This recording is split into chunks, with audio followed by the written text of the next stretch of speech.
Chapter 1. The Birth of the Prince and the Pauper. In the ancient city of London, on a certain autumn day in the second quarter of the 16th century, a boy was born to a poor family of the name of Canty, who didn't want him. On the same day, another English child was born to a rich family of the name of Tudor, who did want him. All England wanted him too. England had so longed for him and hoped for him and prayed God for him that now that he was really come, the people went nearly mad for joy.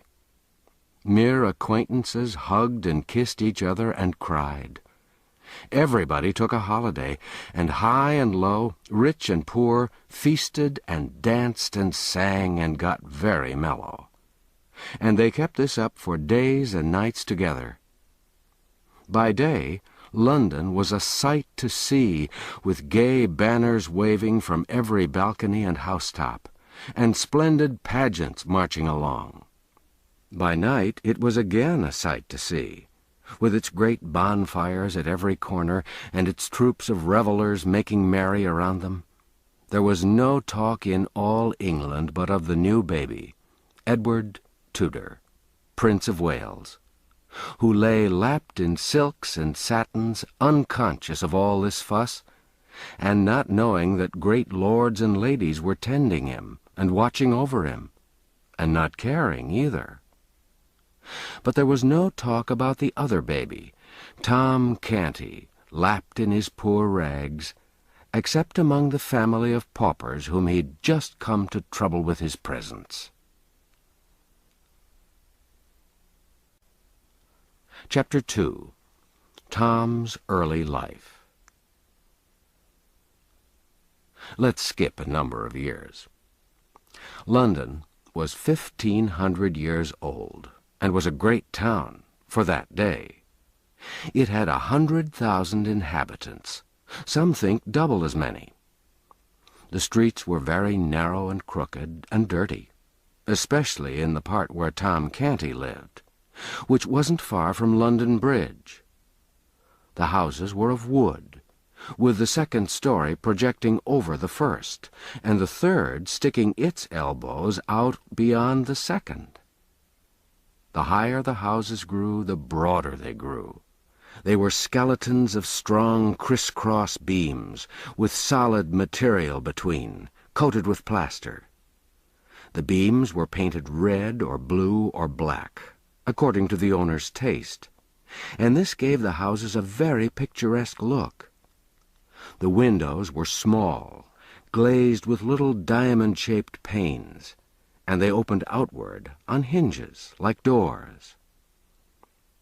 The house which Tom's father lived in was up a foul little pocket called Offal Court, out of Pudding Lane. It was small, decayed, and rickety, but it was packed full of wretchedly poor families. Canty's tribe occupied a room on the third floor. The mother and father had a sort of bedstead in the corner. But Tom, his grandmother, and his two sisters, Bet and Nan, weren't restricted. They had all the floor to themselves, and might sleep where they chose. There were the remains of a blanket or two, and some bundles of ancient and dirty straw, but these couldn't rightly be called beds, for they weren't organized. They were kicked into a general pile mornings, and selections made from the mass at night, for service. Bet and Nan were 15 years old, twins. They were good-hearted girls, unclean, clothed in rags, and profoundly ignorant.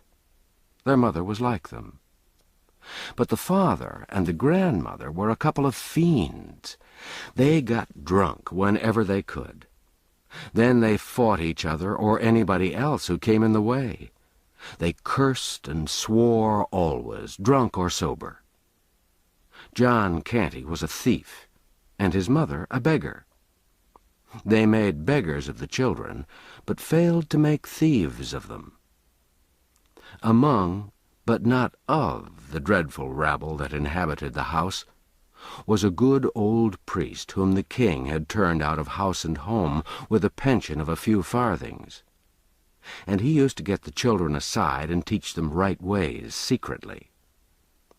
Father Andrew also taught Tom a little Latin and how to read and write, and would have done the same with the girls, but they were afraid of the jeers of their friends, who couldn't have endured such a queer accomplishment in them.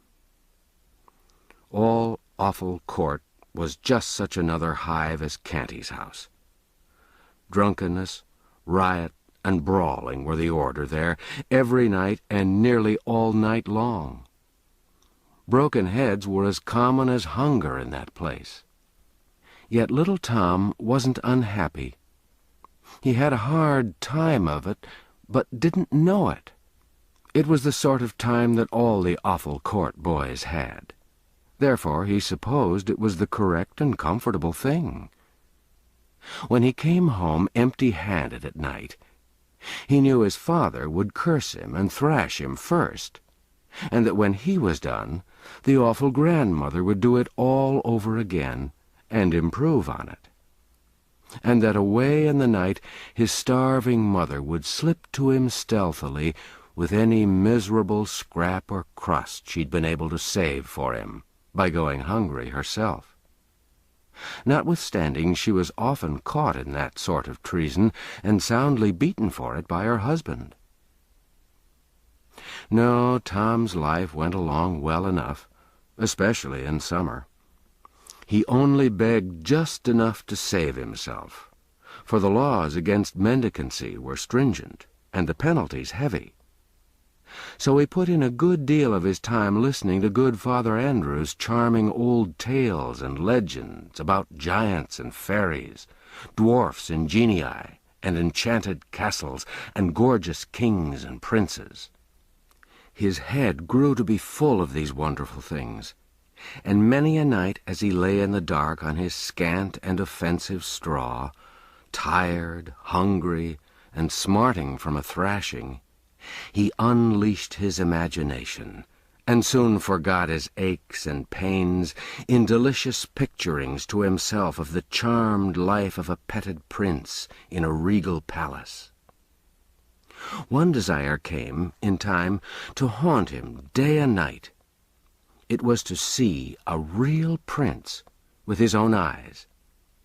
He spoke of it once to some of his Awful Court comrades, but they jeered him and scoffed him so unmercifully that he was glad to keep his dream to himself after that. He often read the priest's old books and got him to explain and enlarge upon them. His dreamings and readings worked certain changes in him by and by. His dream people were so fine that he grew to lament his shabby clothing and his dirt, and to wish to be clean and better clad.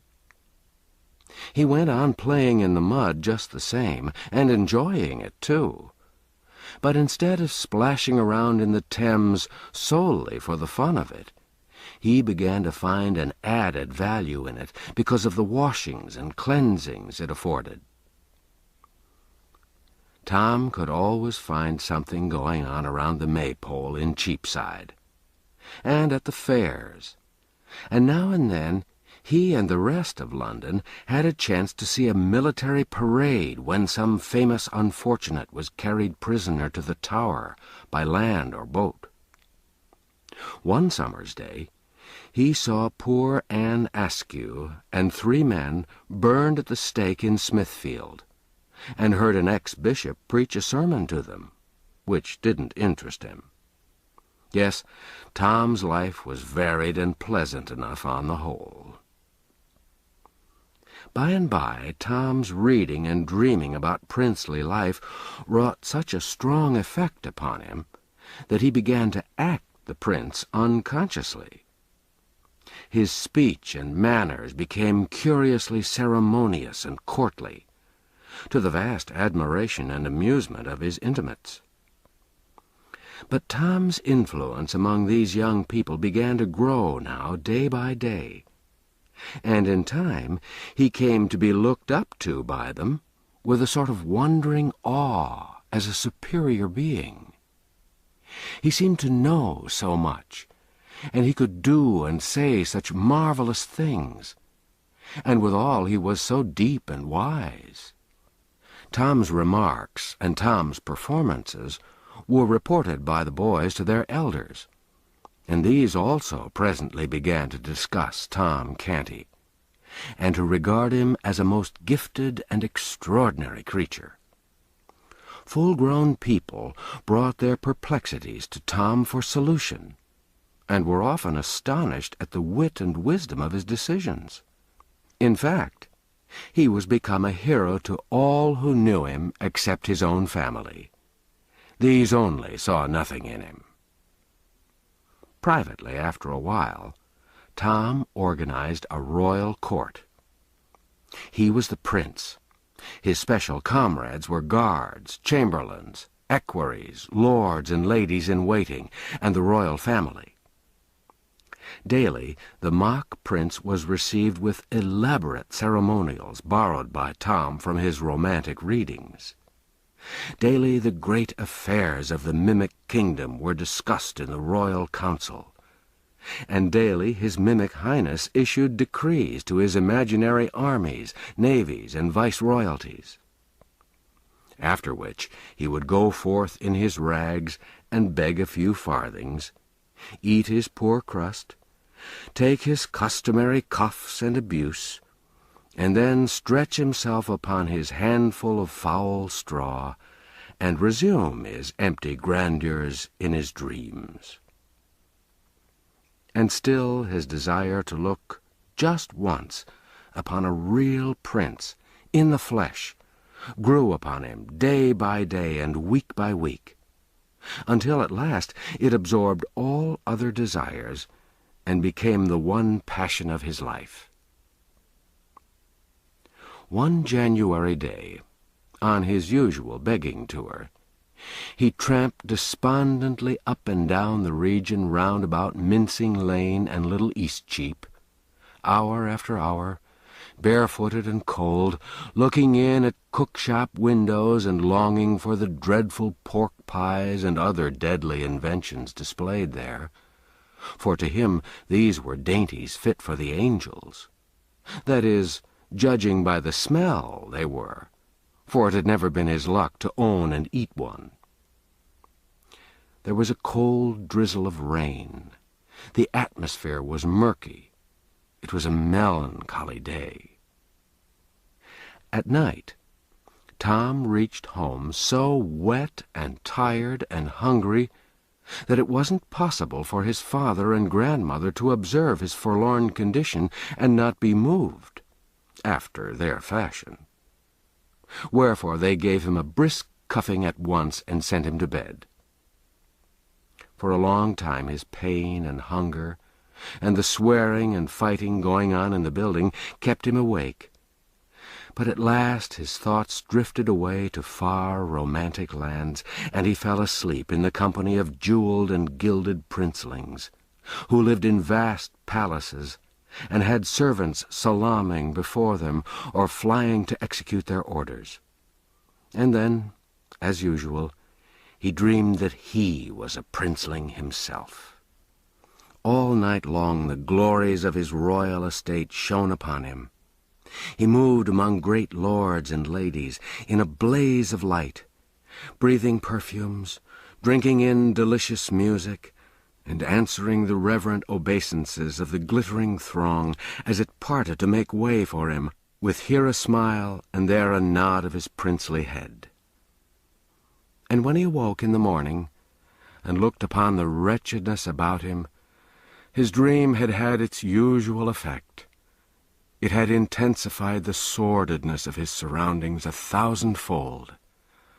Then came bitterness and heartbreak and tears. Chapter 3. Tom's Meeting with the Prince. Tom got up hungry and sauntered hungry away, but with his thoughts busy with the shadowy splendors of his night's dreams. He wandered here and there in the city, hardly noticing where he was going or what was happening around him. People jostled him, and some gave him rough speech, but it was all lost on the musing boy. By and by he found himself at Temple Bar, the farthest from home he'd ever traveled in that direction. He stopped and considered a moment, then fell into his imaginings again, and passed on outside the walls of London.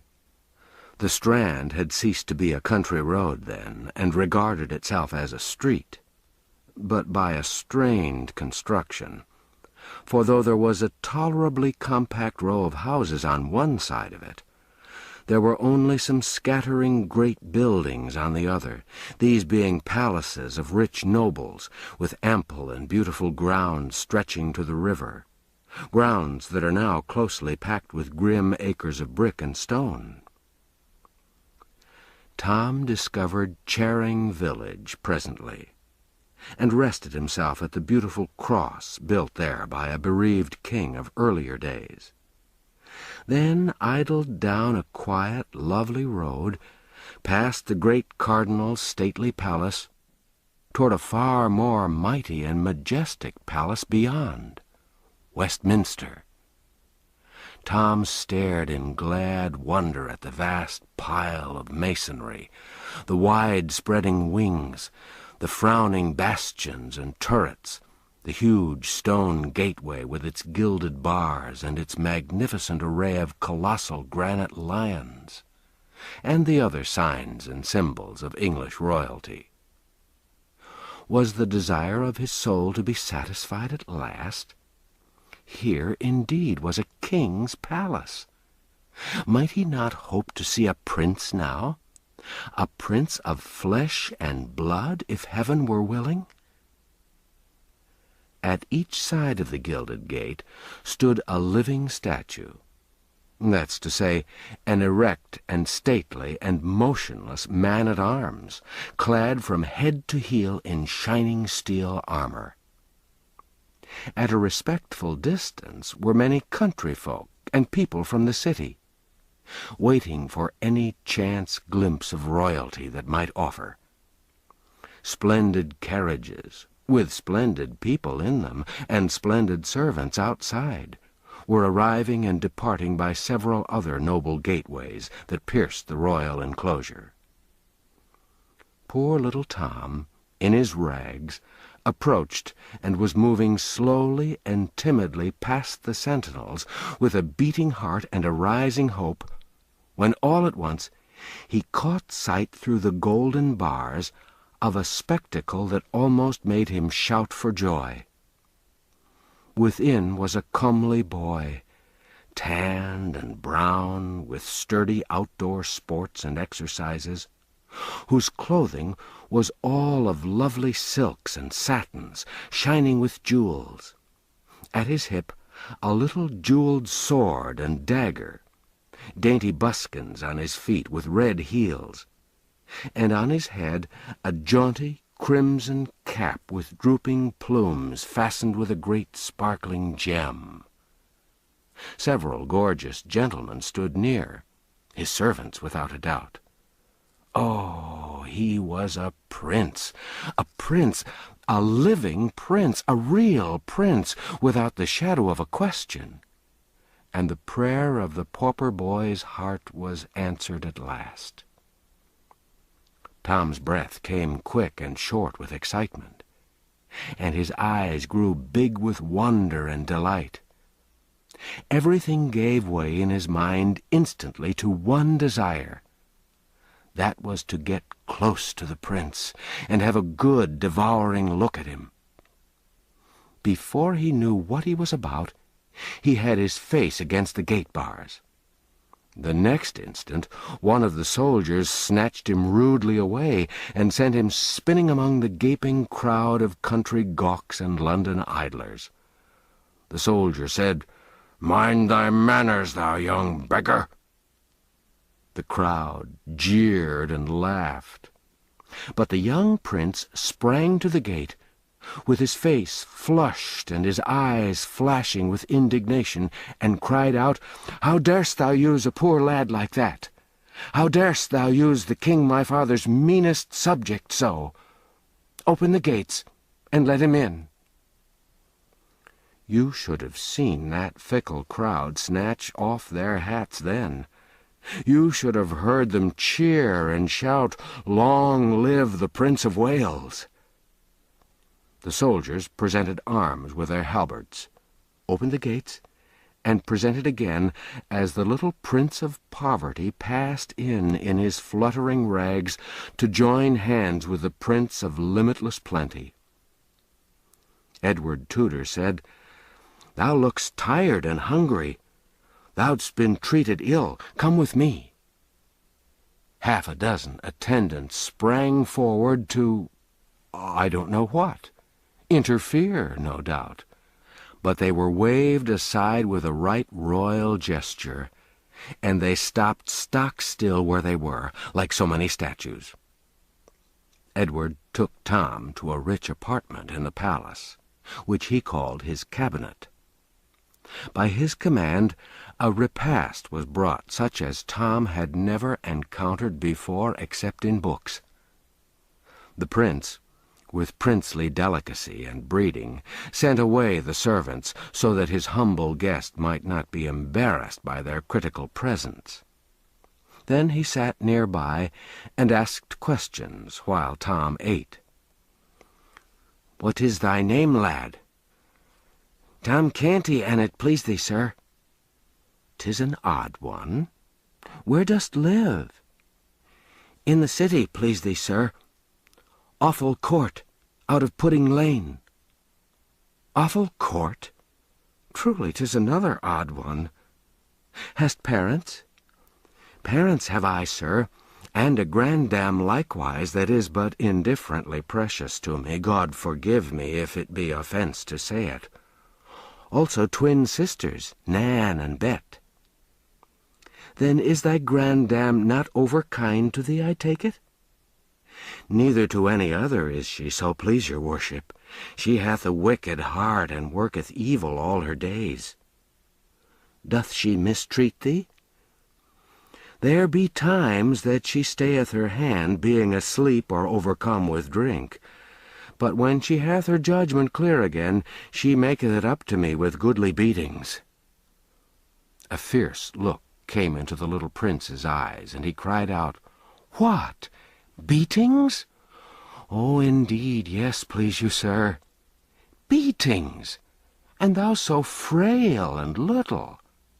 Hark ye, before the night come, she shall hie her to the Tower, that King my father—" "In sooth, you forget, sir, her low degree. The Tower is for the great alone." "Oh, true indeed, I hadn't thought of that. I'll consider of her punishment. Is thy father kind to thee?" "Not more than Gammer Canty, sir." "Fathers be alike, mayhap. Mine hath not a doll's temper. He smiteth with a heavy hand, yet spareth me. He spareth me not always with his tongue, though, sooth to say." "How doth thy mother use thee?" "She is good, sir, and giveth me neither sorrow nor pain of any sort, and Nan and Bet are like to her in this."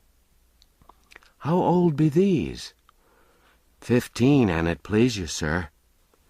"The Lady Elizabeth, my sister, is 14, and the Lady Jane Grey, my cousin, is of mine own age, and comely and gracious withal. But my sister, the Lady Mary, with her gloomy mien, and— Look you, do thy sisters forbid their servants to smile, lest the sin destroy their souls?" "They? Oh, dost think, sir, that they have servants?" The little prince contemplated the little pauper gravely a moment, then said, "And prithee, why not? Who helpeth them undress at night? Who attireth them when they rise?" "None, sir. Wouldst have them take off their garment and sleep without, like the beasts? Their garment? Have they but one? Ah, good your worship, what would they do with more? Truly they have not 2 bodies each. It's a quaint and marvelous thought. Thy pardon, I hadn't meant to laugh. But thy good Nan and thy Bet shall have raiment and lackeys enow, and that soon too. My coffer shall look to it.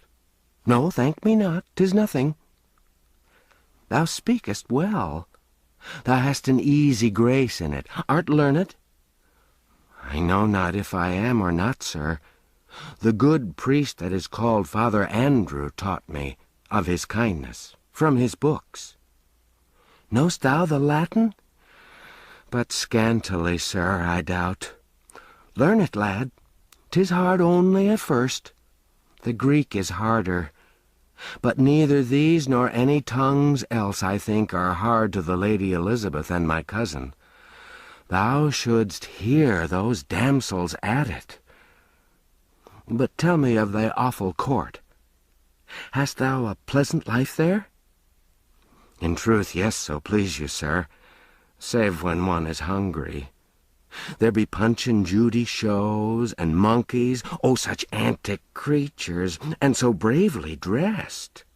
And there be plays wherein they that play do shout and fight till all are slain. And 'tis so fine to see, and costeth but a farthing.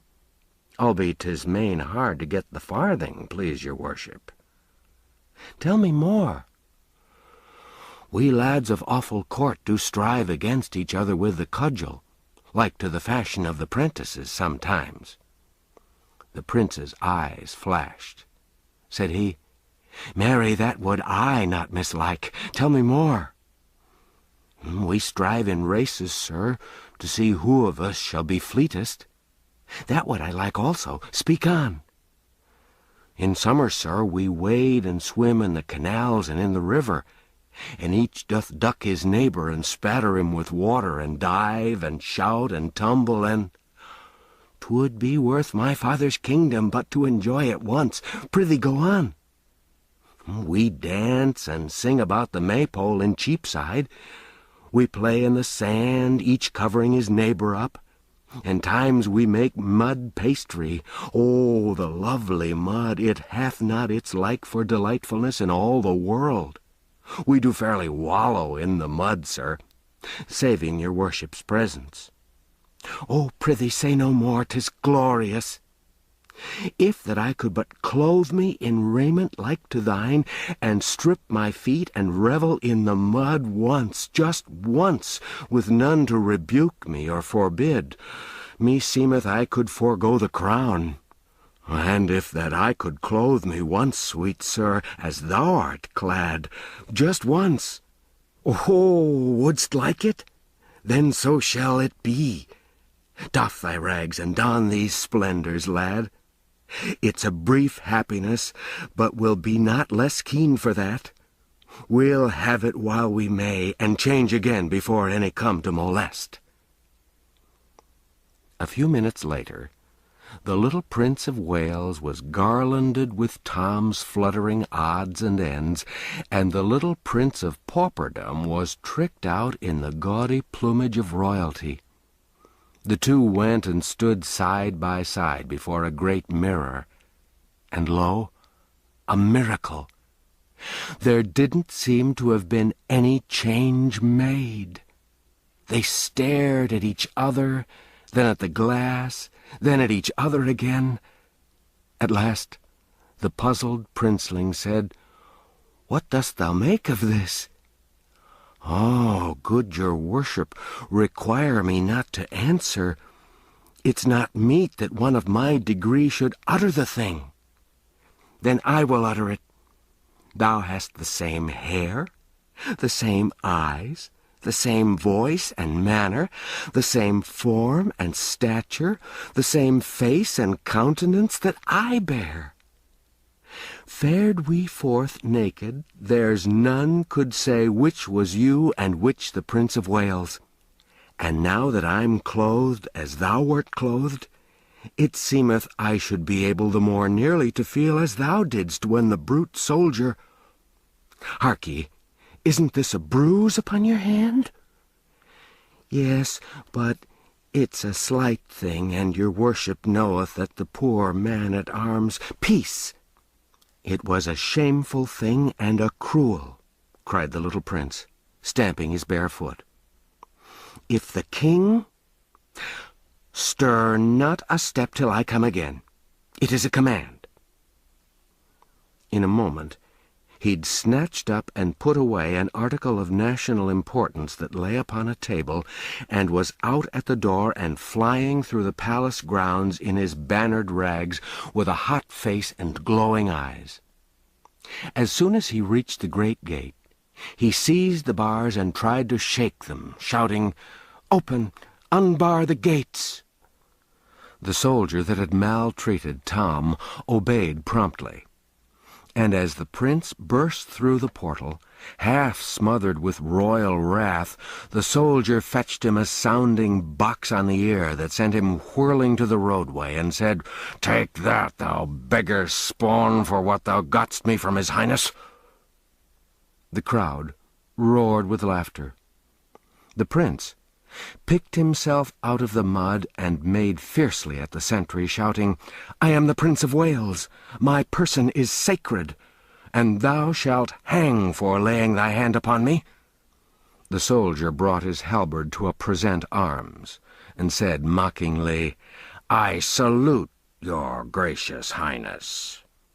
Then angrily, "Be off, thou crazy rubbish!" Here the jeering crowd closed around the poor little prince, and hustled him far down the road, hooting him and shouting, "Way for his royal highness! Way for the Prince of Wales!"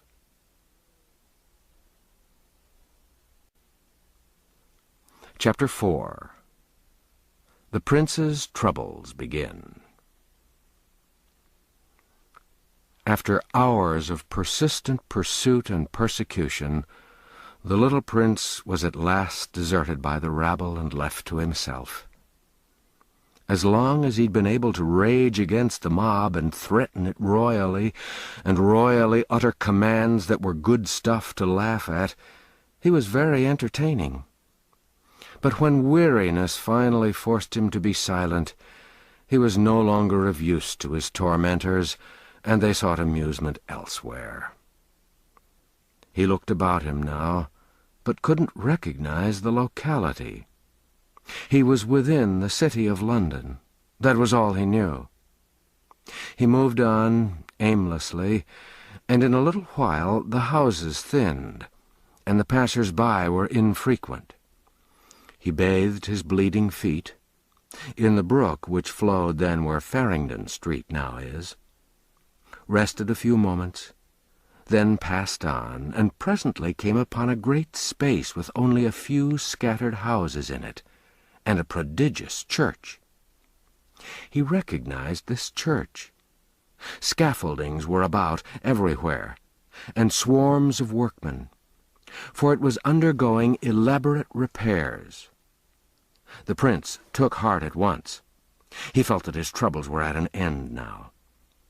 He said to himself, "This is the ancient Grey Friars' Church, which the king my father hath taken from the monks, and given for a home forever for poor and forsaken children, and new named it Christ's Church.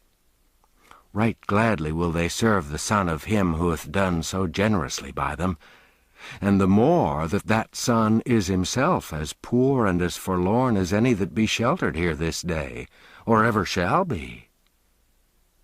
He was soon in the midst of a crowd of boys who were running, jumping, playing at ball and leapfrog, and otherwise disporting themselves, and right noisily, too.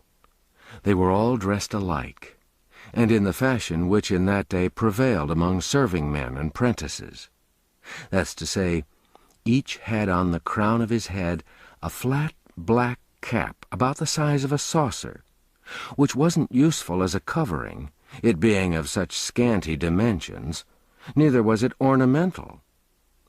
From beneath it the hair fell unparted to the middle of the forehead, and was cropped straight around. A clerical band at the neck, a blue gown that fitted closely and hung as low as the knees or lower, full sleeves, a broad red belt, bright yellow stockings gartered above the knees, low shoes with large metal buckles. It was a sufficiently ugly costume. The boys stopped their play and flocked about the prince, who said with native dignity, "Good lads, say to your master that Edward, Prince of Wales, desireth speech with him." A great shout went up at this, and one rude fellow said, "Marry, art thou his grace's messenger, beggar?" The prince's face flushed with anger, and his ready hand flew to his hip. But there was nothing there. There was a storm of laughter, and one boy said, "Didst mark that? He fancied he had a sword. Belike he's the prince himself." This sally brought more laughter. Poor Edward drew himself up proudly and said, "I am the prince, and it ill beseemeth you that feed upon the king my father's bounty to use me so." This was vastly enjoyed, as the laughter testified. The youth who'd first spoken shouted to his comrades, "Ho, swine, slaves, pensioners of his grace's princely father, where be your manners? Down on your marrow bones, all of ye, and do reverence to his kingly port and royal rags." With boisterous mirth they dropped upon their knees in a body, and did mock homage to their prey. The prince spurned the nearest boy with his foot, and said fiercely, "Take thou that, till the morrow come and I build thee a gibbet." Ah, but this wasn't a joke. This was going beyond fun. The laughter ceased on the instant, and fury took its place. A dozen shouted, "Hale him forth! To the horse-pond! To the horse-pond! Where be the dogs? Ho there, lion! Ho, fangs!" Then followed such a thing as England had never seen before. The sacred person of the heir to the throne rudely buffeted by plebeian hands and set upon and torn by dogs. As night drew to a close that day, the prince found himself far down in the close-built portion of the city. His body was bruised, his hands were bleeding, and his rags were all besmirched with mud. He wandered on, and grew more and more bewildered, and so tired and faint he could hardly drag one foot after the other. He'd ceased to ask questions of anyone, since they brought him only insult instead of information. He kept muttering to himself, "Awful Court, that's the name. If I can but find it before my strength is wholly spent and I drop, then I'm saved, for his people'll take me to the palace and prove that I'm none of theirs but the true prince, and I shall have mine own again." And now and then his mind reverted to his treatment by those rude Christ's Hospital boys, and he said, "When I am king, they shall not have bread and shelter only, but also teachings out of books. For a full belly's little worth, where the mind is starved and the heart. I'll keep this diligently in my remembrance, that this day's lesson be not lost upon me, and my people suffer thereby. For learning softeneth the heart, and breedeth gentleness and charity." The lights began to twinkle. It came on to rain. The wind rose, and a raw and gusty night set in. The houseless prince, the homeless heir to the throne of England, still moved on, drifting deeper into the maze of squalid alleys where the swarming hives of poverty and misery were massed together. Suddenly, a great drunken ruffian collared him and said, "Out to this time of night again, and hast not brought a farthing home, I warrant me. If it be so, and I do not break all the bones in thy lean body, then I am not John Canty, but some other." The prince twisted himself loose, unconsciously brushed his profaned shoulder, and eagerly said, "Oh, art his father, truly? Sweet heaven, grant it be so. Then wilt thou fetch him away and restore me." "His father? I know not what thou mean'st. I but know I am thy father, as thou shalt soon have cause to." "Oh, jest not, palter not, delay not. I'm worn, I'm wounded, I can bear no more. Take me to the king, my father, and he'll make thee rich beyond thy wildest dreams. Believe me, man, believe me, I speak no lie, but only the truth. Put forth thy hand and save me. I am indeed the Prince of Wales." The man stared down stupefied upon the lad, then shook his head and muttered, "Gone stark mad as any Tom of Bedlam," then collared him once more and said with a coarse laugh and an oath, "But mad or no mad, I and thy gammer Canty'll soon find where the soft places in thy bones lie, or I'm no true man." With this, he dragged the frantic, struggling prince away and disappeared up a front court, followed by a delighted and noisy swarm of human vermin.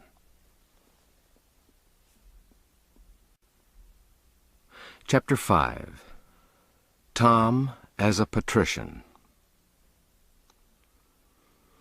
Tom Canty, left alone in the prince's cabinet, made good use of his opportunity. He turned himself this way and that before the great mirror, admiring his finery, then walked away, imitating the prince's high-bred carriage, and still observing the results in the glass.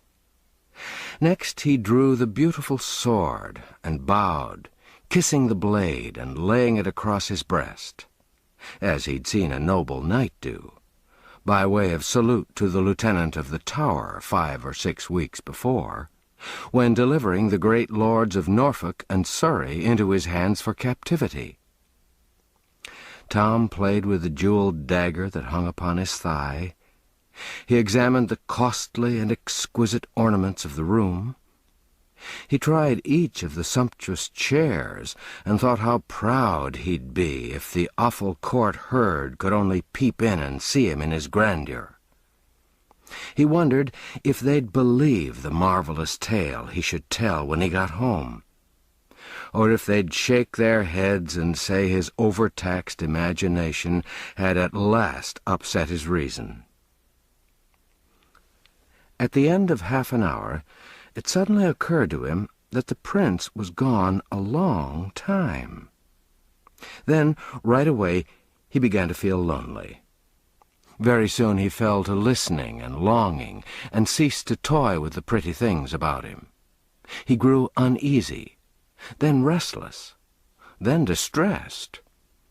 Suppose someone should come and catch him in the prince's clothes, and the prince not there to explain.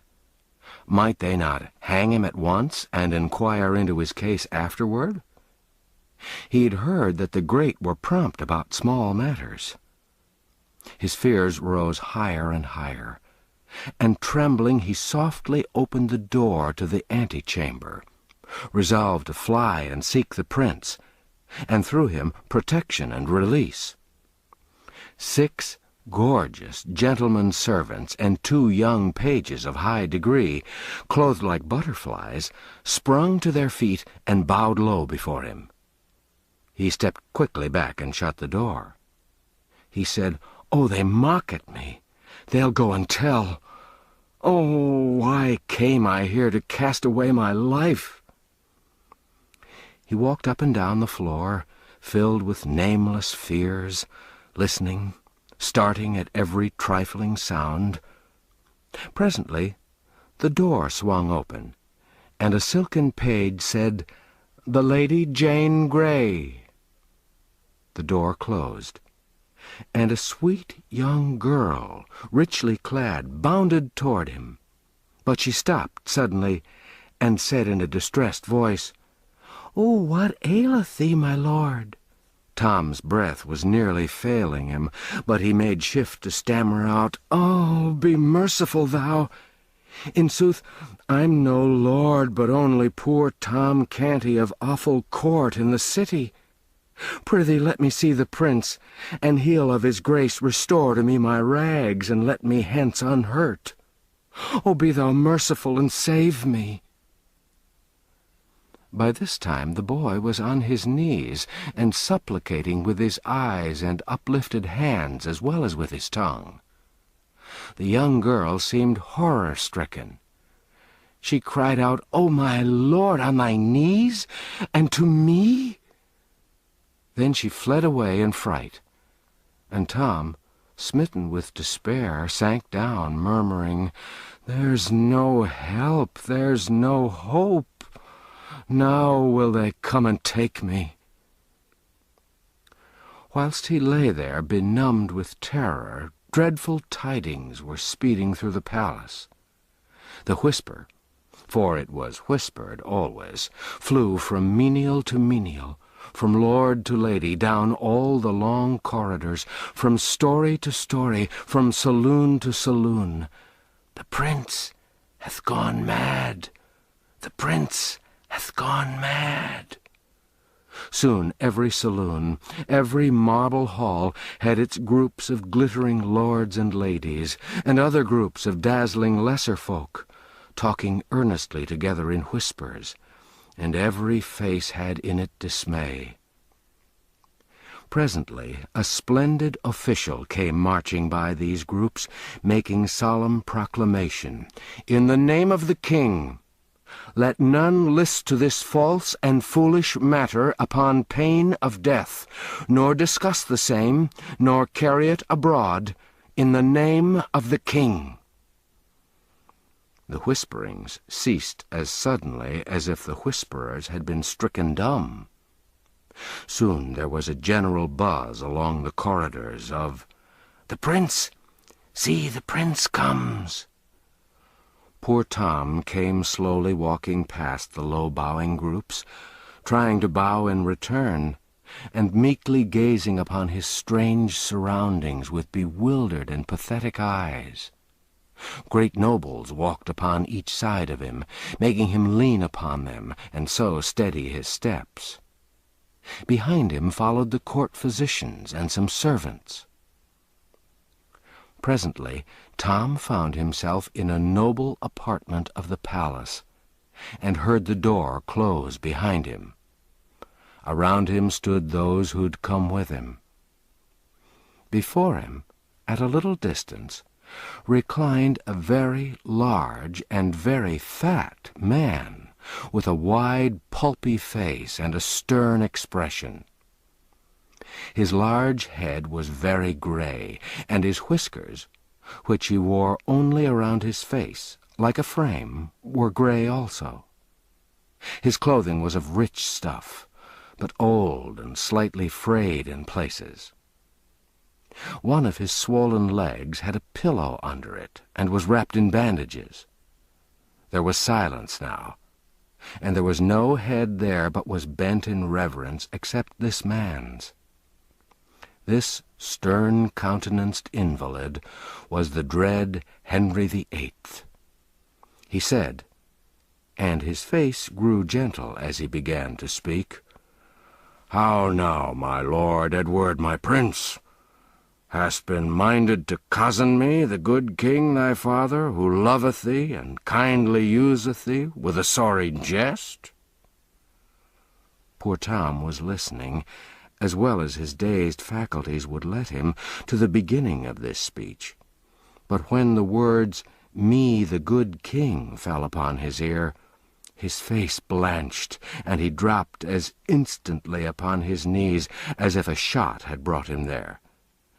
lifting up his hands, he exclaimed, "Thou the king? Then am I undone indeed." This speech seemed to stun the king. His eyes wandered from face to face aimlessly, then rested bewildered upon the boy before him. Then he said, in a tone of deep disappointment, "Alack, I had believed the rumour disproportioned to the truth, but I fear me 'tis not so." He breathed a heavy sigh, and said in a gentle voice, "Come to thy father, child. Thou art not well." Tom was assisted to his feet, and approached the majesty of England, humble and trembling. The king took the frightened face between his hands, and gazed earnestly and lovingly into it a while, as if seeking some grateful sign of returning reason there, then pressed the curly head against his breast and patted it tenderly. Presently he said, "Dost thou know thy father, child? Break not mine old heart. Say thou know'st me. Thou dost know me, dost thou not?" "Yea, thou art my dread lord the king, whom God preserve." "True, true, that is well. Be comforted, tremble not so. There's none here who'd hurt thee. There's none here but loves thee. Thou art better now. Thy ill dream passeth. Is't not so? And thou knowest thyself now also. Is't not so? Thou wilt not miscall thyself again, as they say thou didst a little while agone?" "I pray thee of thy grace believe me, I did but speak the truth, most dread lord, for I am the meanest among thy subjects, being a pauper born, and 'tis by a sore mischance and accident I'm here, albeit I was therein nothing blameful. I'm but young to die, and thou canst save me with one little word. Oh, speak it, sir." "Die? Oh, talk not so, sweet prince. Peace, peace to thy troubled heart. Thou shalt not die." Tom dropped upon his knees with a glad cry. "God requite thy mercy, O my king, and save thee long to bless thy land." Then, springing up, he turned a joyful face toward the two lords in waiting, and exclaimed, "Thou heardst it. I'm not to die. The king hath said it." There was no movement, save that all bowed with grave respect, but no one spoke. He hesitated, a little confused, then turned timidly toward the king, saying, "I may go now?" "Go? Surely, if thou desirest. But why not tarry yet a little? Whither wouldst go?" Tom dropped his eyes and answered humbly, "Peradventure I mistook, but I did think me free, and so I was moved to seek again the kennel where I was born and bred to misery, yet which harboureth my mother and sisters, and so is home to me. Whereas these pomps and splendours whereunto I am not used, oh, please you, sir, to let me go." The king was silent and thoughtful a while, and his face betrayed a growing distress and uneasiness.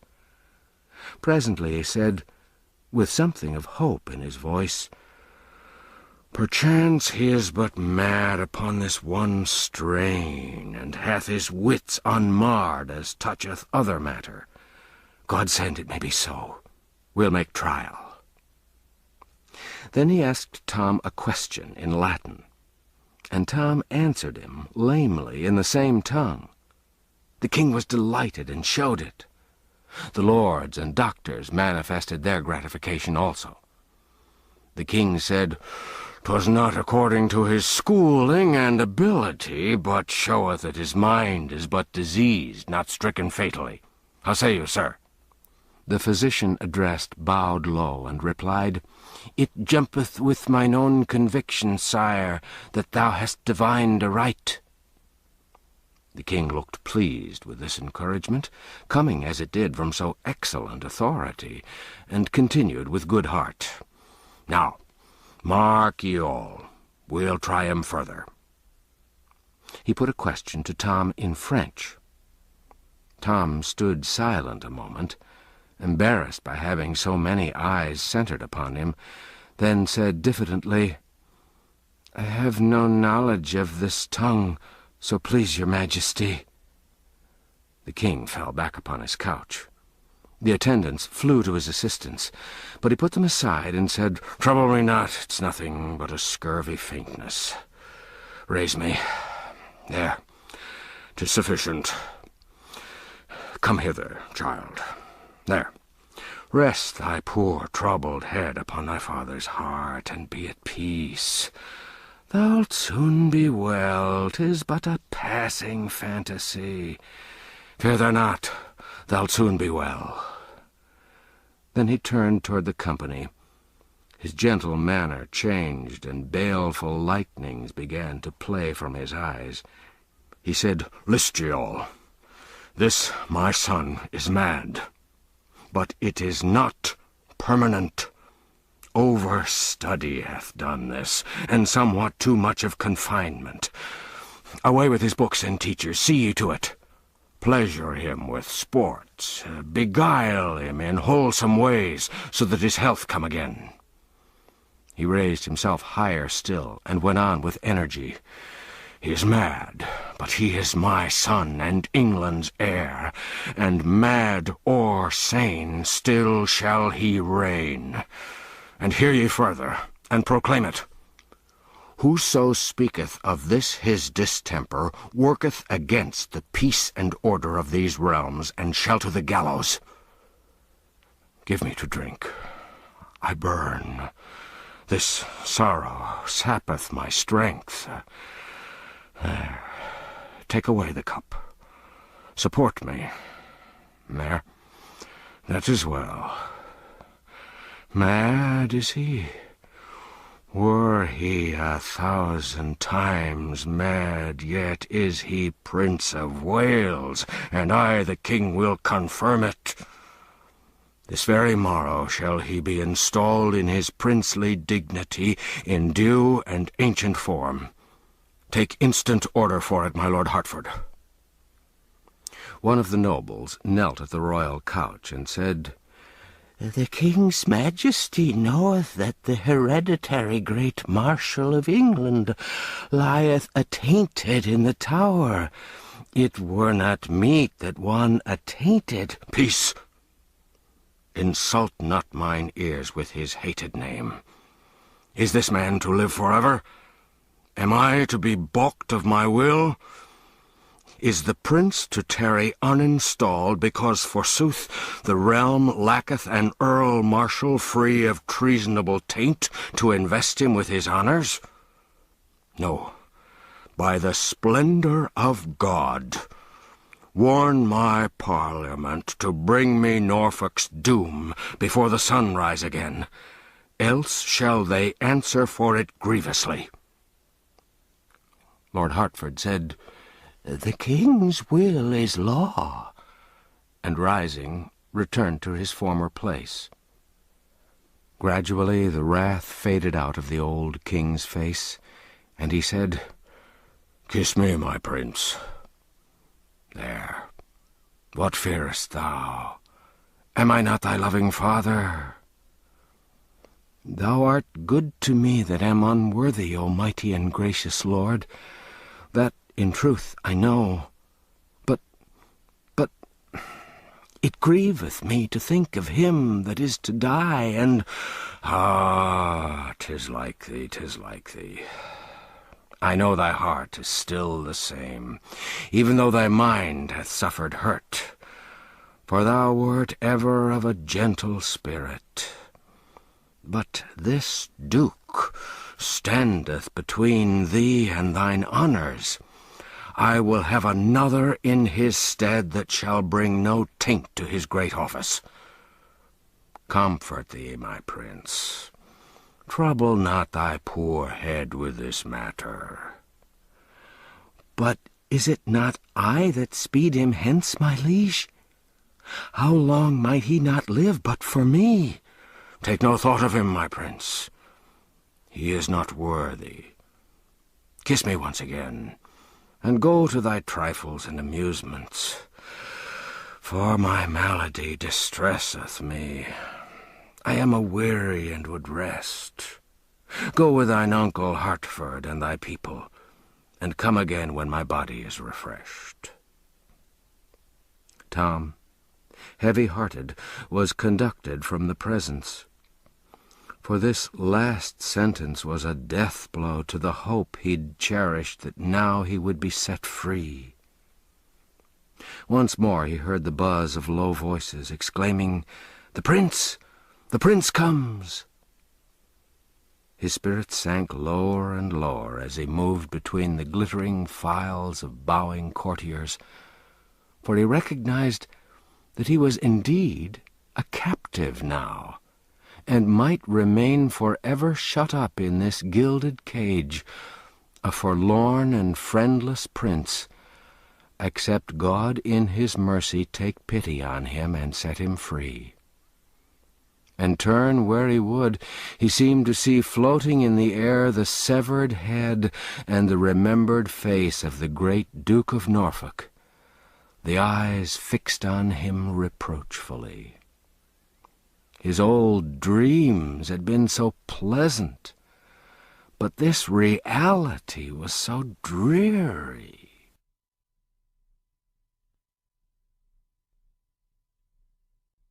Chapter 6. Tom receives instructions.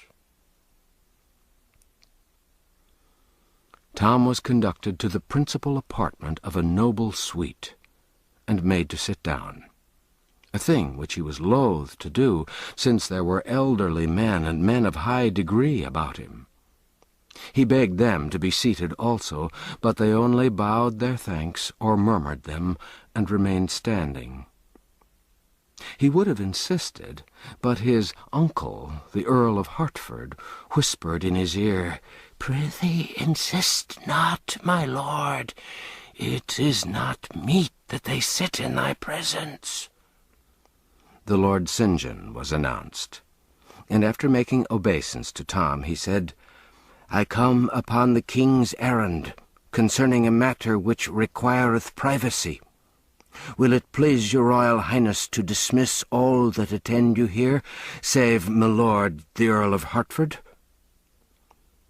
Observing that Tom didn't seem to know how to proceed, Hertford whispered him to make a sign with his hand, and not trouble himself to speak unless he chose.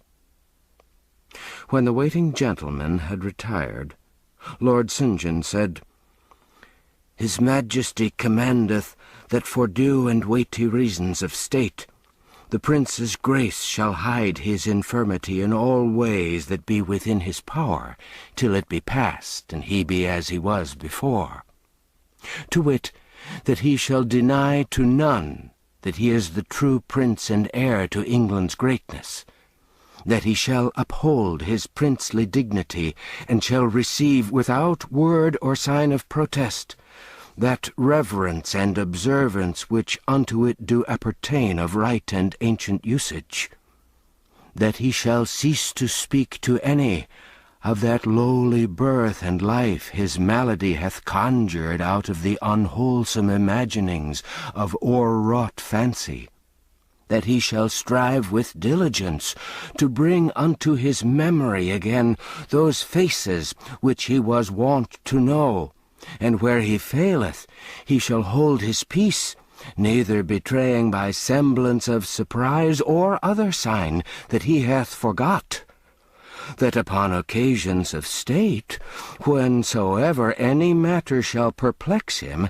as to the thing he should do or the utterance he should make, he shall show naught of unrest to the curious that look on, but take advice in that matter of the Lord Hertford or my humble self, which are commanded of the king to be upon this service and close at call till this commandment be dissolved. Thus saith the king's majesty, who sendeth greeting to your royal highness, and prayeth that God will of his mercy quickly heal you, and have you now and ever in his holy keeping." The Lord St. John made reverence and stood aside.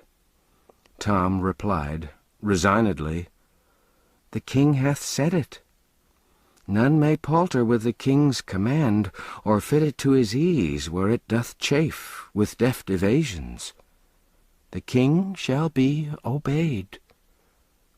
Lord Hertford said, "Touching the king's majesty's ordainment concerning books and such like serious matters, it may peradventure please your highness to ease your time with lightsome entertainment, lest you go wearied to the banquet and suffer harm thereby."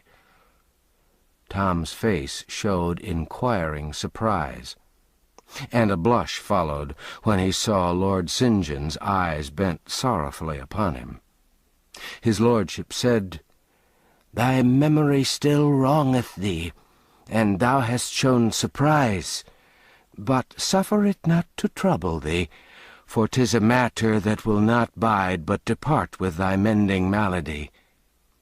My Lord of Hertford speaketh of the city's banquet, which the king's majesty did promise 2 months flown your highness should attend. Thou recallest it now?" "It grieves me to confess it had indeed escaped me," said Tom in a hesitating voice, and blushed again. At that moment, the Lady Elizabeth and the Lady Jane Grey were announced. The 2 lords exchanged significant glances, and Hertford stepped quickly toward the door. As the young girls passed him, he said in a low voice, "I pray ye, ladies, seem not to observe his humours, nor show surprise when his memory doth lapse. It will grieve you to note how it doth stick at every trifle." Meanwhile, Lord St. John was saying in Tom's ear, "Please you, sir, keep diligently in mind his majesty's desire.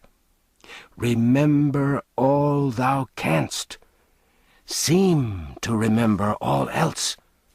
Let them not perceive that thou art much changed from thy wont, for thou knowest how tenderly thy old playfellows bear thee in their hearts, and how 'twould grieve them.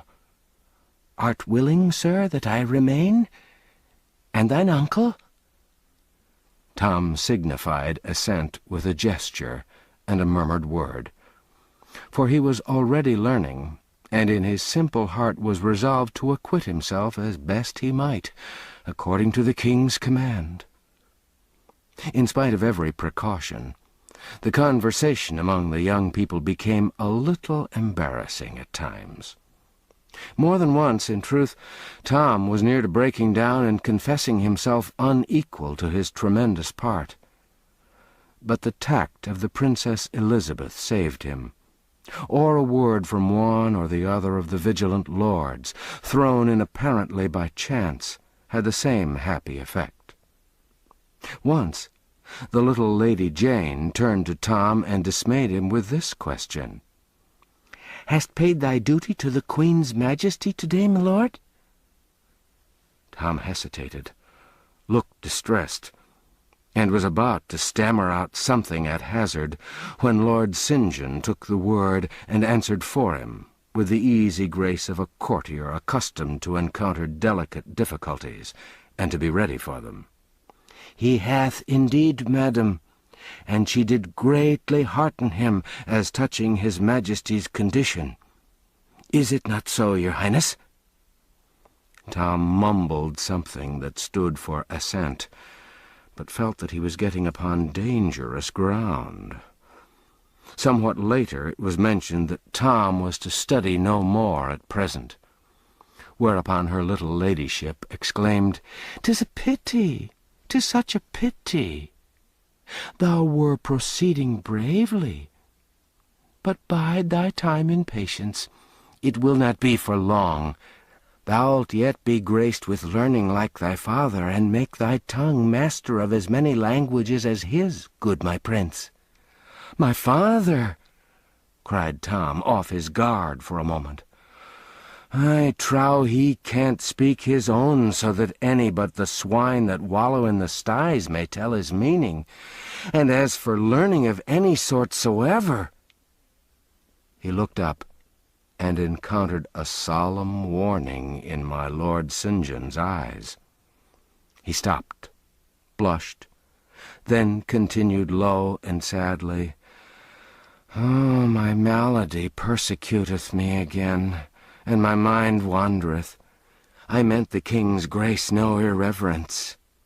"We know it, sir," said the Princess Elizabeth, taking her brother's hand between her two palms, respectfully but caressingly. "Trouble not thyself as to that. The fault is none of thine, but thy distempers." "Thou art a gentle comforter, sweet lady," said Tom gratefully, "and my heart moveth me to thank thee for it, and I may be so bold." Once the giddy little Lady Jane fired a simple Greek phrase at Tom. The Princess Elizabeth's quick eye saw by the serene blankness of the target's front that the shaft was overshot. So she tranquilly delivered a return volley of sounding Greek on Tom's behalf, then straightway changed the talk to other matters. Time wore on pleasantly, and likewise smoothly on the whole. Snags and sandbars grew less and less frequent, and Tom grew more and more at his ease, seeing that all were so lovingly bent upon helping him and overlooking his mistakes. When it came out that the little ladies were to accompany him to the Lord Mayor's banquet in the evening, his heart gave a bound of relief and delight, for he felt that he shouldn't be friendless now, among that multitude of strangers, whereas an hour earlier the idea of their going with him would have been an insupportable terror to him. Tom's guardian angels, the two lords, had had less comfort in the interview than the other parties to it. They felt much as if they were piloting a great ship through a dangerous channel. They were on the alert constantly, and found their office no child's play. Wherefore, at last, when the ladies' visit was drawing to a close, and the Lord Guilford Dudley was announced, they not only felt that their charge had been sufficiently taxed for the present, but also that they themselves were not in the best condition to take their ship back and make their anxious voyage all over again. So they respectfully advised Tom to excuse himself, which he was very glad to do, although a slight shade of disappointment might have been observed upon my Lady Jane's face when she heard the splendid stripling denied admittance. There was a pause now, a sort of waiting silence, which Tom couldn't understand. He glanced at Lord Hertford, who gave him a sign, but he failed to understand that also. The ready Elizabeth came to the rescue with her usual easy grace. She made reverence and said, "Have we leave of the prince's grace, my brother, to go?" Tom said, "Indeed, your ladyships can have whatsoever of me they will for the asking. Yet would I rather give them any other thing that in my poor power lieth, than leave to take the light and blessing of their presence hence. Give ye good den, and God be with ye." Then he smiled inwardly at the thought, "'Tis not for naught I've dwelt but among princes in my reading, and taught my tongue some slight trick of their broidered and gracious speech withal." When the illustrious maidens were gone, Tom turned wearily to his keepers and said, "May it please your lordships to grant me leave to go into some corner and rest me." Lord Hertford said, "So please your highness, it is for you to command, it is for us to obey." That thou shouldst rest is indeed a needful thing, since thou must journey to the city presently." He touched a bell, and a page appeared, who was ordered to desire the presence of Sir William Herbert. This gentleman came straightway, and conducted Tom to an inner apartment. Tom's first movement there was to reach for a cup of water, but a silk and velvet servitor seized it, dropped upon one knee, and offered it to him on a golden salver.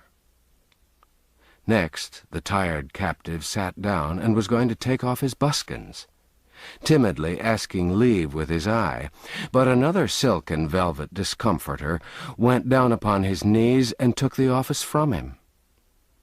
He made 2 or 3 further efforts to help himself, but being promptly forestalled each time, he finally gave up with a sigh of resignation and a murmured, "Beshrew me, but I marvel they don't require to breathe for me also." Slippered and wrapped in a sumptuous robe, he laid himself down at last to rest, but not to sleep, for his head was too full of thoughts and the room too full of people. He couldn't dismiss the former, so they stayed. He didn't know enough to dismiss the latter, so they stayed also, to his vast regret, and theirs. Tom's departure had left his 2 noble guardians alone. They mused a while with much head-shaking and walking the floor. Then Lord St. John said, "Plainly, what dost thou think?" "Plainly, then, this. The king is near his end. My nephew is mad. Mad will mount the throne, and mad remain. God protect England, since she'll need it. Verily, it promiseth so indeed. But have you no misgivings as to... The speaker hesitated, and finally stopped. He evidently felt that he was upon delicate ground. Lord Hertford stopped before him, looked into his face with a clear, frank eye, and said, "Speak on. There's none to hear but me. Misgivings as to what?" "I am loath to word the thing that is in my mind, and thou so near to him in blood, my lord.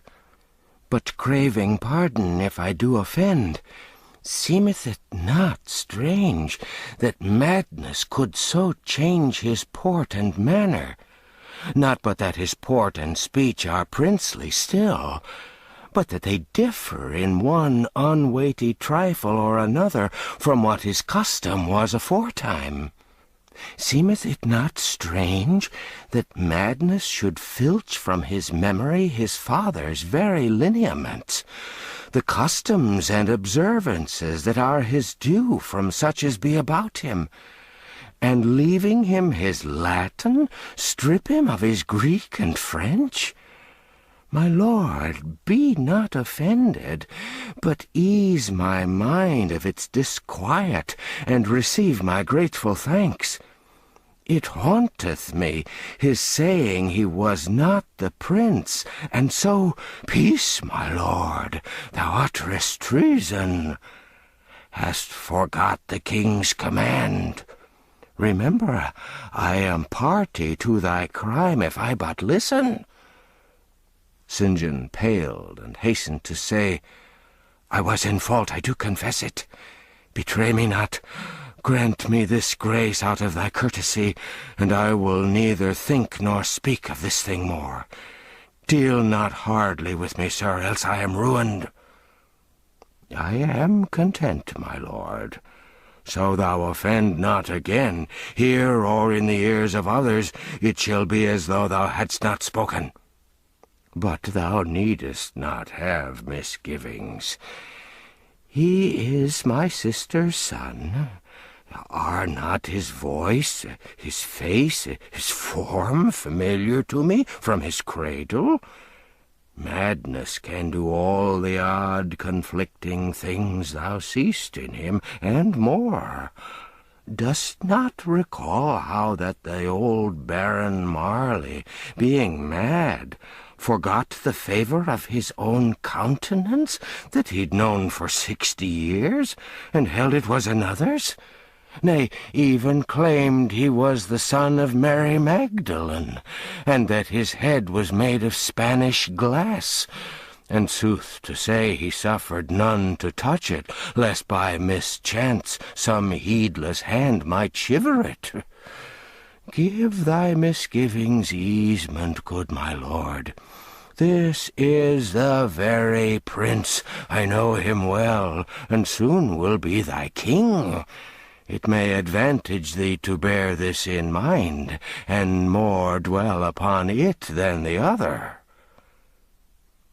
After some further talk, in which the Lord St. John covered up his mistake as well he could by repeated protests that his faith was thoroughly grounded now, and couldn't be assailed by doubts again, the Lord Hertford relieved his fellow-keeper and sat down to keep watch and ward alone. He was soon deep in meditation, and evidently the longer he thought, the more he was bothered. By and by he began to pace the floor and mutter, "Tooh, he must be the prince. Will any he in all the land maintain there can be two, not of one blood and birth, so marvellously twinned? And even were it so, 'twere yet a stranger miracle that chance should cast the one into the other's place. Nay, 'tis folly, folly, folly." Presently he said, "Now, were he impostor, and called himself prince, look you, that would be natural, that would be reasonable. But lived ever an impostor yet, who being called prince by the king, prince by the court, prince by all, denied his dignity, and pleaded against his exaltation? No, by the soul of St. Swithin, no, this is the true prince gone mad." Chapter 7. Tom's First Royal Dinner. Somewhat after 1 in the afternoon, Tom resignedly underwent the ordeal of being dressed for dinner. He found himself as finely clothed as before, but everything was different. Everything changed, from his ruff to his stockings. He was presently conducted, with much state, to a spacious and ornate apartment, where a table was already set for one.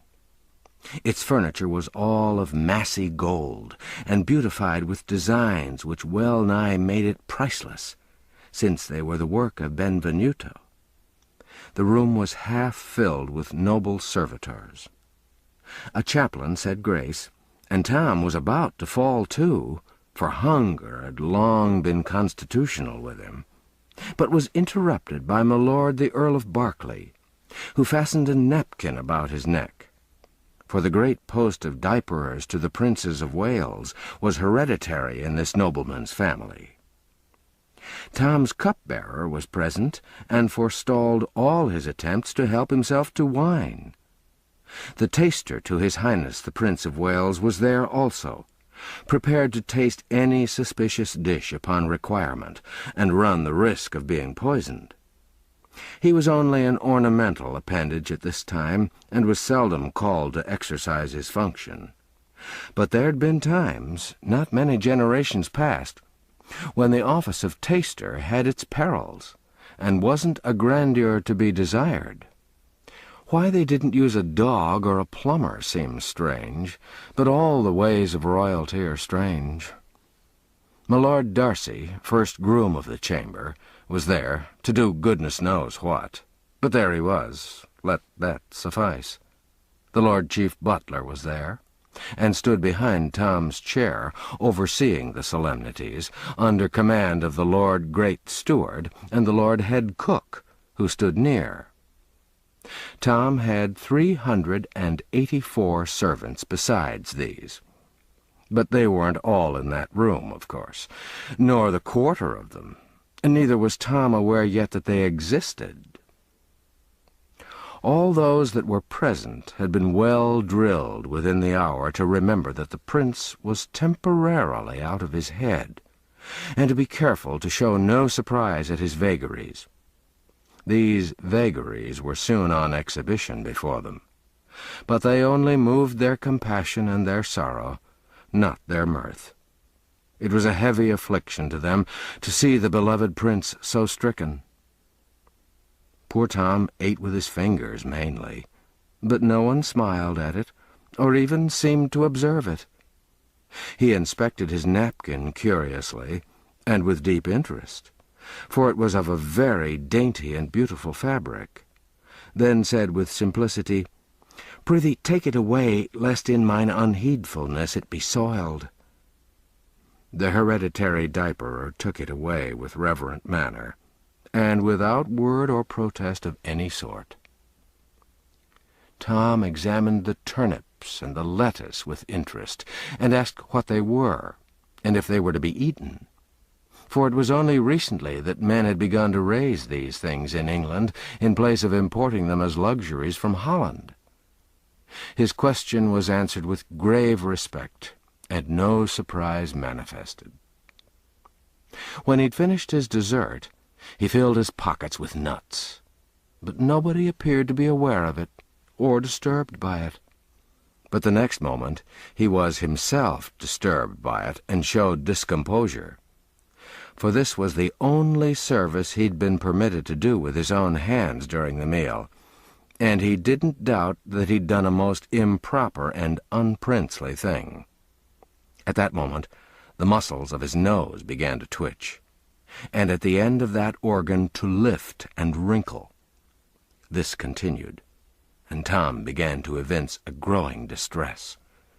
He looked appealingly, first at one and then another of the lords about him, and tears came into his eyes.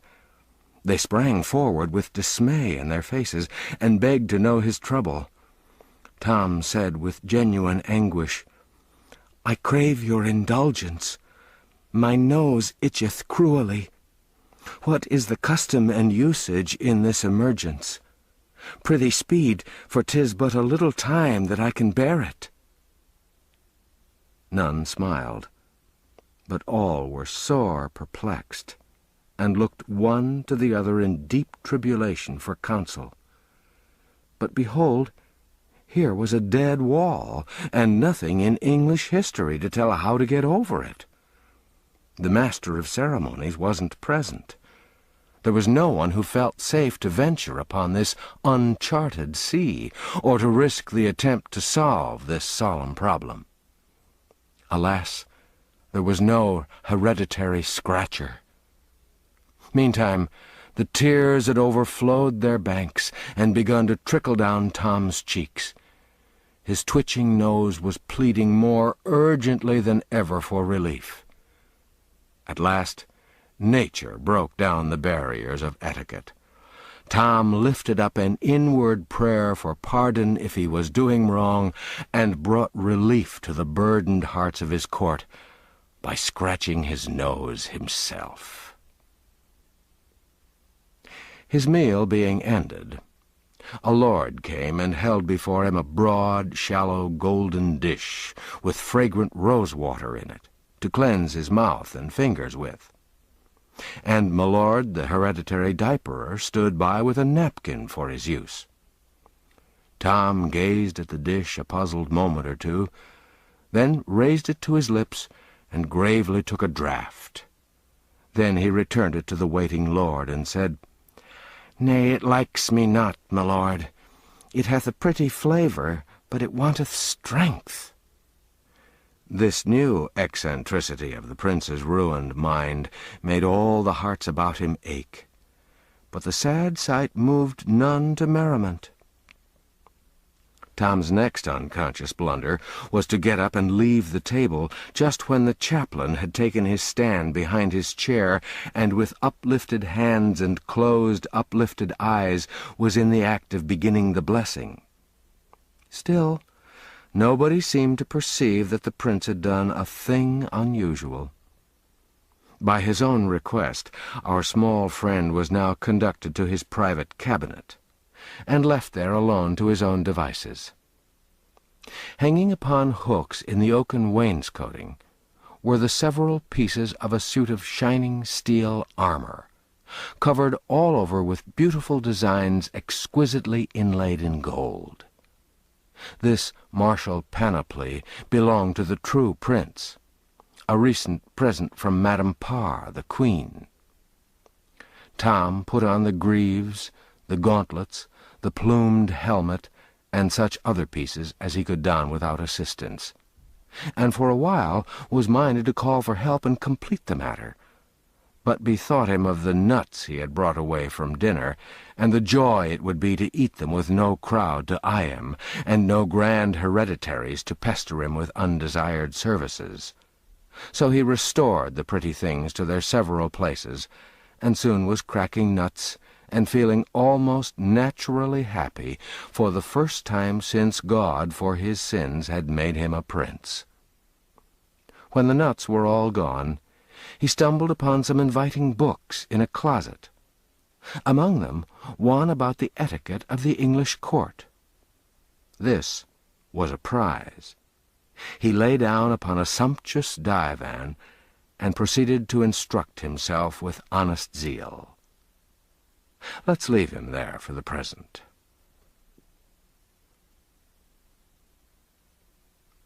Chapter 8. The Question of the Seal. About 5 o'clock, Henry VIII awoke out of an unrefreshing nap and muttered to himself, troublous dreams, mine end is now at hand, so say these warnings, and my failing pulses do confirm it." Presently, a wicked light flamed up in his eye, and he muttered, "Yet will not I die till he go before." His attendants, perceiving that he was awake, one of them asked his pleasure concerning the Lord Chancellor, who was waiting without. "Admit him! Admit him!" exclaimed the king eagerly. The Lord Chancellor entered, and knelt by the king's couch, saying, "I have given order, and according to the king's command, the peers of the realm in their robes do now stand at the bar of the house, where, having confirmed the Duke of Norfolk's doom, they humbly wait his Majesty's further pleasure in the matter." The king's face lit up with a fierce joy. Said he, "Lift me up. In mine own person will I go before my Parliament, and with mine own hand will I seal the warrant that rids me of—" His voice failed. An ashen pallor swept the flush from his cheeks, and the attendants eased him back upon his pillows, and hurriedly assisted him with restoratives. Presently he said sorrowfully, "Alack, how have I longed for this sweet hour, and lo, too late it cometh, and I am robbed of this so coveted chance. But speed ye, speed ye, let others do this happy office, sith 'tis denied to me. I put my great seal in commission. Choose thou the lords that shall compose it, and get ye to your work. Speed ye, man, before the sun shall rise and set again, bring me his head, that I may see it." "According to the king's command, so shall it be. Will't please your Majesty to order that the seal be now restored to me, so that I may forth upon the business?" "The seal? Who keepeth the seal but thou?" "Please your Majesty, You did take it from me 2 days since, saying it should no more do its office till your own royal hand should use it upon the Duke of Norfolk's warrant. So in sooth I did. I do remember it. What did I with it? I'm very feeble. So oft these days doth my memory play the traitor with me. 'Tis strange, strange. The king dropped into inarticulate mumblings, shaking his grey head weakly from time to time, and gropingly trying to recollect what he had done with the seal. At last, my Lord Hertford ventured to kneel and offer information. "Sire, if that I may be so bold, here be several that do remember with me how that you gave the Great Seal into the hands of His Highness the Prince of Wales, to keep against the day that—" "True, most true," interrupted the king. "Fetch it. Go, time flieth." Lord Hertford flew to Tom, but returned to the king before very long, troubled and empty-handed. He delivered himself to this effect: "It grieveth me, my lord the king, to bear so heavy and unwelcome tidings, but it is the will of God that the prince's affliction abideth still, and he cannot recall to mind that he received the seal. So came I quickly to report, thinking it were waste of precious time, and little worth withal, that any should attempt to search the long array of chambers and saloons that belong unto his royal high—" A groan from the king interrupted my lord at this point. After a little while, his majesty said, with a deep sadness in his tone, "Trouble him no more, poor child. The hand of God lieth heavy upon him, and my heart goeth out in loving compassion for him, and sorrow that I may not bear his burden on mine own old trouble-weighted shoulders, and so bring him peace." He closed his eyes, fell to mumbling, and presently was silent.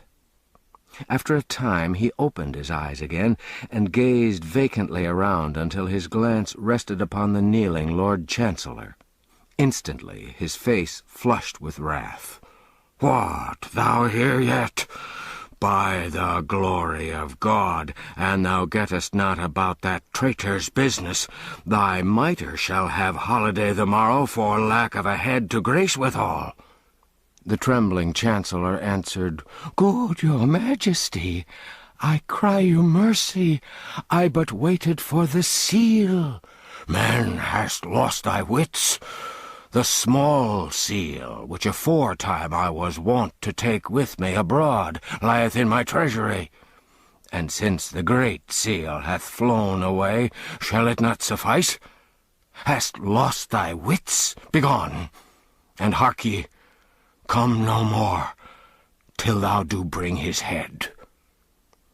The poor Chancellor wasn't long in removing himself from this dangerous vicinity.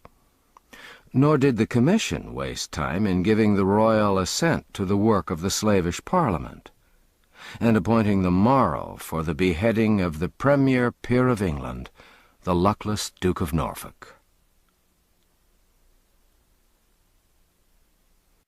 Chapter 9. The River Pageant. At 9 in the evening, the whole vast river-front of the palace was blazing with light. The river itself, as far as the eye could reach cityward, was so thickly covered with watermen's boats and with pleasure barges, all fringed with colored lanterns and gently agitated by the waves, that it resembled a glowing and limitless garden of flowers, stirred to soft motion by summer winds. The grand terrace of stone steps leading down to the water, spacious enough to mass the army of a German principality upon, was a picture to see, with its ranks of royal halberdiers in polished armor, and its troops of brilliantly costumed servitors flitting up and down and to and fro in the hurry of preparation. Presently a command was given. and immediately all living creatures vanished from the steps. Now the air was heavy with the hush of suspense and expectancy. As far as one's vision could carry, he might see the myriads of people in the boats rise up and shade their eyes from the glare of lanterns and torches and gaze toward the palace. A file of 40 or 50 state barges drew up to the steps. They were richly gilt, and their lofty prows and sterns were elaborately carved. Some of them were decorated with banners and streamers, some with cloth of gold and arras embroidered with coats of arms, others with silken flags that had numberless little silver bells fastened to them, which shook out tiny showers of joyous music whenever the breezes fluttered them. Others of yet higher pretensions, since they belonged to nobles in the prince's immediate service, had their sides picturesquely fenced with shields, gorgeously emblazoned with armorial bearings. Each state barge was towed by a tender. Besides the rowers, these tenders carried each a number of men-at-arms in glossy helmet and breastplate, and a company of musicians. The advance guard of the expected procession now appeared in the great gateway, a troop of halberdiers. They were dressed in striped hose of black and tawny. Velvet caps graced at the sides with silver roses, and doublets of murrey and blue cloth, embroidered on the front and back with the 3 feathers, the prince's blazon woven in gold. Their halberd staves were covered with crimson velvet fastened with gilt nails and ornamented with gold tassels. Filing off on the right and left, they formed 2 long lines extending from the gateway of the palace to the water's edge. A thick rayed cloth or carpet was then unfolded and laid down between them by attendants in the gold and crimson liveries of the prince. This done, a flourish of trumpets resounded from within. A lively prelude arose from the musicians on the water, and 2 ushers with white wands marched with a slow and stately pace from the portal. They were followed by an officer bearing the civic mace, after whom came another carrying the city's sword, then several sergeants of the city guard in their full accoutrements, and with badges on their sleeves, then the Garter King-at-Arms in his tabard, then several knights of the Bath, each with a white lace on his sleeve, then their esquires, then the judges in their robes of scarlet and coifs, then the Lord High Chancellor of England, in a robe of scarlet, open before and purfled with miniver, then a deputation of aldermen in their scarlet cloaks, and then the heads of the different civic companies in their robes of state.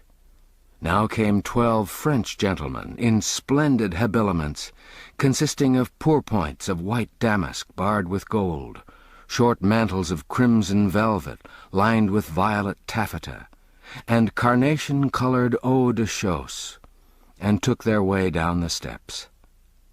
They were of the suite of the French ambassador, and were followed by 12 cavaliers of the suite of the Spanish ambassador, clothed in black velvet, unrelieved by any ornament. Following these came several great English nobles with their attendants.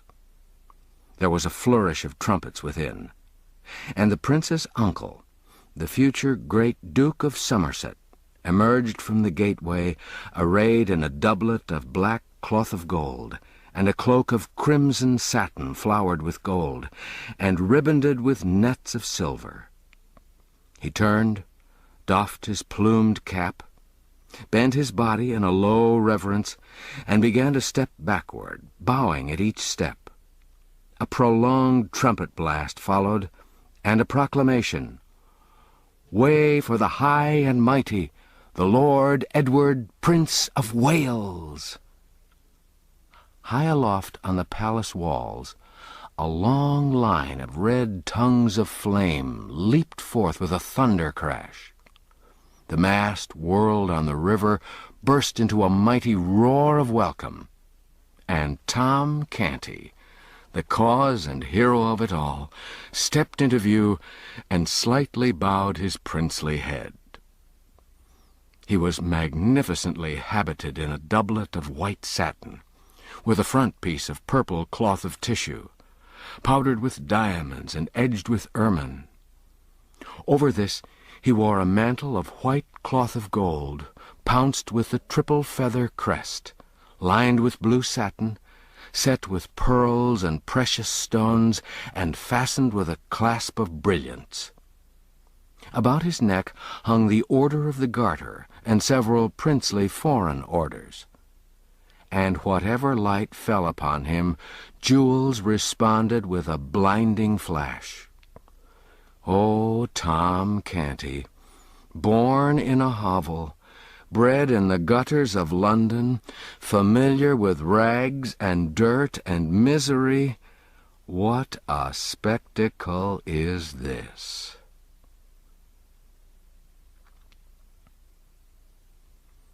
Chapter 10. The Prince in the Toils. We left John Canty dragging the rightful prince into awful court, with a noisy and delighted mob at his heels. There was but one person in it who offered a pleading word for the captive, and he wasn't heeded. He was hardly even heard, so great was the turmoil. The prince continued to struggle for freedom and to rage against the treatment he was suffering, until John Canty lost what little patience was left in him and raised his oaken cudgel in a sudden fury over the prince's head. The single pleader for the lad sprang to stop the man's arm, and the blow descended upon his own wrist. Canty roared out, "Thou'lt meddle, wilt thou? Then have thy reward!" His cudgel crashed down upon the meddler's head. There was a groan, a dim form sank to the ground among the feet of the crowd, and the next moment it lay there in the dark alone. The mob pressed on, their enjoyment nothing disturbed by this episode. Presently, the prince found himself in John Canty's abode, with the door closed against the outsiders. By the vague light of a tallow candle, which was thrust into a bottle, he made out the main features of the loathsome den, and also of the occupants of it. Two frowsy girls and a middle-aged woman cowered against the wall in one corner, with the aspect of animals habituated to harsh usage, and expecting and dreading it now. From another corner stole a withered hag with streaming gray hair and malignant eyes. John Canty said to this one, "Tarry, there's fine mummeries here. Mar 'em not till thou'st enjoyed 'em. Then let thy hand be heavy as thou wilt. Stand forth, lad. Now say thy foolery again, and thou'st not forgot it. Name thy name. Who art thou?" The insulted blood mounted to the little prince's cheek once more, and he lifted a steady and indignant gaze to the man's face, and said, "'Tis but ill-breeding in such as thou to command me to speak. I tell thee now, as I told thee before, I am Edward, Prince of Wales, and none other." The stunning surprise of this reply nailed the hag's feet to the floor where she stood, and almost took her breath. She stared at the prince in stupid amazement, which so amused her ruffianly son that he burst into a roar of laughter. But the effect upon Tom Canty's mother and sisters was different. Their dread of bodily injury gave way at once to distress of a different sort. They ran forward with woe and dismay in their faces, exclaiming, "Oh, poor Tom, poor lad!" The mother fell on her knees before the prince, put her hands upon his shoulders, and gazed yearningly into his face through her rising tears. Then she said, "Oh, my poor boy, thy foolish reading hath wrought its woeful work at last, and ta'en thy wit away. Oh, why didst thou cleave to it, when I so warned thee against it? Thou'st broke thy mother's heart. The prince looked into her face, and said gently, Thy son is well, and hath not lost his wits, good dame. Comfort thee. Let me to the palace where he is, and straightway will the king my father restore him to thee. The king thy father? O my child, unsay these words that be freighted with death for thee, and ruin for all that be near to thee. Shake off this gruesome dream.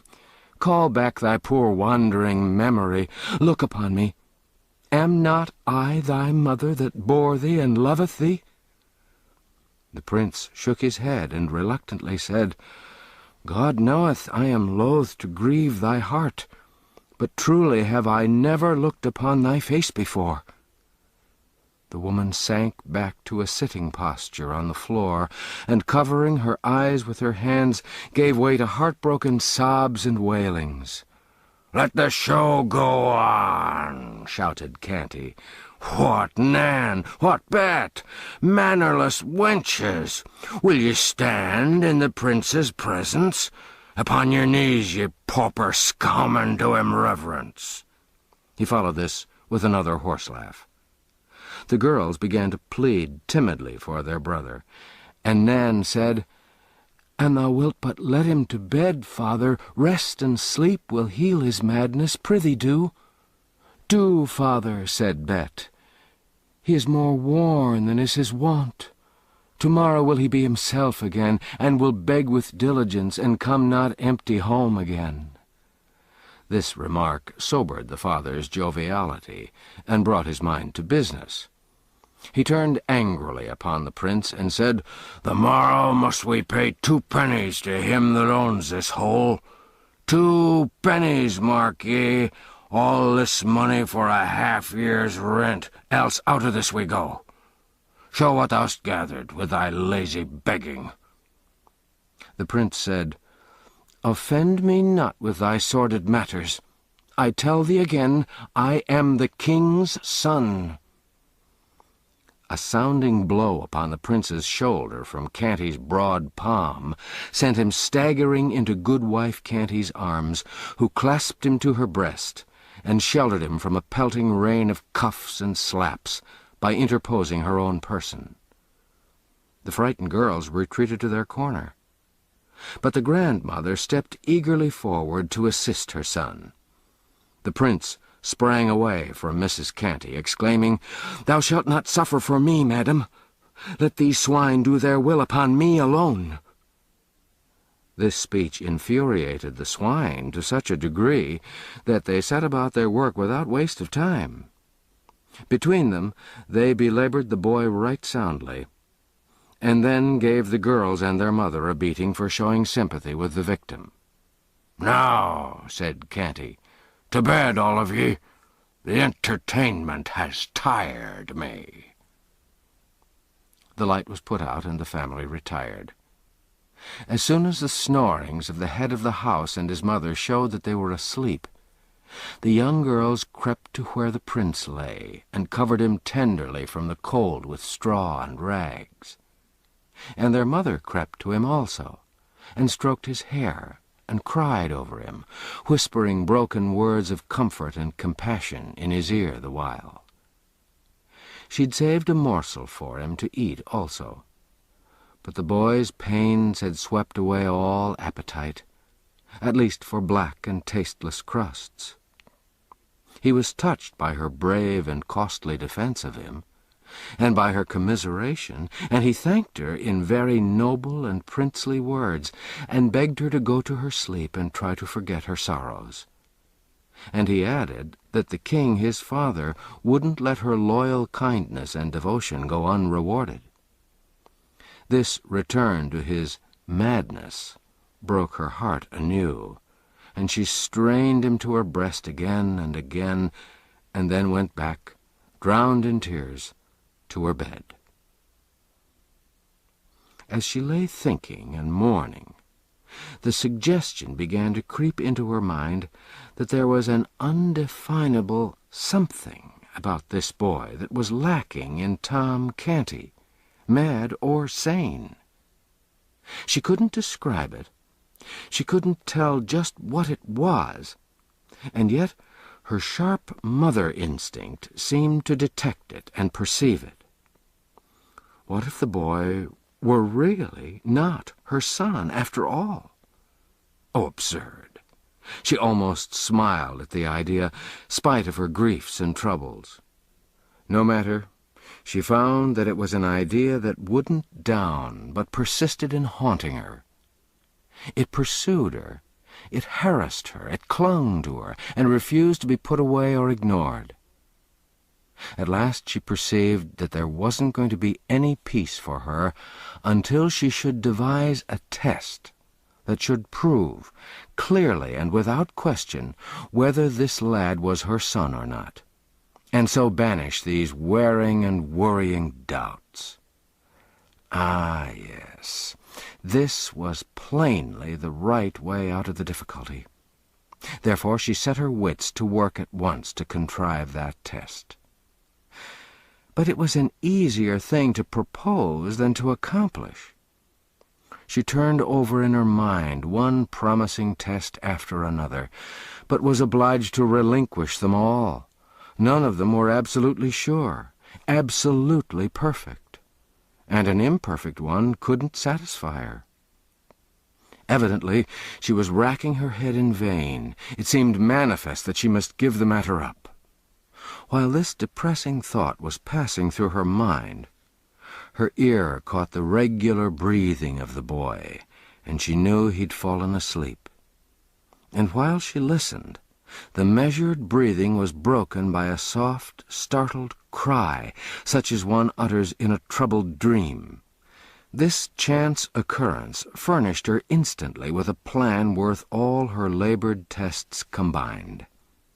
She at once set herself feverishly, but noiselessly, to work to relight her candle, muttering to herself, "Had I but seen him then, I should have known, since that day when he was little, that the powder burst in his face. He hath never been startled of a sudden out of his dreams, or out of his thinkings, but he hath cast his hand before his eyes, even as he did that day, and not as others would do it, with the palm inward, but always with the palm turned outward. I've seen it 100 times, and it hath never varied nor ever failed. Yes, I shall soon know now." By this time, she'd crept to the slumbering boy's side with the candle shaded in her hand. She bent heedfully and warily over him, scarcely breathing, in her suppressed excitement, and suddenly flashed the light in his face, and struck the floor by his ear with her knuckles. The sleeper's eyes sprung wide open, and he cast a startled stare about him, but he made no special movement with his hands.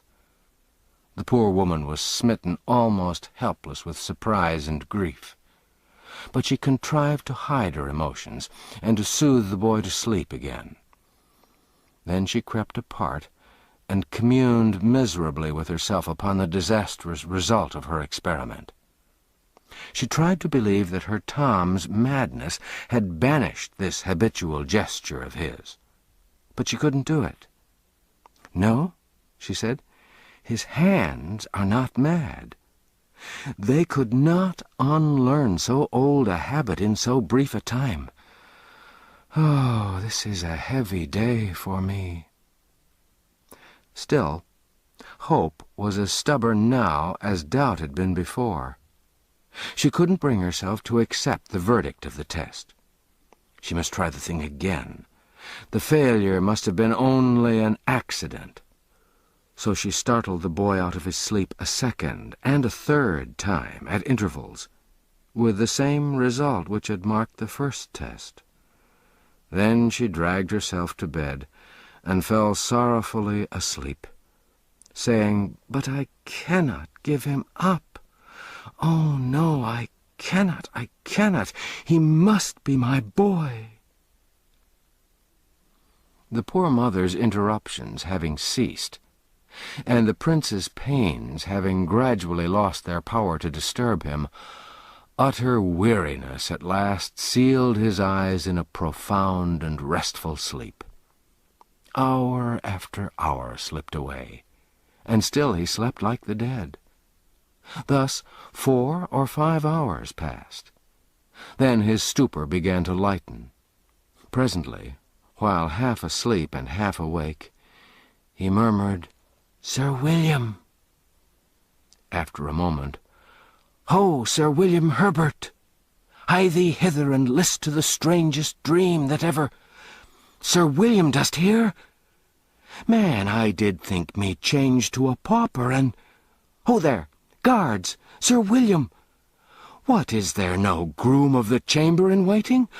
Alack, it shall go hard with— What aileth thee?" asked a whisper near him.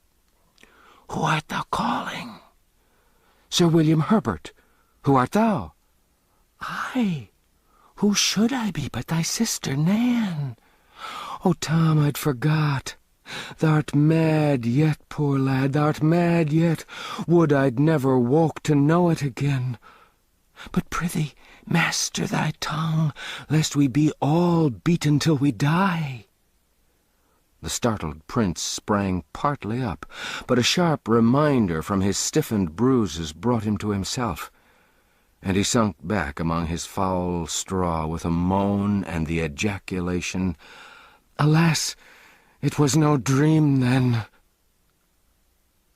In a moment, all the heavy sorrow and misery which sleep had banished were upon him again, and he realized that he was no longer a petted prince in a palace, with the adoring eyes of a nation upon him, but a pauper, an outcast, clothed in rags, prisoner in a den fit only for beasts, and consorting with beggars and thieves. In the midst of his grief, he began to be conscious of hilarious noises and shoutings, apparently but a block or two away. The next moment there were several sharp raps at the door. John Canty ceased from snoring and said, "Who knocketh? What wilt thou?" A voice answered, "Know'st thou who it was thou laid thy cudgel on?" "No, neither know I nor care." "Belike thou'lt change thy note eftsoons, and thou'd save thy neck nothing but flight may stead thee. The man's this moment delivering up the ghost. 'Tis the priest, Father Andrew." "God have mercy," exclaimed Canty. He roused his family and hoarsely commanded, "Up with ye all and fly, or bide where ye are and perish." Scarcely 5 minutes later, the Canty household were in the street and flying for their lives. John Canty held the prince by the wrist and hurried him along the dark way, giving him this caution in a low voice, "Mind thy tongue, thou mad fool, and speak not our name. I'll choose me a new name, speedily, to throw the law's dogs off the scent. Mind thy tongue, I tell thee." He growled these words to the rest of the family. "If it so chance that we be separated, let each make for London Bridge. Whoso findeth himself as far as the last linen-draper's shop on the bridge, let him tarry there till the others be come. Then will we flee into Southwark together."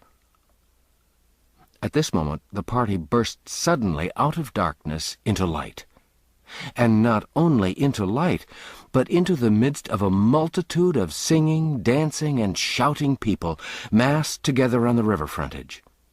There was a line of bonfires stretching as far as one could see, up and down the Thames. London Bridge was illuminated, Southwark Bridge likewise. The entire river was aglow with a flash and sheen of colored lights, and constant explosions of fireworks filled the skies with an intricate commingling of shooting splendors and a thick rain of dazzling sparks that almost turned night into day. Everywhere were crowds of revellers. All London seemed to be at large. John Canty delivered himself of a furious curse and commanded a retreat. but it was too late.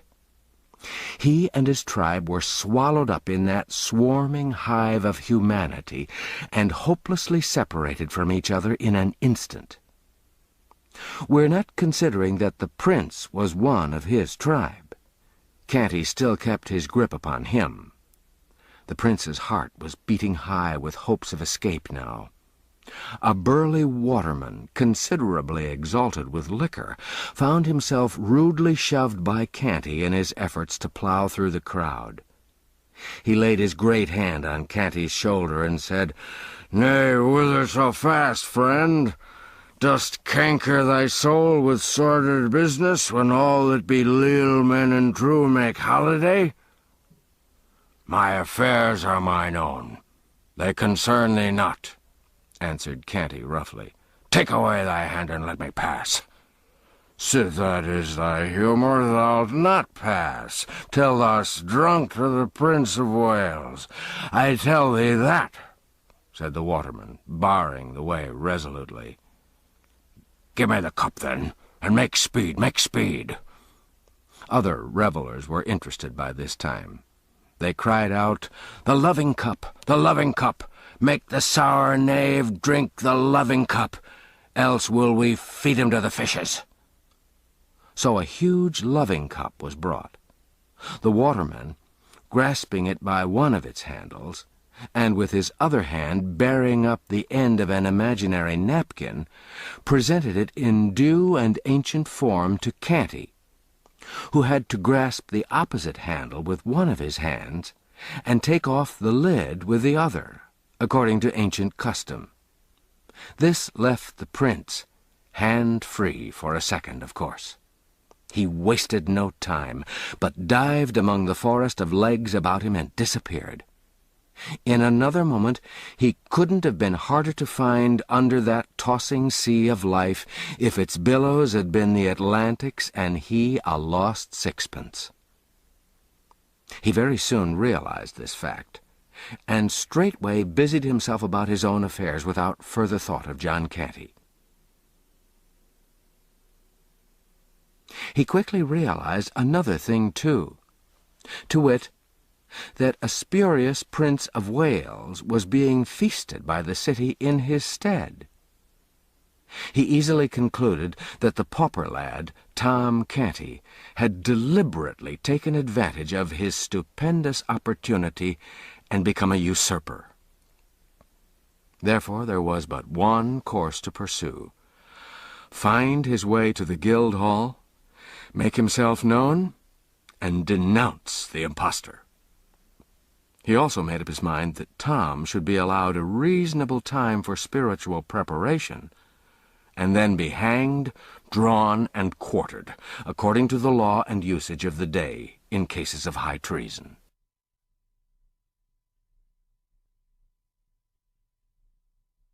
Chapter 11. At Guildhall. The royal barge, attended by its gorgeous fleet, took its stately way down the Thames through the wilderness of illuminated boats. The air was laden with music. The river banks were beruffled with joy flames. The distant city lay in a soft, luminous glow from its countless invisible bonfires. Above it rose many a slender spire into the sky, encrusted with sparkling lights, wherefore, in their remoteness, they seemed like jeweled lances thrust aloft.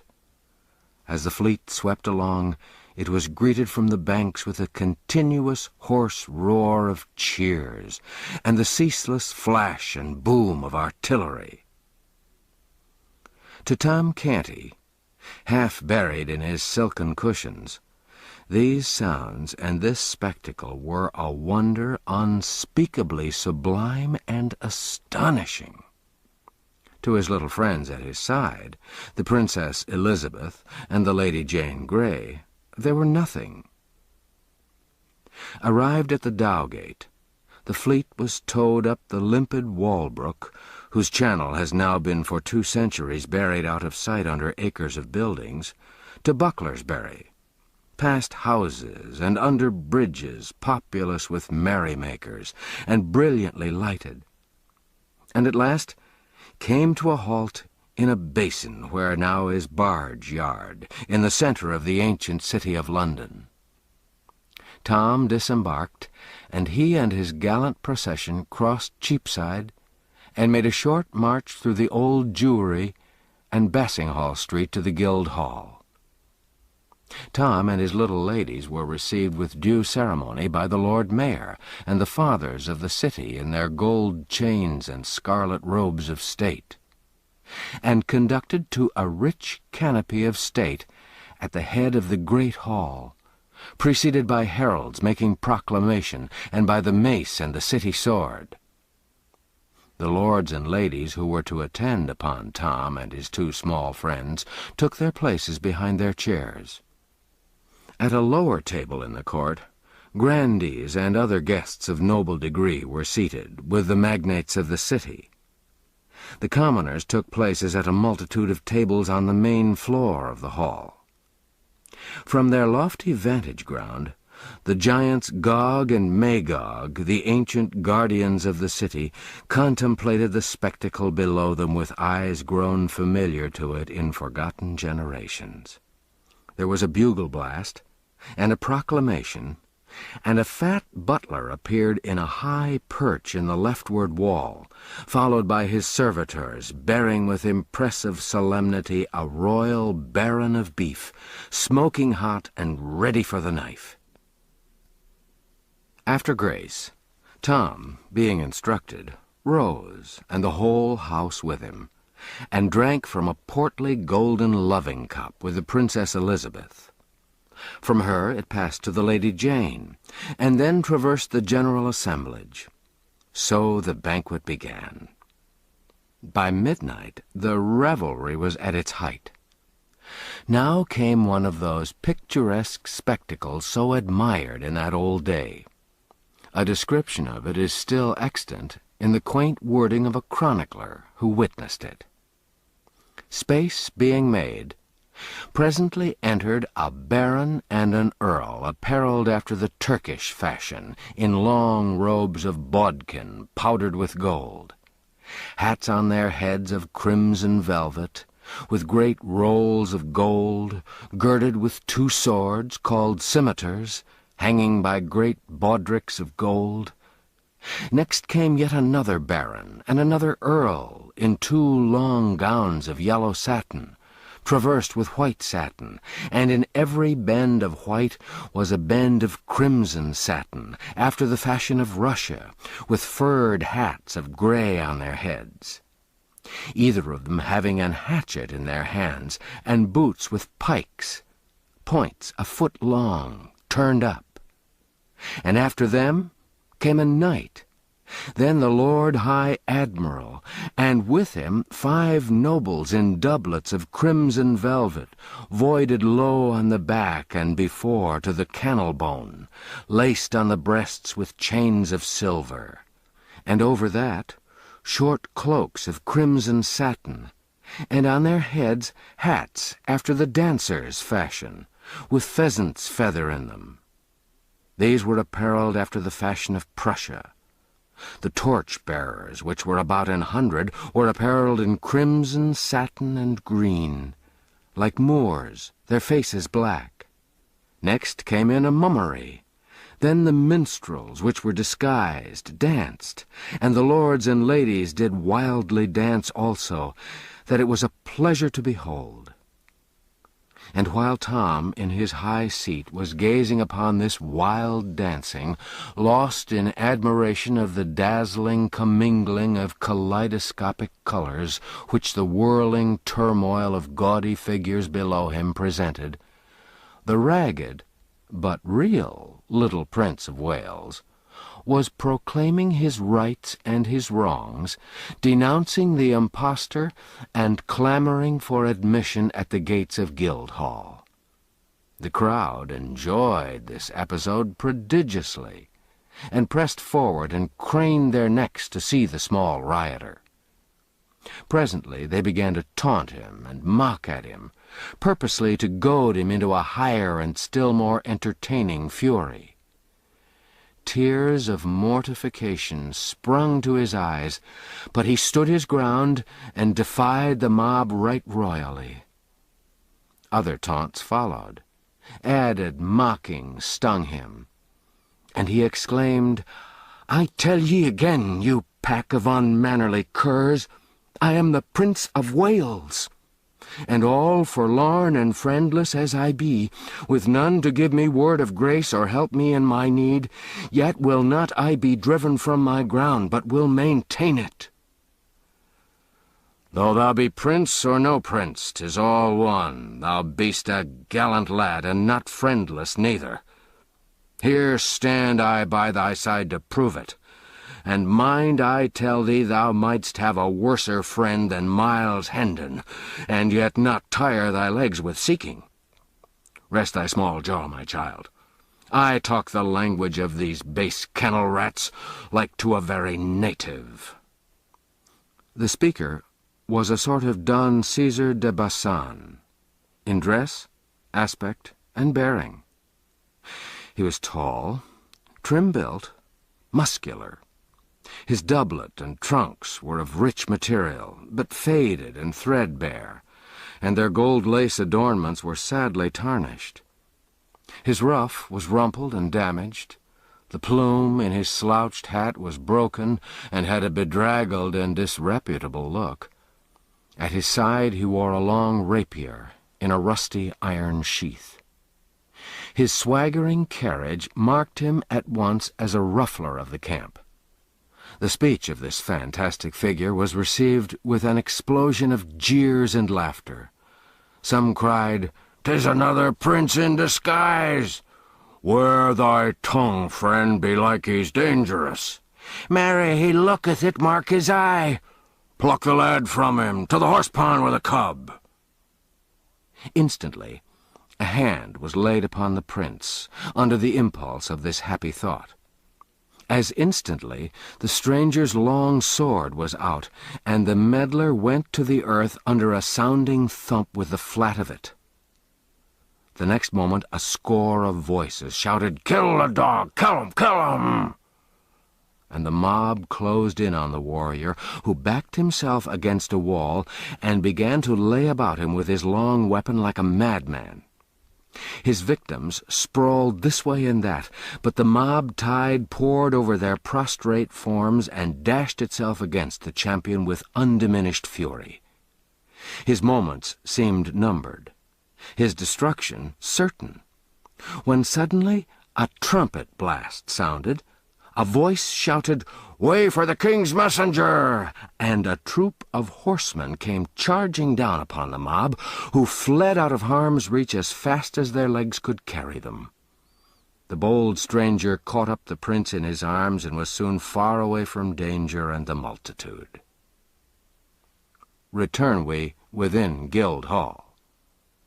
Suddenly, high above the jubilant roar and thunder of the revel, broke the clear peal of a bugle note. There was instant silence, a deep hush. Then a single voice rose, that of the messenger from the palace, and began to pipe forth a proclamation, the whole multitude standing listening. The closing words, solemnly pronounced, were, "The king is dead." The great assemblage bent their heads upon their breasts with one accord, remained so in profound silence a few moments, then all sunk upon their knees in a body, stretched out their hands toward Tom, and a mighty shout burst forth that seemed to shake the building. "Long live the king!" Poor Tom's dazed eyes wandered abroad over this stupefying spectacle, and finally rested dreamily upon the kneeling princesses beside him a moment, then upon the Earl of Hertford. A sudden purpose dawned in his face. He said, in a low tone, at Lord Hertford's ear, "Answer me truly, on thy faith and honour. Uttered I here a command, the which none but a king might hold privilege and prerogative to utter, would such a commandment be obeyed, and none rise up to say me nay? None, my liege, in all these realms. In thy person bides the majesty of England. Thou art the king, thy word is law. Tom responded in a strong, earnest voice, and with great animation. Then shall the king's law be law of mercy from this day, and never more be law of blood. Up from thy knees and away, to the Tower, and say the king decrees the Duke of Norfolk shall not die. The words were caught up and carried eagerly from lip to lip, far and wide over the hall, and as Hertford hurried from the presence, another prodigious shout burst forth. The reign of blood is ended. Long live Edward, King of England. Chapter 12. The Prince and His Deliverer. As soon as Miles Hendon and the little prince were clear of the mob, they struck down through back lanes and alleys toward the river. Their way was unobstructed until they approached London Bridge. Then they ploughed into the multitude again, Hendon keeping a fast grip on the prince's, the king's, wrist. The tremendous news was already abroad, and the boy learned it from 1,000 voices at once. The king is dead. The tidings struck a chill to the heart of the poor little waif, and sent a shudder through his frame. He realized the greatness of his loss, and was filled with a bitter grief. For the grim tyrant who'd been such a terror to others had always been gentle with him. The tears sprung to his eyes and blurred all objects. For an instant he felt himself the most forlorn, outcast, and forsaken of God's creatures. Then another cry shook the night with its far-reaching thunders. Long live King Edward VI! And this made his eyes kindle, and thrilled him with pride to his fingers' ends. Ah, he thought, how grand and strange it seems. I am king. Our friends threaded their way slowly through the throngs upon the bridge. This structure, which had stood for 600 years, and had been a noisy and populous thoroughfare all that time, was a curious affair. For a closely packed rank of stores and shops, with family quarters overhead, stretched along both sides of it, from one bank of the river to the other. The bridge was a sort of town to itself. It had its inn, its beer-houses, its bakeries, its haberdasheries, its food markets, its manufacturing industries, and even its church. It looked upon the two neighbours which it linked together, London and Southwark, as being well enough as suburbs, but not otherwise particularly important. It was a close corporation, so to speak. It was a narrow town of a single street 1/5 of a mile long. Its population was but a village population, and everybody in it knew all his fellow townsmen intimately, and had known their fathers and mothers before them, and all their little family affairs into the bargain. It had its aristocracy, of course, its fine old families of butchers and bakers and what-not, who'd occupied the same old premises for 500 or 600 years, and knew the great history of the bridge from beginning to end, and all its strange legends, and who always talked bridgy talk, and thought bridgy thoughts, and lied in a long, level, direct, substantial, bridgy way. It was just the sort of population to be narrow and ignorant and self-conceited. Children were born on the bridge, were reared there, grew to old age, and finally died without ever having set a foot upon any part of the world but London Bridge alone. Such people would naturally imagine that the mighty and interminable procession which moved through its streets night and day, with its confused roar of shouts and cries, its neighings and bellowings and bleatings, and its muffled thunder tramp, was the one great thing in this world, and themselves somehow the proprietors of it. And so they were, in effect. At least they could exhibit it from their windows, and did, for a consideration, whenever a returning king or hero gave it a fleeting splendor. For there was no place like it for affording a long, straight, uninterrupted view of marching columns.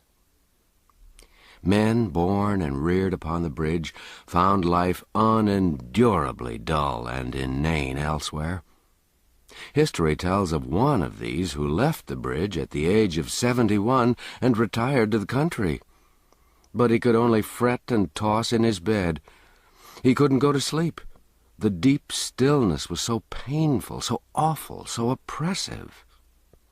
When he was worn out with it, at last he fled back to his old home, a lean and haggard spectre, and fell peacefully to rest and pleasant dreams under the lulling music of the lashing waters and the boom and crash and thunder of London Bridge. In the times of which we're writing, the bridge furnished object lessons in English history for its children, namely, the livid and decaying heads of renowned men impaled upon iron spikes atop of its gateways. But we digress. Hendon's lodgings were in the little inn on the bridge. As he neared the door with his small friend, a rough voice said, "So thou'rt come at last. Thou'lt not escape again, I warrant thee, and if pounding thy bones to a pudding can teach thee somewhat, thou'lt not keep us waiting another time, mayhap." And John Canty put out his hand to seize the boy. Miles Hendon stepped in the way and said, "Not too fast, friend. Thou'rt needlessly rough, methinks. What's the lad to thee?" "If it be any business of thine to make and meddle in others' affairs, he is my son." "'Tis a lie!" cried the little king hotly. "Boldly said, and I believe thee, whether thy small headpiece be sound or cracked, my boy. But whether this scurvy ruffian be thy father or no, 'tis all one. He shall not have thee to beat thee and abuse according to his threat. So thou prefer to abide with me?" I do. I know him not. I loathe him, and will die before I'll go with him." "Then 'tis settled, and there's naught more to say." "We will see as to that," exclaimed John Canty, striding past Hendon to get at the boy. "By force shall he—" "If thou do but touch him, thou animated offal, I'll spit thee like a goose," said Hendon, barring the way and laying his hand upon his sword hilt. Canty drew back. "Now mark ye," continued Hendon. "I took this lad under my protection when a mob of such as thou would have mishandled him, mayhap killed him. Dost imagine I'll desert him now to a worser fate? For whether thou art his father or no, and sooth to say I think it is a lie, a decent, swift death were better for such a lad than life in such brute hands as thine. So go thy ways, and set quick about it, for I like not much bandying of words, being not over-patient in my nature." John Canty moved off, muttering threats and curses, and was swallowed from sight in the crowd. Hendon ascended 3 flights of stairs to his room with his charge, after ordering a meal to be sent thither.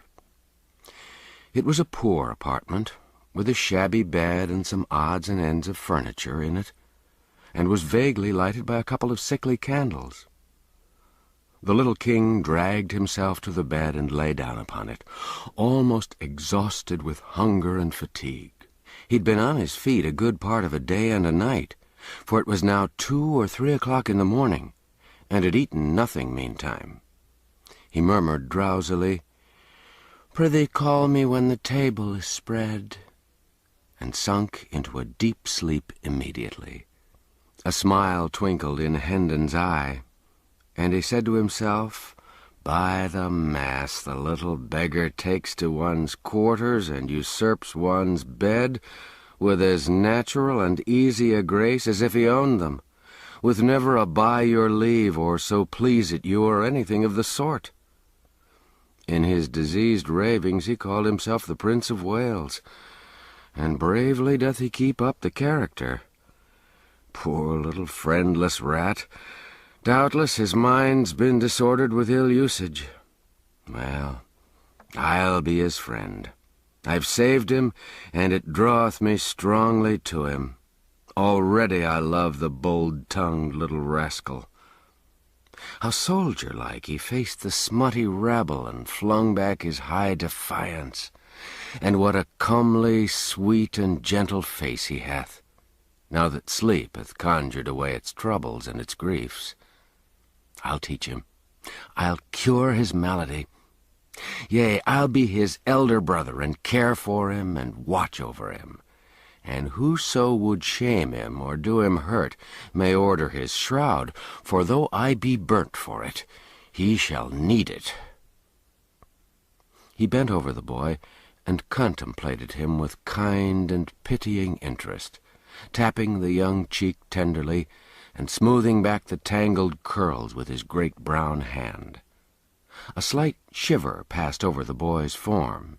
Hendon muttered, "See now how like a man it was to let him lie here uncovered and fill his body with deadly rheums. Now what shall I do? 'Twill wake him to take him up and put him within the bed, and he sorely needeth sleep." He looked about for extra covering, but finding none, doffed his doublet and wrapped the lad in it, saying, "I'm used to nipping air and scant apparel.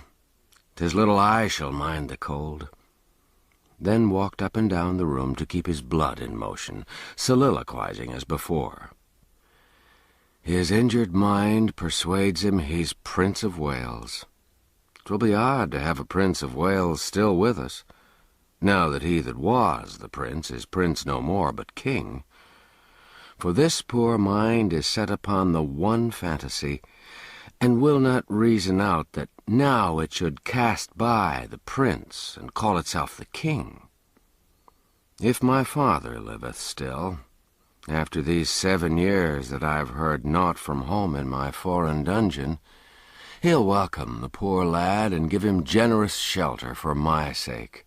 So will my good elder brother Arthur. My other brother Hugh. But I'll crack his crown and he interfere, the fox-hearted, ill-conditioned animal. Yes, thither will we fare, and straightway too." A servant entered with a smoking meal, disposed upon a small deal table, placed the chairs, and took his departure, leaving such cheap lodgers as these to wait upon themselves.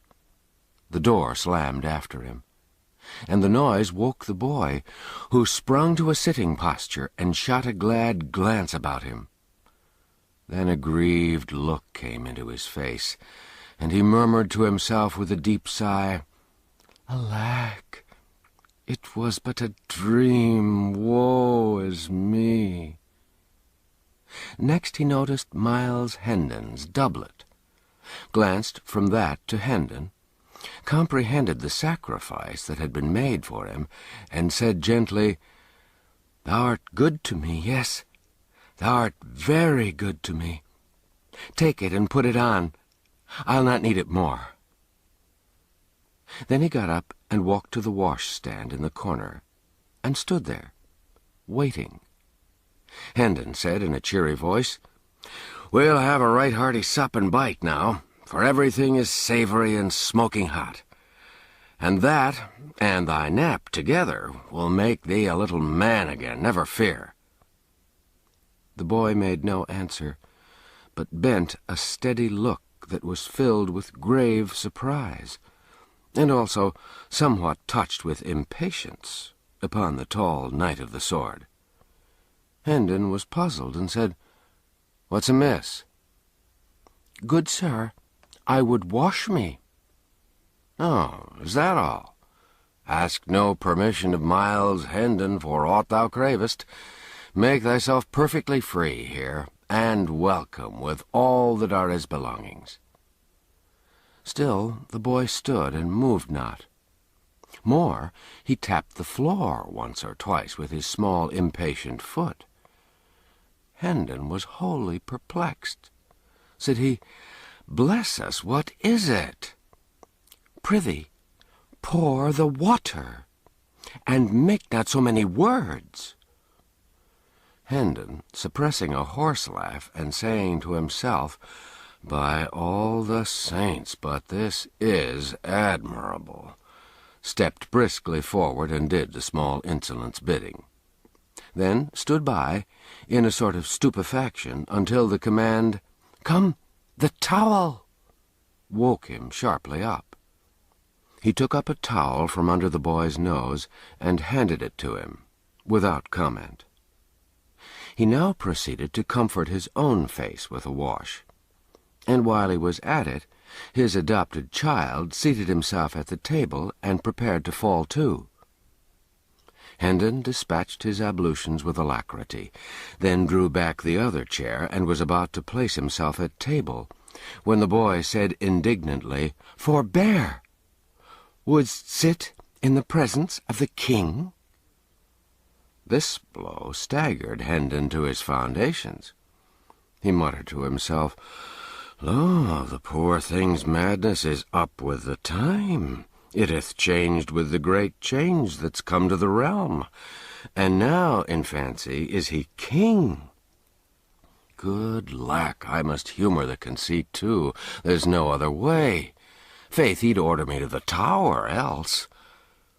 And pleased with this jest, he removed the chair from the table, took his stand behind the king, and proceeded to wait upon him in the courtliest way he was capable of. When the king ate, the rigour of his royal dignity relaxed a little, and with his growing contentment came a desire to talk. He said, "I think thou call'st thyself Miles Hendon, if I heard thee aright." "Yes, sire," Miles replied.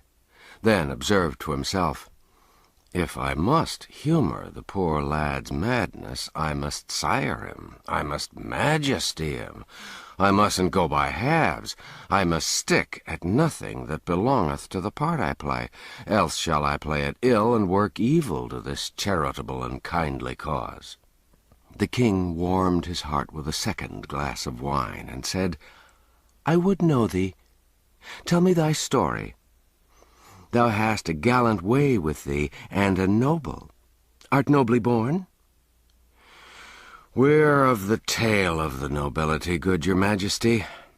My father is a baronet, one of the smaller lords by knight service, Sir Richard Hendon of Hendon Hall, by Monksholm in Kent."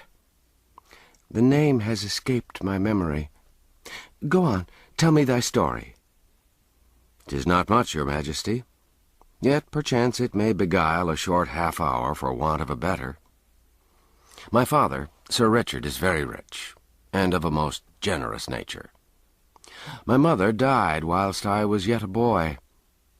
I have two brothers, Arthur, my elder, with a soul like to his father's, and Hugh, younger than I, a mean spirit, covetous, treacherous, vicious, underhanded, a reptile. Such was he from the cradle. Such was he 10 years past when I last saw him, a ripe rascal at 19, I being 20 then, and Arthur 22. There's none other of us but the Lady Edith, my cousin. She was 16 then, beautiful, gentle, good, the daughter of an earl, the last of her race, heiress of a great fortune and a lapsed title. My father was her guardian. I loved her, and she loved me. But she was betrothed to Arthur from the cradle, and Sir Richard wouldn't suffer the contract to be broken. Arthur loved another maid, and bade us be of good cheer and hold fast to the hope that delay and luck together would some day give success to our several causes. Hugh loved the Lady Edith's fortune, though in truth he said it was herself he loved. But then 'twas his way alway to say one thing and mean the other. But he lost his arts upon the girl. He could deceive my father, but none else. My father loved him best of us all, and trusted and believed him, for he was the youngest child, and others hated him, these qualities being in all ages sufficient to win a parent's dearest love. And he had a smooth, persuasive tongue, with an admirable gift of lying, and these be qualities which do mightily assist a blind affection to cozen itself.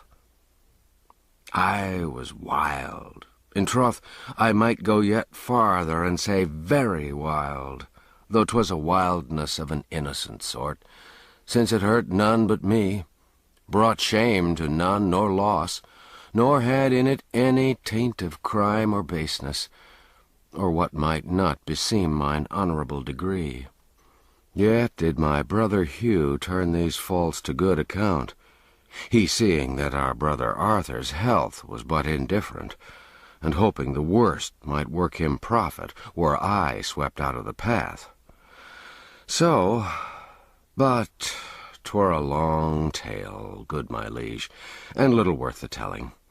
Briefly, then, this brother did deftly magnify my faults and make them crimes, ending his base work with finding a silken ladder in mine apartments, conveyed thither by his own means, and did convince my father by this, and suborned evidence of servants and other lying knaves, that I was minded to carry off my Edith and marry with her, in rank defiance of his will. 3 years of banishment from home and England might make a soldier and a man of me, my father said, and teach me some degree of wisdom. I fought out my long probation in the Continental Wars, tasting sumptuously of hard knocks, privation, and adventure. But in my last battle I was taken captive, and during the 7 years that have waxed and waned since then, a foreign dungeon hath harboured me. Through wit and courage I won to the free air at last, and fled hither straight, and am but just arrived, right poor in purse and raiment, and poorer still in knowledge of what these dull 7 years have wrought at Hendon Hall, its people and belongings. So please you, sir, my meagre tale is told. "Thou'st been shamefully abused," said the little king with a flashing eye, "but I will right thee, by the cross will I. The king hath said it." Then, fired by the story of Miles's wrongs, he loosed his tongue and poured the history of his own recent misfortunes into the ears of his astonished listener. When he'd finished, Miles said to himself, "Lo, what an imagination he hath! Verily, this is no common mind, else, crazed or sane, it couldn't weave so straight and gaudy a tale as this, out of the airy nothings wherewith it hath wrought this curious romaunt. Poor ruined little head! It shall not lack friend or shelter whilst I abide with the living.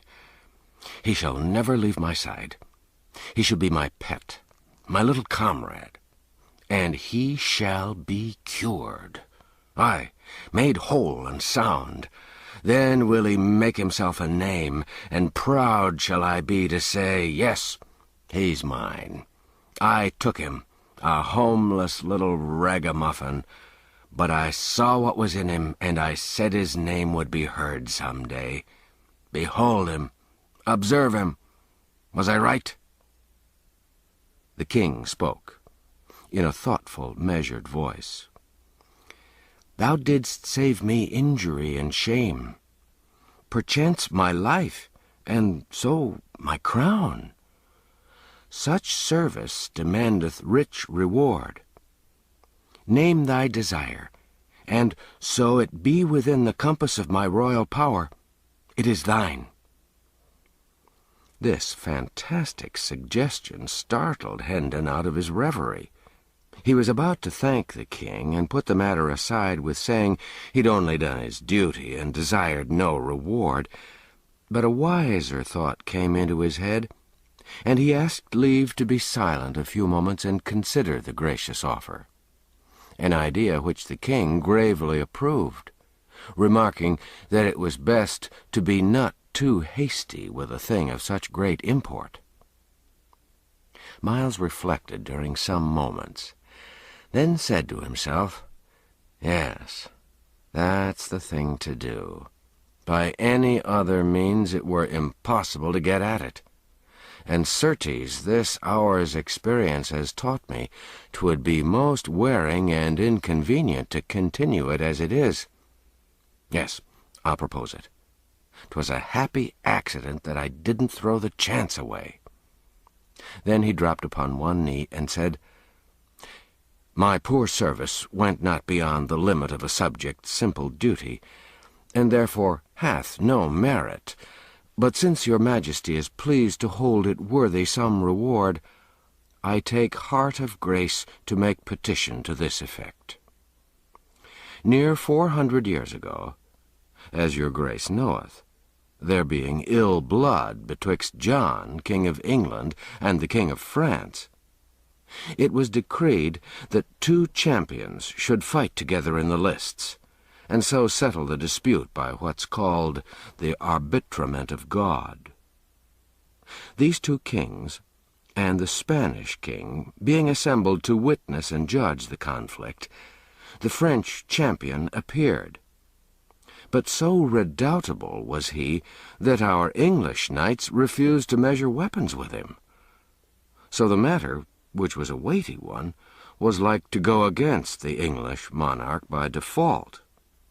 Now, in the Tower lay the Lord de Courcy, the mightiest arm in England, stripped of his honours and possessions, and wasting with long captivity.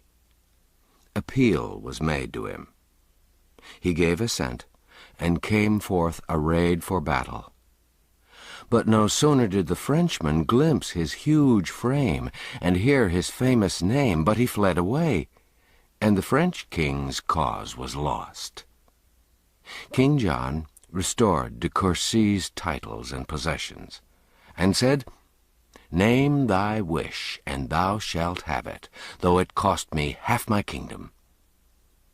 Whereat de Courcy, kneeling, as I do now, made answer, "This, then, I ask, my liege, that I and my successors may have and hold the privilege of remaining covered in the presence of the kings of England, henceforth while the throne shall last."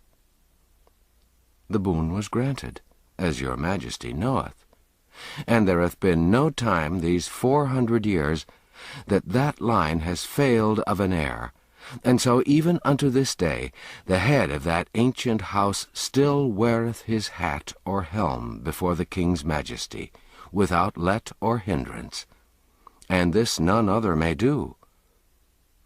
Invoking this precedent in aid of my prayer, I beseech the king to grant me but this one grace and privilege, to my more than sufficient reward, and none other, to wit, that I and my heirs forever may sit in the presence of the majesty of England. "Rise, Sir Miles Hendon, knight," said the king, gravely, giving the accolade with Hendon's sword. "Rise and seat thyself. Thy petition is granted. While England remains and the crown continues, the privilege shall not lapse." His Majesty walked apart, musing, and Hendon dropped into a chair at table, observing to himself, "'Twas a brave thought, and hath wrought me a mighty deliverance. My legs are grievously wearied, and I hadn't thought of that. I must have had to stand for weeks, till my poor lad's wits are cured."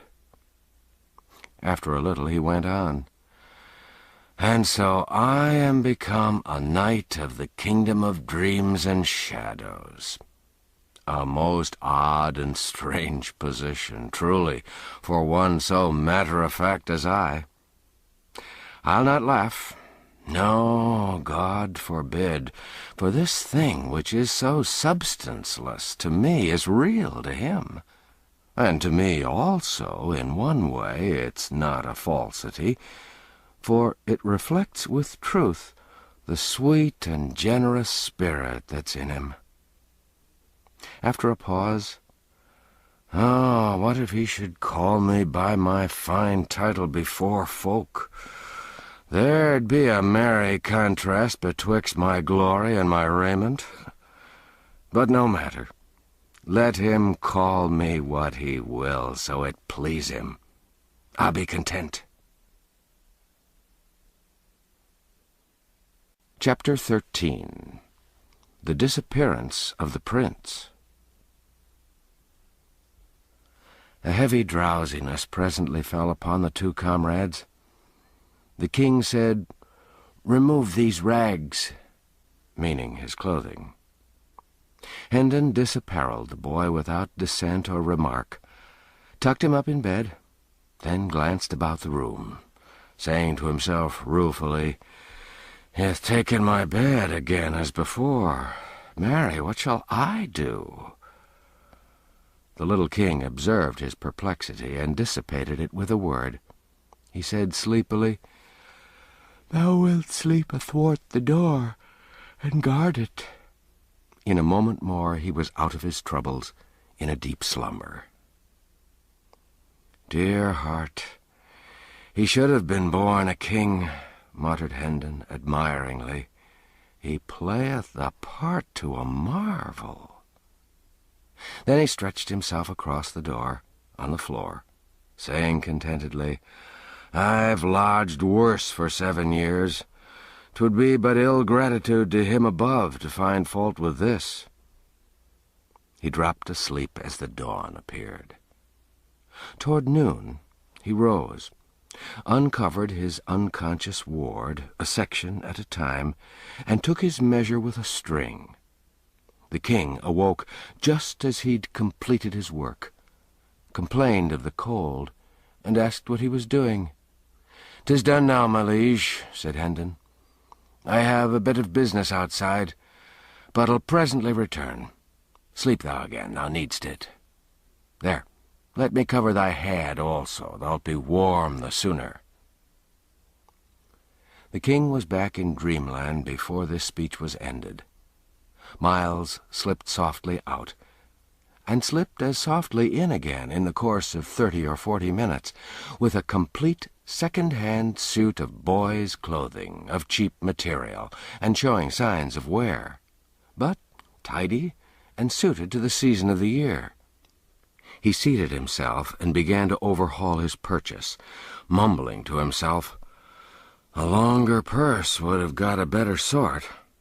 But when one hasn't the long purse, one must be content with what a short one may do. There was a woman in our town did dwell." He stirred, methinks. I must sing in a less thunderous key. It's not good to mar his sleep, with this journey before him, and he so wearied out, poor chap. This garment, 'tis well enough. A stitch here and another one there'll set it aright. This other's better, albeit a stitch or two won't come amiss in it likewise. These be very good and sound, and'll keep his small feet warm and dry. An odd new thing to him, belike, since he's doubtless been used to foot it bare, winters and summers the same. Would thread were bread, seeing one getteth a year's sufficiency for a farthing, and such a brave big needle without cost for mere love. Now shall I have the demon's own time to thread it. And so he had. He did as men have always done, and probably always will do to the end of time, held the needle still, and tried to thrust the thread through the eye, which is the opposite of a woman's way. Time and time again the thread missed the mark, going sometimes on one side of the needle, sometimes on the other, sometimes doubling up against the shaft. But he was patient, having been through these experiences before when he was soldiering. He succeeded at last, and took up the garment that had lain waiting meantime across his lap, and began his work. The inn's paid, the breakfast that's to come included, and there's wherewithal left to buy a couple of donkeys and meet our little costs for the 2 or 3 days betwixt this and the plenty that awaits us at Hendon Hall. She loved her body o' me, I've driven the needle under my nail. It matters little. 'Tis not a novelty, yet 'tis not a convenience neither. We shall be merry there, little one, never doubt it. Thy troubles'll vanish there, and likewise thy sad distemper.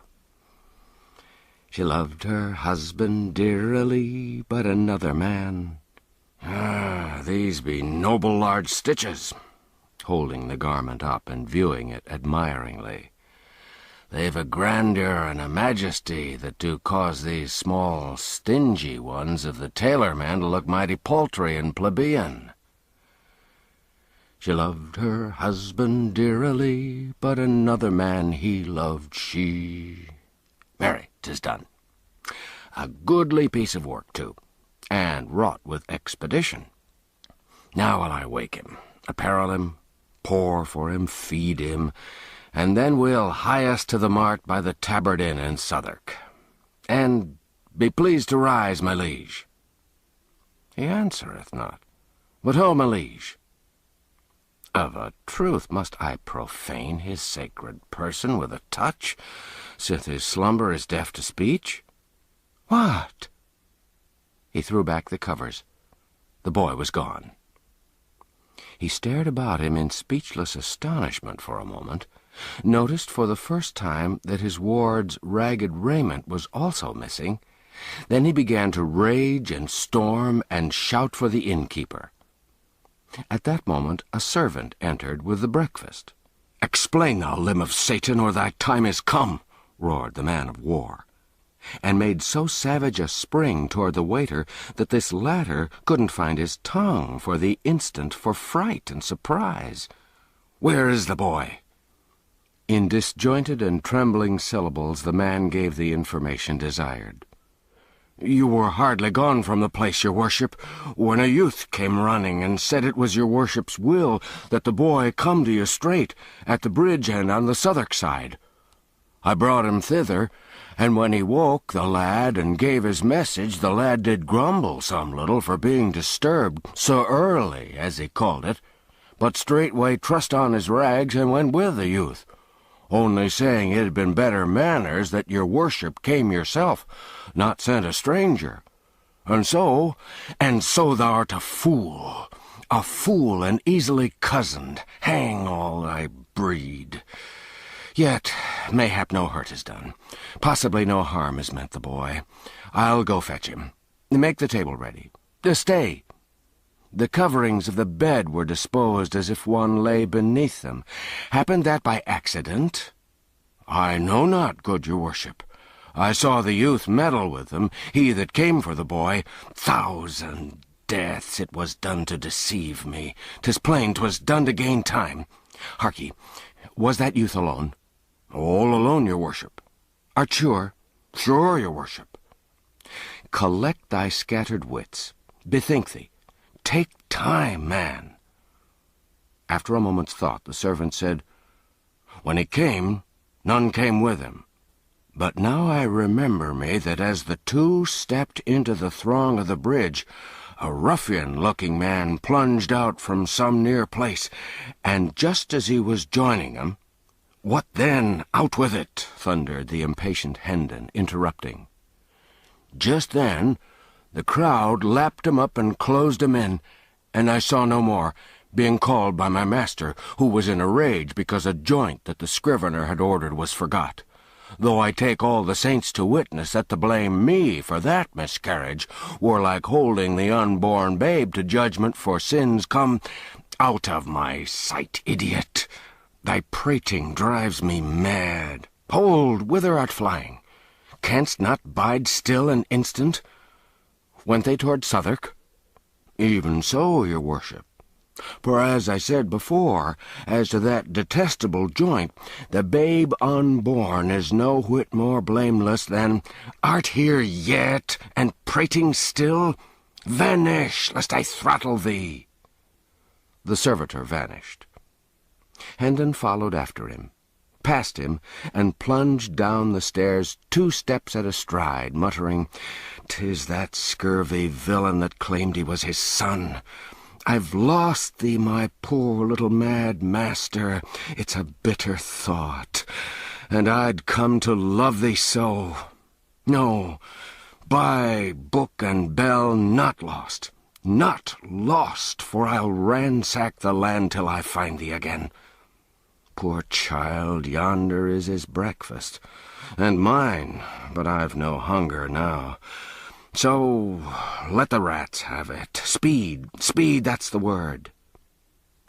As he wormed his swift way through the noisy multitudes upon the bridge, he several times said to himself, clinging to the thought as if it were a particularly pleasing one, "He grumbled, but he went.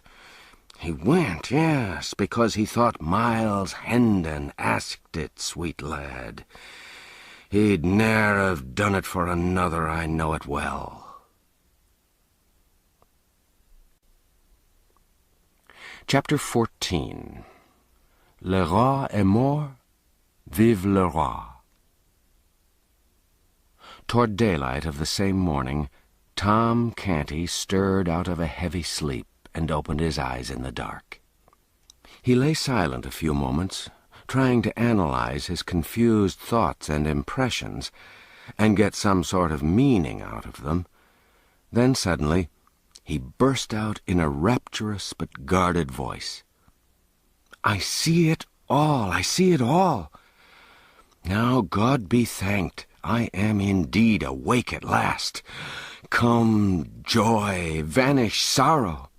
Ho, Nan, Bet, kick off your straw, and hie ye hither to my side, till I do pour into your unbelieving ears the wildest madcap dream that ever the spirits of night did conjure up, to astonish the soul of man withal. Oh, Nan, I say, Bet!" A dim form appeared at his side, and a voice said, "Wilt deign to deliver thy commands?" "Commands? Oh, woe is me, I know thy voice. Speak thou. Who am I?"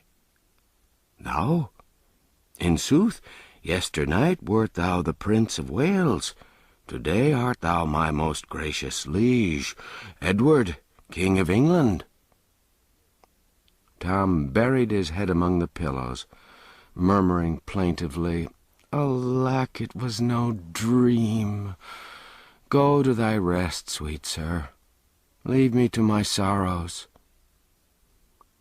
Tom slept again, and after a time he had this pleasant dream. He thought it was summer, and he was playing all alone in the fair meadow called Goodman's Fields, when a dwarf only a foot high, with long red whiskers and a humped back, appeared to him suddenly, and said, "Dig by that stump." He did so, and found 12 bright new pennies, wonderful riches. Yet this wasn't the best of it, for the dwarf said, "I know thee. Thou art a good lad and deserving. Thy distress shall end, for the day of thy reward is come. Dig here every 7th day, and thou shalt find always the same treasure, 12 bright new pennies. Tell none. keep the secret." Then the dwarf vanished, and Tom flew to awful court with his prize, saying to himself, "Every night will I give my father a penny. He'll think I begged it. It'll glad his heart, and I shall no more be beaten. 1 penny every week the good priest that teacheth me shall have. Mother, Nan, and Bet the other 4. We be done with hunger and rags now, done with fears and frets and savage usage." In his dream, he reached his sordid home all out of breath, but with eyes dancing with grateful enthusiasm, cast 4 of his pennies into his mother's lap, and cried out, "They're for thee, all of them, every one, for thee and Nan and Bet, and honestly come by, not begged nor stolen." The happy and astonished mother strained him to her breast and exclaimed, "It waxeth late. May it please your majesty to rise?" Ah, that wasn't the answer he was expecting. The dream had snapped asunder. He was awake. He opened his eyes. The richly clad First Lord of the Bedchamber was kneeling by his couch. The gladness of the lying dream faded away. The poor boy recognized that he was still a captive and a king. The room was filled with courtiers, clothed in purple mantles, the morning color, and with noble servants of the monarch. Tom sat up in bed and gazed out from the heavy silken curtains upon this fine company. The weighty business of dressing began, and one courtier after another knelt and paid his court, and offered to the little king his condolences upon his heavy loss, while the dressing proceeded. In the beginning, a shirt was taken up by the chief equerry in waiting, who passed it to the First Lord of the Buckhounds, who passed it to the second gentleman of the bedchamber, who passed it to the head ranger of Windsor Forest, who passed it to the third groom of the stole, who passed it to the Chancellor Royal of the Duchy of Lancaster, who passed it to the master of the wardrobe, who passed it to Norroy, King-at-Arms, who passed it to the constable of the Tower, who passed it to the chief steward of the household, who passed it to the hereditary Grand Diaperer, who passed it to the Lord High Admiral of England, who passed it to the Archbishop of Canterbury, who passed it to the First Lord of the Bedchamber, who took what was left of it and put it on Tom. Poor little wondering chap, it reminded him of passing buckets at a fire. Each garment in its turn had to go through this slow and solemn process. Consequently, Tom grew very weary of the ceremony, so weary that he felt an almost gushing gratefulness when he at last saw his long silken hose begin the journey down the line, and knew that the end of the matter was drawing near. But he exulted too soon. The First Lord of the Bedchamber received the hose and was about to encase Tom's legs in them, when a sudden flush invaded his face, and he hurriedly hustled the things back into the hands of the Archbishop of Canterbury, with an astounded look and a whispered, "See, my lord," pointing to a something connected with the hose. The Archbishop paled, then flushed, and passed the hose to the Lord High Admiral, whispering, "See, my lord." The Admiral passed the hose to the hereditary Grand Diaperer, and had hardly breath enough in his body to ejaculate, "See, my lord."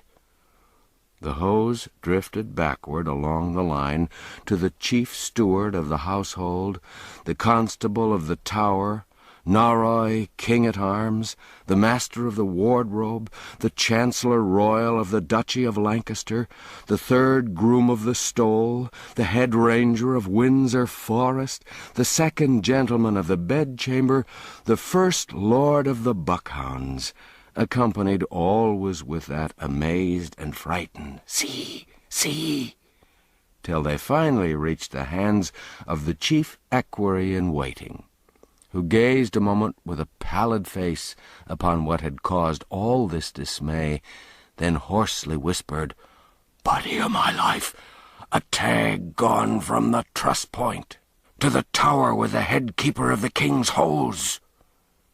After which he leaned upon the shoulder of the first lord of the Buckhounds to regather his vanished strength, while fresh hose, without any damaged strings to them, were brought.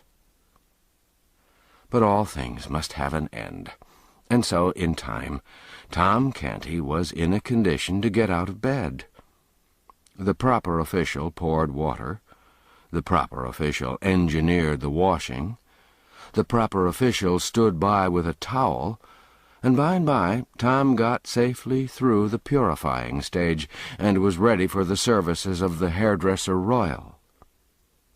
When he at length emerged from his master's hands, he was a gracious figure and as pretty as a girl in his mantle and trunks of purple satin and purple-plumed cap.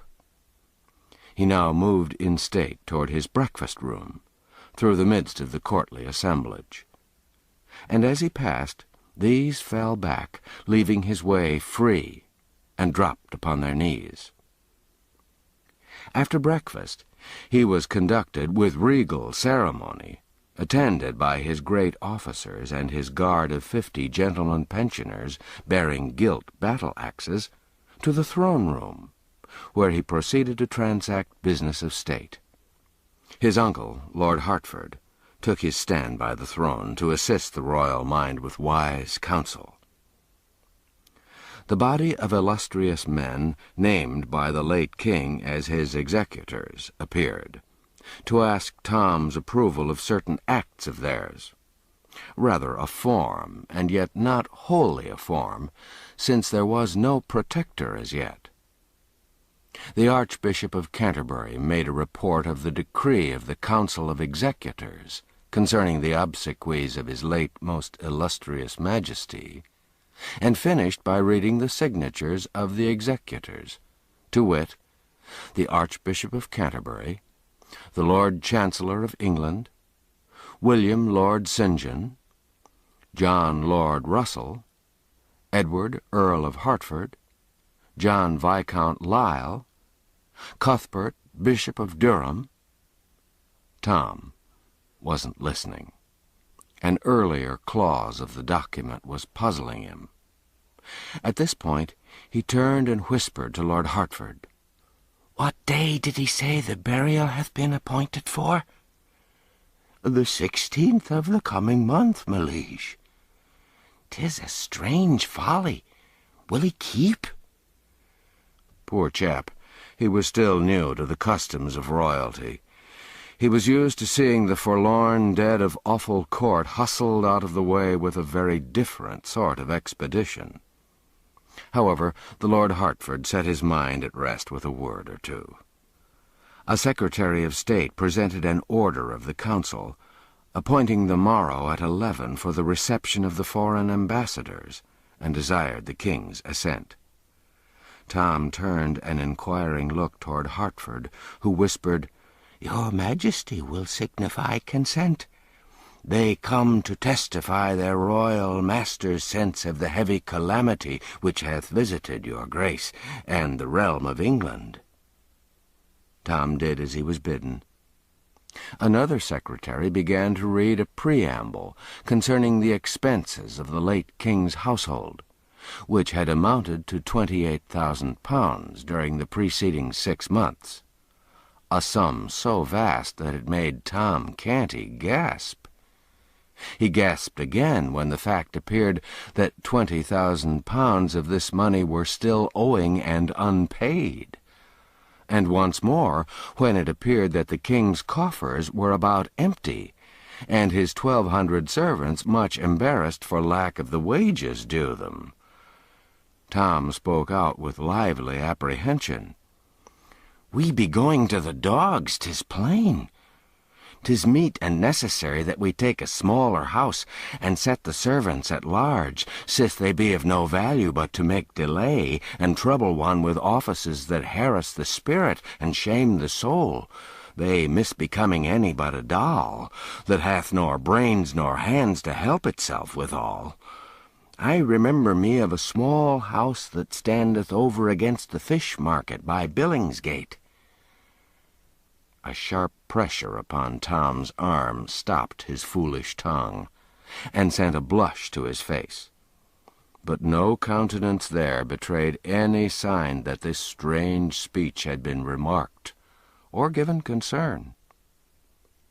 A secretary made a report that forasmuch as the late king had provided in his will for conferring the ducal degree upon the Earl of Hertford, and raising his brother Sir Thomas Seymour to the peerage, and likewise Hertford's son to an earldom, together with similar aggrandizements to other great servants of the crown, the council had resolved to hold a sitting on the 16th of February for the delivering and confirming of these honours, and that meantime, the late king not having granted in writing estates suitable to the support of these dignities, the council, knowing his private wishes in that regard, had thought proper to grant to Seymour 500 lands, and to Hertford's son 800 lands, and 300 of the next bishop's lands which should fall vacant, his present majesty being willing. Tom was about to blurt out something about the propriety of paying the late king's debts first, before squandering all his money, but a timely touch upon his arm from the thoughtful Hertford saved him this indiscretion. Wherefore he gave the royal assent without spoken comment, but with much inward discomfort. While he sat reflecting a moment over the ease with which he was doing strange and glittering miracles, a happy thought shot into his mind. Why not make his mother Duchess of Uffle Court, and give her an estate? But a sorrowful thought swept it instantly away. He was only a king in name. These grave veterans and great nobles were his masters. To them, his mother was only the creature of a diseased mind. They'd simply listen to his project with unbelieving ears, then send for the doctor.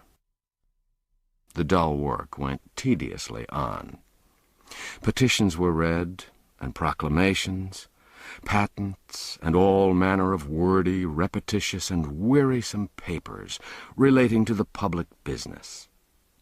And at last Tom sighed pathetically and murmured to himself, "In what have I offended, that the good God should take me away from the fields and the free air and the sunshine, to shut me up here and make me a king and afflict me so?" Then his poor muddled head nodded a while, and presently dropped to his shoulder, and the business of the empire came to a standstill for want of that august factor, the ratifying power. Silence ensued around the slumbering child, and the sages of the realm ceased from their deliberations. During the forenoon, Tom had an enjoyable hour, by permission of his keepers, Hertford and St. John, with the Lady Elizabeth and the little Lady Jane Grey, though the spirits of the princesses were rather subdued by the mighty stroke that had fallen upon the royal house. And at the end of the visit, his elder sister, afterward the Bloody Mary of history, chilled him with a solemn interview which had but one merit in his eyes, its brevity. He had a few moments to himself, and then a slim lad of about 12 years of age was admitted to his presence, whose clothing, except his snowy ruff and the laces about his wrists, was of black, doublet, hose, and all. He bore no badge of mourning, but a knot of purple ribbon on his shoulder. He advanced hesitatingly, with head bowed and bare, and dropped upon one knee in front of Tom. Tom sat still and contemplated him soberly for a moment. Then he said, Rise, lad. Who art thou? What wouldst have? The boy rose and stood at graceful ease, but with an aspect of concern in his face. He said, "Of a surety thou must remember me, my lord. I am thy whipping boy." My whipping boy? "The same, your grace. I am Humphrey Marlowe." Tom perceived that here was someone whom his keepers ought to have posted him about. The situation was delicate. What should he do? Pretend he knew this lad, and then betray by his every utterance that he'd never heard of him before? No, that wouldn't do. An idea came to his relief. Accidents like this might be likely to happen with some frequency, now that business urgencies would often call Hertford and St. John from his side, they being members of the Council of Executors. Therefore, perhaps it would be well to strike out a plan himself to meet the requirements of such emergencies. Yes, that would be a wise course. He'd practice on this boy and see what sort of success he might achieve. So he stroked his brow perplexedly a moment or two, and presently said, "Now I seem to remember thee somewhat, but my wit is clogged and dim with suffering." "Alack, my poor master!" ejaculated the whipping boy with feeling, adding to himself, "In truth, 'tis as they said, his mind is gone. Alas, poor soul! But, misfortune catch me, how am I forgetting? They said one mustn't seem to observe that aught is wrong with him." "'Tis strange how my memory doth wanton with me these days," said Tom. "But mind it not, I mend apace. A little clue doth often serve to bring me back again the things and names which had escaped me. And not they only, forsooth, but e'en such as I ne'er heard before, as this lad shall see. Give thy business speech." "'Tis matter of small weight, my liege, yet will I touch upon it, an it please your grace. 2 days gone by, when your majesty faulted thrice in your Greek, in the morning lessons, dost remember it?" Yes, methinks I do." "It's not much of a lie. An I had meddled with the Greek at all, I'd not faulted simply thrice, but 40 times. "Yes, I do recall it now. Go on." The master being wroth with what he termed such slovenly and doltish work, did promise that he would soundly whip me for it, and—" "Whip thee?" said Tom, astonished out of his presence of mind. "Why should he whip thee for faults of mine?" "Ah, your grace forgetteth again. He always scourgeth me when thou dost fail in thy lessons." True, I'd forgot. Thou teachest me in private. Then if I fail, he argueth that thy office was lamely done, and— "Oh, my liege, what words are these?" "I, the humblest of thy servants, presume to teach thee? Then where is thy blame? What riddle is this? Am I in truth gone mad, or is it thou? Explain, speak out." "But, good your majesty, there's naught that needeth simplifying. None may visit the sacred person of the Prince of Wales with blows. Wherefore, when he faulteth, 'tis I that take them. And meet it is, and right, for that it is mine office and my livelihood." Tom stared at the tranquil boy, observing to himself, "Lo, it is a wonderful thing, a most strange and curious trade. I marvel they've not hired a boy to take my combings and my dressings for me. Would heaven they would! And they'll do this thing, I'll take my lashings in mine own person, giving God thanks for a change." Then he said aloud, And hast thou been beaten, poor friend, according to the promise?" "No, good your majesty, my punishment was appointed for this day, and peradventure it may be annulled, as unbefitting the season of mourning that's come upon us. I know not, and so've made bold to come hither and remind your grace about your gracious promise to intercede in my behalf." "With the master? To save thee thy whipping? Ah, thou dost remember. My memory mendeth, thou seest. Set thy mind at ease. Thy back shall go unscathed. I'll see to it." "Oh, thanks, my good lord," cried the boy, dropping upon his knee again. "Mayhap I have ventured far in now, and yet—" Seeing Master Humphrey hesitate, Tom encouraged him to go on, saying he was in the granting mood. "Then will I speak it out, for it lieth near my heart. Since thou art no more Prince of Wales, but King, thou canst order matters as thou wilt, with none to say thee nay. Wherefore it's not in reason that thou wilt longer vex thyself with dreary studies, but wilt burn thy books and turn thy mind to things less irksome. Then am I ruined, and mine orphan sisters with me." "Ruined? Prithee, how?" "My back is my bread, O my gracious liege. If I go idle, I starve. And thou cease from study, mine office is gone. Thou'lt need no whipping boy. Don't turn me away." Tom was touched with this pathetic distress. He said with a right royal burst of generosity, "Discomfort thyself no further, lad. Thine office shall be permanent in thee and thy line forever." Then he struck the boy a light blow on the shoulder with the flat of his sword, exclaiming, "Rise, Humphrey Marlowe, hereditary grand whipping boy to the royal house of England. Banish sorrow. I will betake me to my books again, and study so ill that they must in justice treble thy wage, so mightily shall the business of thine office be augmented."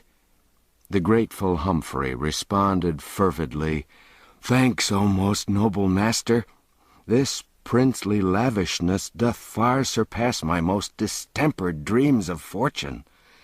Now shall I be happy all my days, and all the house of Marlowe after me." Tom had wit enough to perceive that here was a lad who could be useful to him. He encouraged Humphrey to talk, and he was nothing loath.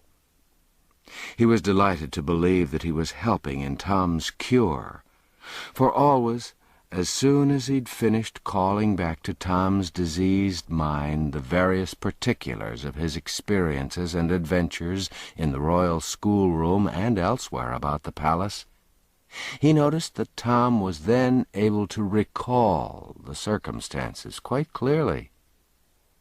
At the end of an hour, Tom found himself well freighted with very valuable information concerning personages and matters pertaining to the court. So he resolved to draw instruction from this source daily, and to this end he would give order to admit Humphrey to the royal closet whenever he might come, provided the majesty of England was not engaged with other people. Humphrey had hardly been dismissed when my Lord Hertford arrived with more trouble for Tom. He said that the lords of the council, fearing that some overwrought report of the king's damaged health might have leaked out and got abroad, they deemed it wise and best that his majesty should begin to dine in public after a day or two. His wholesome complexion and vigorous step, assisted by a carefully guarded repose of manner and ease and grace of demeanor, would more surely quiet the general pulse, in case any evil rumors had gone about, than any other scheme that could be devised. Then the Earl proceeded very delicately to instruct Tom as to the observances proper to the stately occasion, under the rather thin disguise of reminding him concerning things already known to him. But to his vast gratification, it turned out that Tom needed very little help in this line.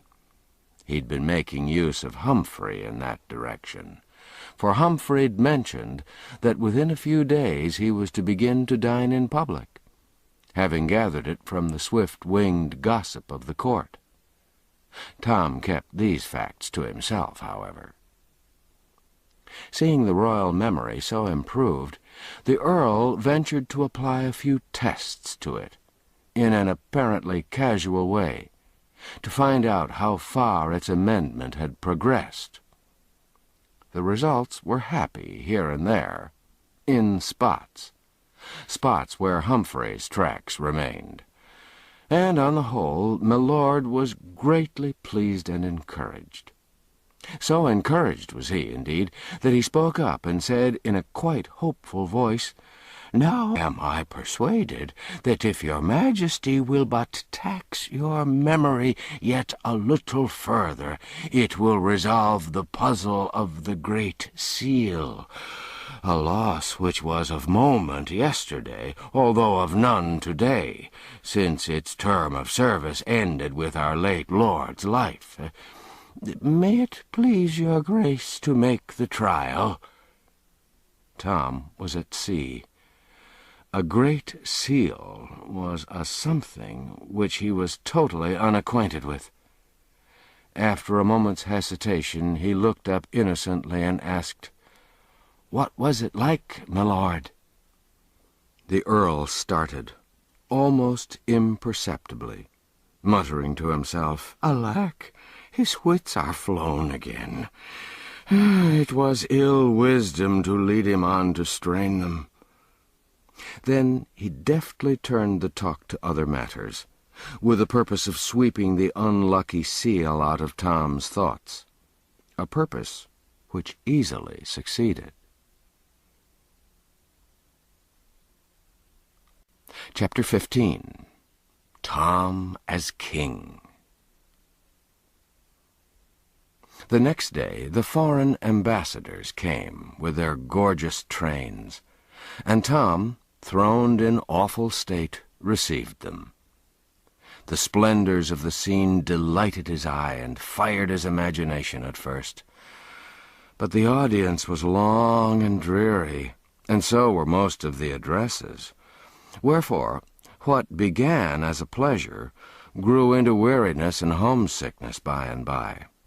Tom said the words which Hertford put into his mouth from time to time, and tried hard to acquit himself satisfactorily, but he was too new to such things and too ill at ease to accomplish more than a tolerable success. He looked sufficiently like a king, but he was ill able to feel like one. He was cordially glad when the ceremony was ended. The larger part of his day was wasted, as he termed it in his own mind, in labors pertaining to his royal office. Even the 2 hours devoted to certain princely pastimes and recreations were rather a burden to him than otherwise. They were so fettered by restrictions and ceremonious observances. However, he had a private hour with his whipping boy, which he counted clear gain, since he got both entertainment and needful information out of it. The third day of Tom Canty's kingship came and went much as the others had done. But there was a lifting of his cloud in one way. He felt less uncomfortable than at first. He was getting a little used to his circumstances and surroundings. His chains still galled, but not all the time. He found that the presence and homage of the great afflicted and embarrassed him less and less sharply with every hour that drifted over his head. But for one single dread, he could have seen the fourth day approach without serious distress. The dining in public. It was to begin that day. There were greater matters in the program, for on that day he would have to preside at a council, which would take his views and commands concerning the policy to be pursued toward various foreign nations, scattered far and near over the great globe. On that day, too, Hertford would be formally chosen to the grand office of Lord Protector. Other things of note were appointed for that 4th day also, but to Tom they were all insignificant compared with the ordeal of dining all by himself, with a multitude of curious eyes fastened upon him, and a multitude of mouths whispering comments upon his performance, and upon his mistakes, if he should be so unlucky as to make any. Still, nothing could stop that 4th day, and so it came. It found poor Tom low-spirited and absent-minded, and this mood continued. He couldn't shake it off. The ordinary duties of the morning dragged upon his hands and wearied him. Once more he felt the sense of captivity heavy upon him. Late in the forenoon, he was in a large audience-chamber, conversing with the Earl of Hertford, and duly awaiting the striking of the hour appointed for a visit of ceremony from a considerable number of great officials and courtiers.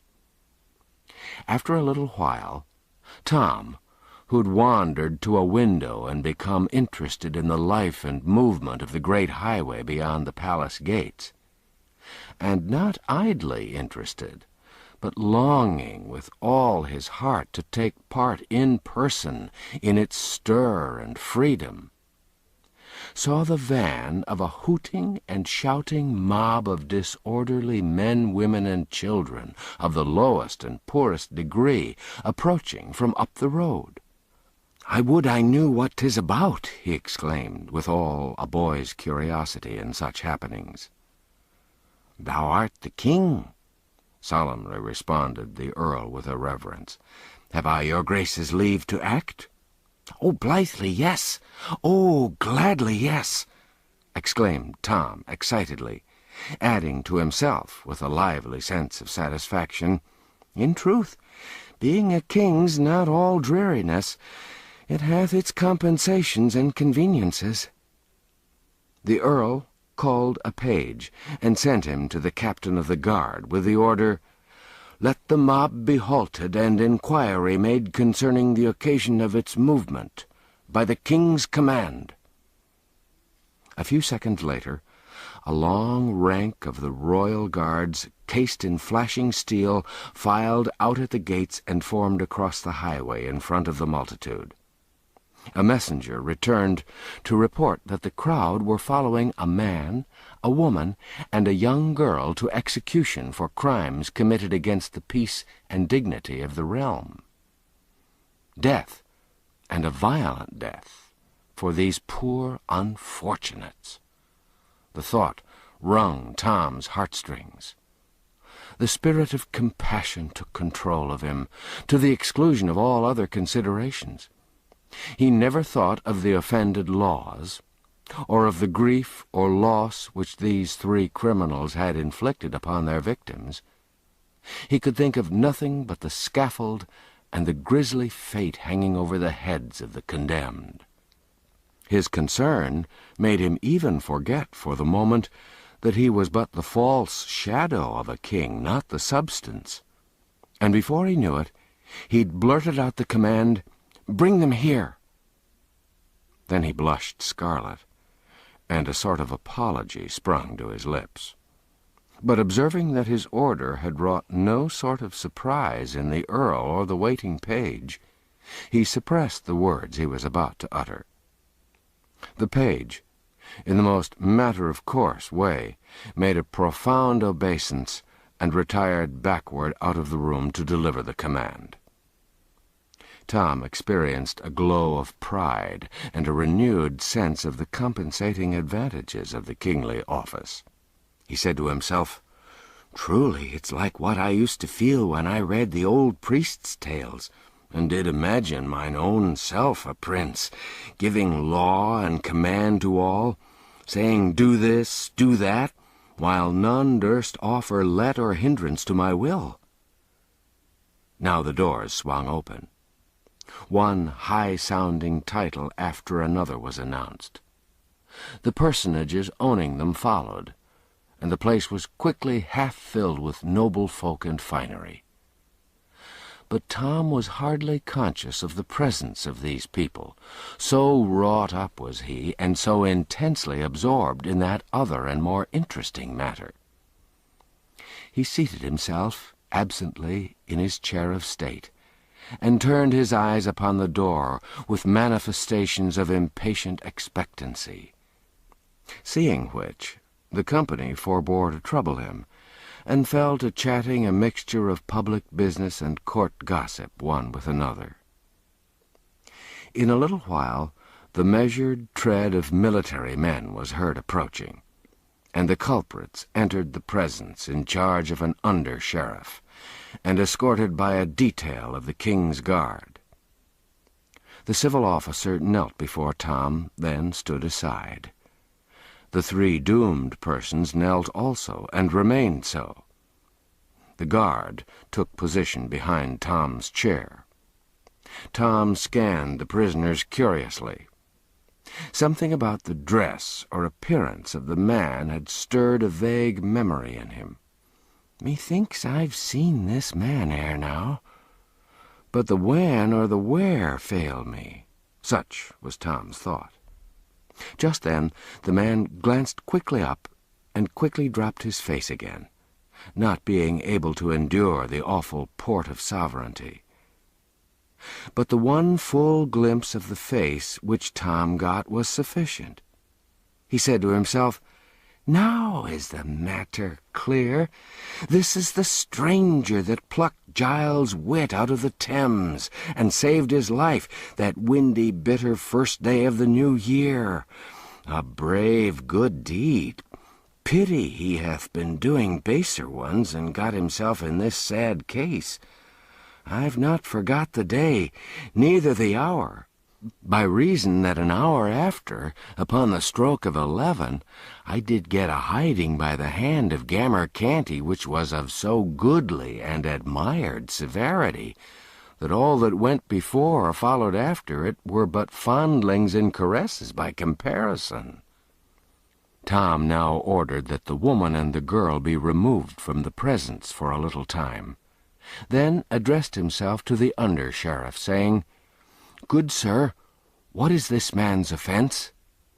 The officer knelt and answered, "So please your majesty, he hath taken the life of a subject by poison." Tom's compassion for the prisoner and admiration of him, as the daring rescuer of a drowning boy, experienced a most damaging shock. "The thing was proven upon him?" he asked. "Most clearly, sir." Tom sighed and said, "Take him away. He hath earned his death. 'Tis a pity, for he was a brave heart. Nay, I mean he hath the look of it." The prisoner clasped his hands together with sudden energy and wrung them despairingly, at the same time appealing imploringly to the king in broken and terrified phrases. "O my lord the king, an thou canst pity the lost, have pity upon me. I am innocent, neither hath that wherewith I'm charged been more than but lamely proved. Yet I speak not of that. The judgment's gone forth against me, and may not suffer alteration. Yet in mine extremity I beg a boon, for my doom is more than I can bear. A grace, my lord the king, in thy royal compassion grant my prayer. Give commandment that I be hanged." Tom was amazed. This wasn't the outcome he'd looked for. Odds my life, a strange boon. Was it not the fate intended thee? "Oh, good my liege, not so.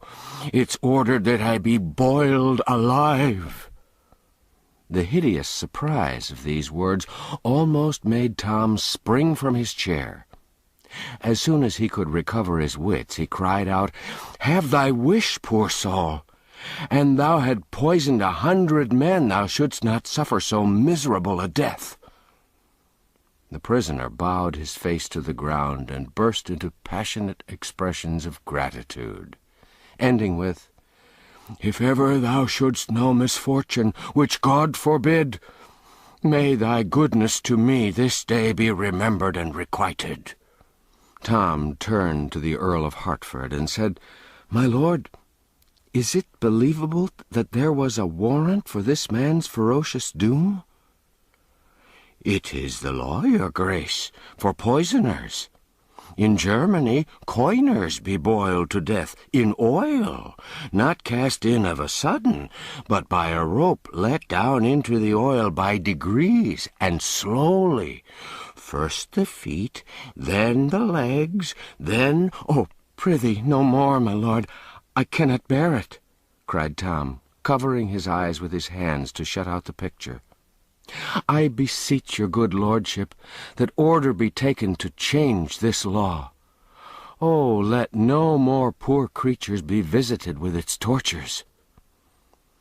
The Earl's face showed profound gratification, for he was a man of merciful and generous impulses, a thing not very common with his class in that fierce age. He said, "These your grace's noble words have sealed its doom. History will remember it to the honor of your royal house." The under-sheriff was about to remove his prisoner. Tom gave him a sign to wait, then said, "Good sir, I would look into this matter further. The man has said his deed was but lamely proved. Tell me what thou knowest." "If the king's grace please, it did appear upon the trial that this man entered into a house in the hamlet of Islington, where one lay sick. 3 witnesses say it was at 10 o'clock in the morning, and 2 say it was some minutes later, the sick man being alone at the time and sleeping. And presently the man came forth again and went his way. The sick man died within the hour, being torn with spasm and retchings." "Did any see the poison given? Was poison found?" "Marry, no, my liege." "Then how doth one know there was poison given at all?" "Please your majesty, the doctors testified that none die with such symptoms but by poison." Weighty evidence, this, in that simple age. Tom recognized its formidable nature and said, "The doctor knoweth his trade. Belike they were right. The matter hath an ill look for this poor man." "Yet was not this all, your majesty. There's more and worse. Many testified that a witch, since gone from the village, none know whither, did foretell and speak it privately in their ears that the sick man would die by poison, and more, that a stranger would give it, a stranger with brown hair and clothed in a worn and common garb. And surely this prisoner doth answer woundily to the bill. Please your majesty to give the circumstance that solemn weight which is its due, seeing it was foretold." This was an argument of tremendous force in that superstitious day. Tom felt that the thing was settled. If evidence was worth anything, this poor fellow's guilt was proved. Still, he offered the prisoner a chance, saying, "If thou canst say aught in thy behalf, speak." "Naught that will avail, my king. I'm innocent, yet cannot I make it appear. I have no friends, else might I show that I was not in Islington that day. So also might I show that at that hour they name I was above a league away, seeing I was at Wapping Oldstairs. Yea, more, my king, for I could show that while they say I was taking life, I was saving it. A drowning boy—" "Peace. Sheriff, name the day the deed was done." "At 10 in the morning, or some minutes later, The first day of the new year, most illustrious. Let the prisoner go free. It is the king's will." Another blush followed this unregal outburst, and he covered his indecorum as well as he could by adding, "It enrageth me that a man should be hanged upon such idle, hair-brained evidence." A low buzz of admiration swept through the assemblage. It wasn't admiration of the decree that had been delivered by Tom, for the propriety or expediency of pardoning a convicted prisoner was a thing which few there would have felt justified in either admitting or admiring. No, the admiration was for the intelligence and spirit which Tom had displayed.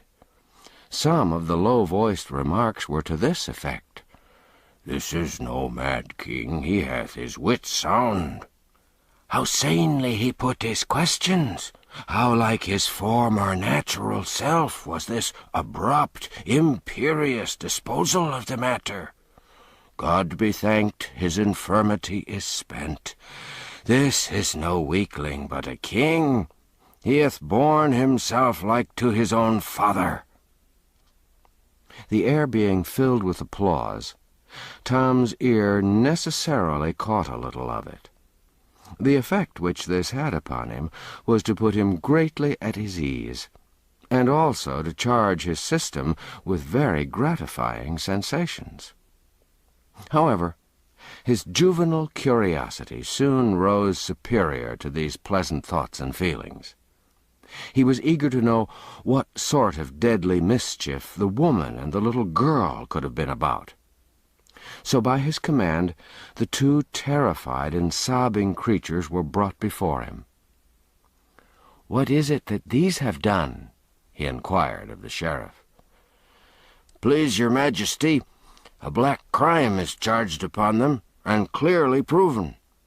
Wherefore the judges have decreed, according to the law, that they be hanged. They sold themselves to the devil, such is their crime." Tom shuddered. He'd been taught to abhor people who did this wicked thing.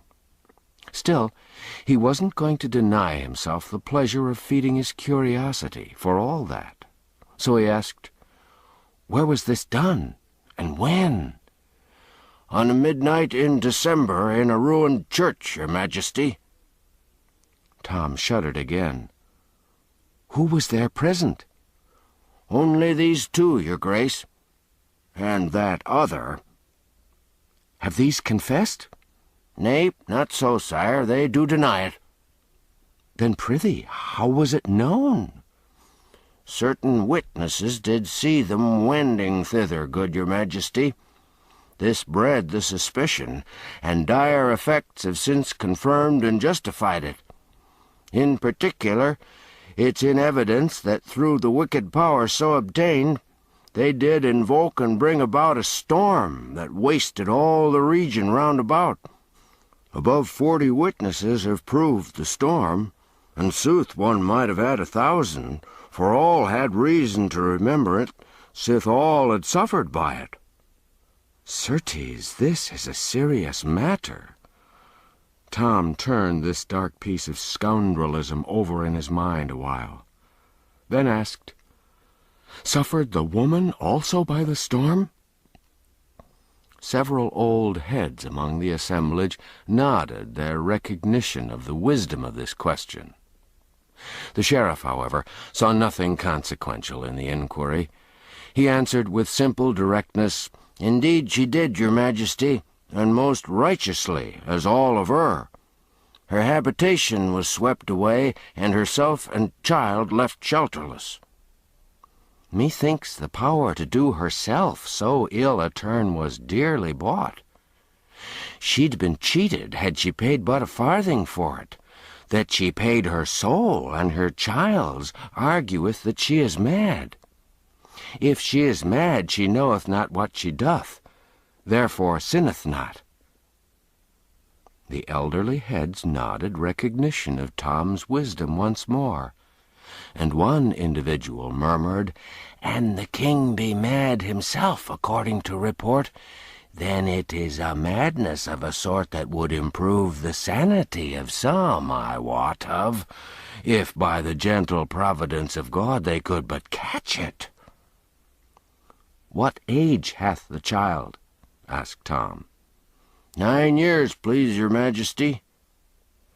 "By the law of England may a child enter into covenant and sell itself, my lord?"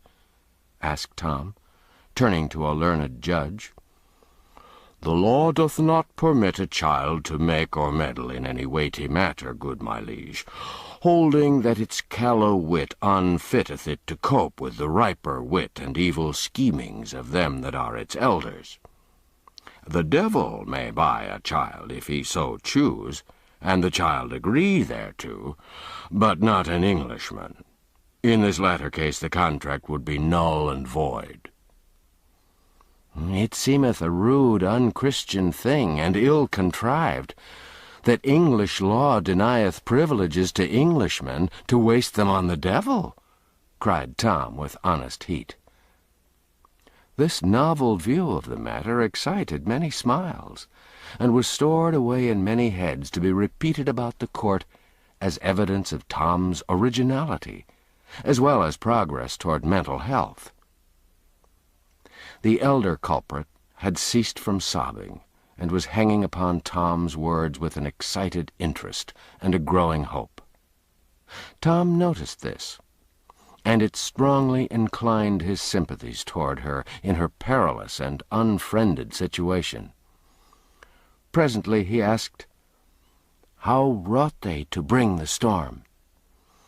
"By pulling off their stockings, sire." This astonished Tom, and also fired his curiosity to fever heat. He said eagerly, "It's wonderful! Hath it always this dread effect?" "Always, my liege. At least if the woman desire it and utter the needful words, either in her mind or with her tongue." Tom turned to the woman and said with impetuous zeal, "Exert thy power! I would see a storm!" There was a sudden paling of cheeks in the superstitious assemblage, and a general, though unexpressed, desire to get out of the place, all of which was lost upon Tom, who was dead to everything but the proposed cataclysm. Seeing a puzzled and astonished look in the woman's face, he added excitedly, "Never fear, thou shalt be blameless. More, thou shalt go free, none shall touch thee. Exert thy power." "Oh, my lord the king, I have it not. I have been falsely accused." "Thy fears stay thee. Be of good heart, thou shalt suffer no harm. Make a storm, it mattereth not how small a one. I require naught great or harmful, but indeed prefer the opposite. Do this, and thy life is spared. Thou shalt go free with thy child, bearing the king's pardon, and safe from hurt or malice from any in the realm."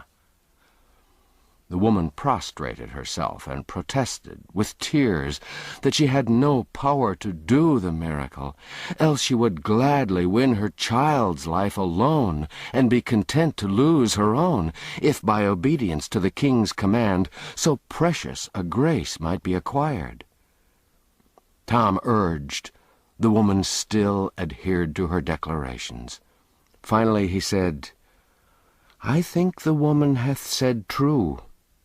An my mother were in her place, and gifted with the devil's functions, she hadn't stayed a moment to call her storms and lay the whole land in ruins, if the saving of my forfeit life were the price she got. It's argument that other mothers are made in like mould. Thou art free, good wife, thou and thy child, for I do think thee innocent. Now thou'st naught to fear, being pardoned. Pull off thy stockings, and thou canst make me a storm, thou shalt be rich." The redeemed creature was loud in her gratitude, and proceeded to obey, while Tom looked on with eager expectancy, a little marred by apprehension. the courtiers at the same time manifesting decided discomfort and uneasiness. The woman stripped her own feet, and then her little girl's also, and plainly did her best to reward the king's generosity with an earthquake. But it was all a failure and a disappointment. Tom sighed and said, "There, good soul, trouble thyself no further. Thy power is departed out of thee. Go thy way in peace, and if it return to thee any time, forget me not, but fetch me a storm." Chapter 16. The State Dinner. The dinner hour drew near. Yet, strangely enough, the thought brought but slight discomfort to Tom, and hardly any terror. The morning's experiences had wonderfully built up his confidence. The poor little ash-cat was already more wonted to his strange garret, after 4 days' habit, than a mature person could have become in a full month. A child's facility in accommodating itself to circumstances was never more strikingly illustrated. Let us privileged ones hurry to the great banqueting room and have a glance at matters there, while Tom is being made ready for the imposing occasion. It's a spacious apartment, with gilded pillars and pilasters and pictured walls and ceilings.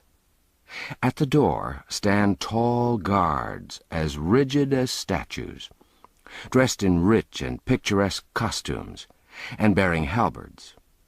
In a high gallery, which runs all around the place, is a band of musicians, and a packed company of citizens of both sexes, in brilliant attire. In the center of the room, upon a raised platform, is Tom's table. Now let the ancient chronicler speak. A gentleman enters the room bearing a rod, and along with him another bearing a tablecloth, which, after they've both kneeled 3 times with the utmost veneration, he spreads upon the table, and after kneeling again they both retire. Then come 2 others, one with the rod again, the other with a salt-cellar, a plate, and bread. When they've kneeled, as the others had done, and placed what was brought upon the table, they too retire with the same ceremonies performed by the first. At last come 2 nobles, richly clothed, one bearing a tasting knife, who, after prostrating themselves in the most graceful manner, approach and rub the table with bread and salt, with as much awe as if the king had been present. So end the solemn preliminaries. Now, far down the echoing corridors, we hear a bugle blast, and the indistinct cry, "Place for the king! Way for the king's most excellent majesty!" These sounds are momently repeated. They grow nearer and nearer, and presently, almost in our faces, the martial note peals and the cry rings out, "Way for the king!" At this instant, the shining pageant appears, and files in at the door with a measured march. Let the chronicler speak again. First come gentlemen, barons, earls, knights of the garter, all richly dressed and bare-headed. Next comes the chancellor, between 2, one of which carries the royal scepter, the other the sword of state in a red scabbard, studded with golden fleur-de-lis, the point upwards. Next comes the king himself, whom, upon his appearing, 12 trumpets and many drums salute with a great burst of welcome, whilst all in the galleries rise in their places, crying, "God save the king!" After him come nobles attached to his person, and on his right and left march his guard of honor, his 50 gentlemen pensioners with gilt battle-axes. This was all fine and pleasant. Tom's pulse beat high, and a glad light was in his eye. He bore himself right gracefully, and all the more so because he wasn't thinking of how he was doing it, his mind being charmed and occupied with the blithe sights and sounds about him. And besides, nobody can be very ungraceful in nicely fitting, beautiful clothes after he's grown a little used to them, especially if he is for the moment unconscious of them. Tom remembered his instructions and acknowledged his greeting with a slight inclination of his plumed head, and a courteous, "I thank ye, my good people." He seated himself at table without removing his cap, and did it without the least embarrassment, for to eat with one's cap on was the one solitary royal custom upon which the kings and the Cantys met upon common ground, neither party having any advantage over the other in the matter of old familiarity with it.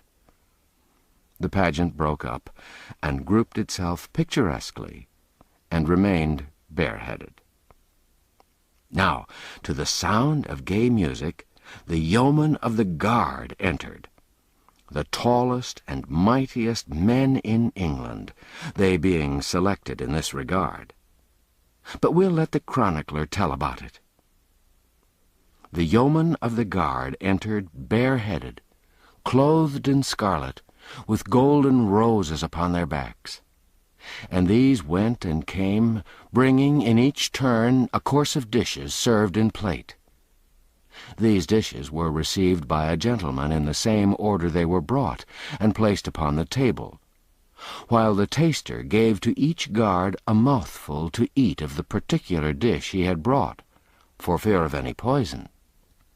Tom made a good dinner, notwithstanding he was conscious that hundreds of eyes followed each morsel to his mouth, and watched him eat it with an interest which couldn't have been more intense if it had been a deadly explosive and was expected to blow him up and scatter him all over the place. He was careful not to hurry, and equally careful not to do anything whatever for himself, but wait till the proper official knelt down and did it for him. He got through without a mistake. Flawless and precious triumph. When the meal was over at last, and he marched away in the midst of his bright pageant, with the happy noises in his ears of blaring bugles, rolling drums, and thundering acclamations, he felt that if he'd seen the worst of dining in public, it was an ordeal which he'd be glad to endure several times a day, if by that means he could but buy himself free from some of the more formidable requirements of his royal office.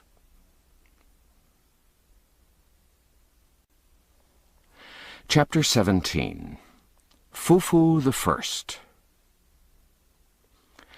Miles Hendon hurried along toward the Southwark end of the bridge, keeping a sharp lookout for the persons he sought, and hoping and expecting to overtake them presently. He was disappointed in this, however. By asking questions, he was enabled to track them part of the way through Southwark. Then all traces ceased, and he was perplexed as to how to proceed. Still, he continued his efforts as best he could during the rest of the day. Nightfall found him leg-weary, half-famished, and his desire as far from accomplishment as ever. So he supped at the Tabard Inn and went to bed, resolved to make an early start in the morning, and give the town an exhaustive search. As he lay thinking and planning, he presently began to reason thus. The boy would escape from the ruffian, his reputed father, if possible. Would he go back to London and seek his former haunts? No, he'd not do that. He would avoid recapture. What then would he do? Never having had a friend in the world, or a protector, until he met Miles Hendon, he'd naturally try to find that friend again, provided the effort didn't require him to go toward London and danger. He'd strike for Hendon Hall, that's what he would do. For he knew Hendon was homeward bound, and there he might expect to find him. Yes, the case was plain to Hendon. He must lose no more time in Southwark, but move at once through Kent toward Monksholm, searching the wood and inquiring as he went. Let's return to the vanished little king now. The ruffian, whom the waiter at the inn on the bridge saw about to join the youth and the king, didn't exactly join them, but fell in close behind them and followed their steps. He said nothing. His left arm was in a sling, and he wore a large green patch over his left eye. He limped slightly, and used an oaken staff as a support. The youth led the king a crooked course through Southwark, and by struck into the high road beyond. The king was irritated now, and said he'd stop here. It was Hendon's place to come to him, not his to go to Hendon. He wouldn't endure such insolence. He'd stop where he was. The youth said, "Thou'lt tarry here, and thy friend lying wounded in the wood yonder? So be it, then." The king's manner changed at once. He cried out, "Wounded? And who hath dared to do it? But that is apart. Lead on, lead on! Faster, sirrah, art shod with lead? Wounded is he? Now, though the doer of it be a duke's son, he shall rue it." It was some distance to the wood, but the space was speedily traversed. The youth looked about him, discovered a bough sticking in the ground with a small bit of rag tied to it, then led the way into the forest, watching for similar boughs and finding them at intervals. They were evidently guides to the point he was aiming at. By and by an open place was reached, where were the charred remains of a farmhouse, and near them a barn which was falling to ruin and decay. There was no sign of life anywhere, and utter silence prevailed. The youth entered the barn, the king following eagerly upon his heels. No one there! The king shot a surprised and suspicious glance at the youth, and asked, "Where is he?" A mocking laugh was his answer.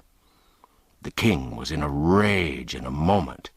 He seized a billet of wood and was in the act of charging upon the youth when another mocking laugh fell upon his ear. It was from the lame ruffian who'd been following at a distance. The king turned and said angrily, "Who art thou? What is thy business here?" "Leave thy foolery," said the man, "and quiet thyself. My disguise is none so good that thou canst pretend thou knowest not thy father through it." "Thou art not my father. I know thee not. I am the king. If thou hast hid my servant, find him for me, or thou shalt sup sorrow for what thou hast done." John Canty replied in a stern and measured voice, "It's plain thou'rt mad, and I'm loath to punish thee, but if thou provoke me, I must. Thy prating doth no harm here, where there are no ears that need to mind thy follies. Yet is it well to practice thy tongue to wary speech, that it may do no hurt when our quarters change. I've done a murder, and may not tarry at home. Neither shalt thou, seeing I need thy service. My name is changed for wise reasons. It is Hobbs, John Hobbs. Thine is Jack. Charge thy memory accordingly. Now then, speak. Where is thy mother? Where are thy sisters? They came not to the place appointed. Knowest thou whither they went?" The king answered sullenly, "Trouble me not with these riddles.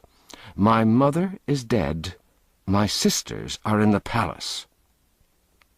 The youth nearby burst into a derisive laugh, and the king would have assaulted him, but Canty, or Hobbes, as he now called himself, prevented him and said, "Peace, Hugo, vex him not. His mind's astray, and thy ways fret him. Sit thee down, Jack, and quiet thyself. Thou shalt have a morsel to eat anon." Hobbes and Hugo fell to talking together in low voices, and the king removed himself as far as he could from their disagreeable company.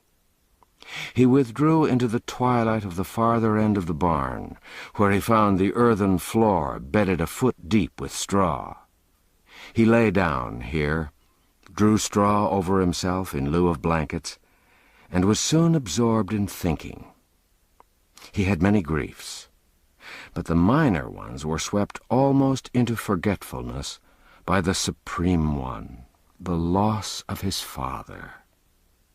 To the rest of the world, the name of Henry VIII brought a shiver, and suggested an ogre whose nostrils breathed destruction, and whose hand dealt scourgings and death. But to this boy, the name brought only sensations of pleasure. The figure it invoked wore a countenance that was all gentleness and affection.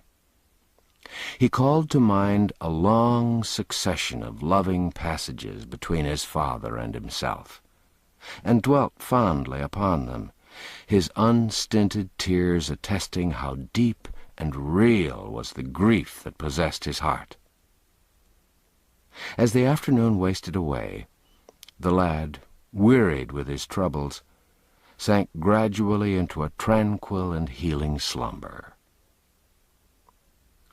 After a considerable time, he couldn't tell how long, his senses struggled to a half-consciousness, and as he lay with closed eyes vaguely wondering where he was and what had been happening, he noted a murmurous sound, the sullen beating of rain upon the roof.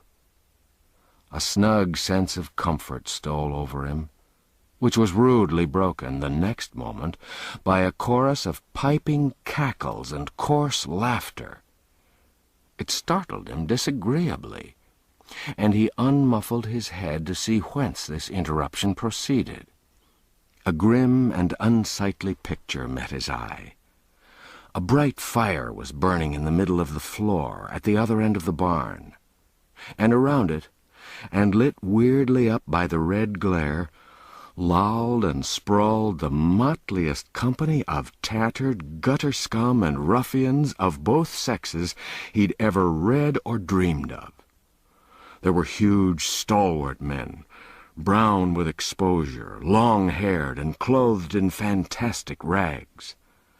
There were middle-sized youths of truculent countenance and similarly clad.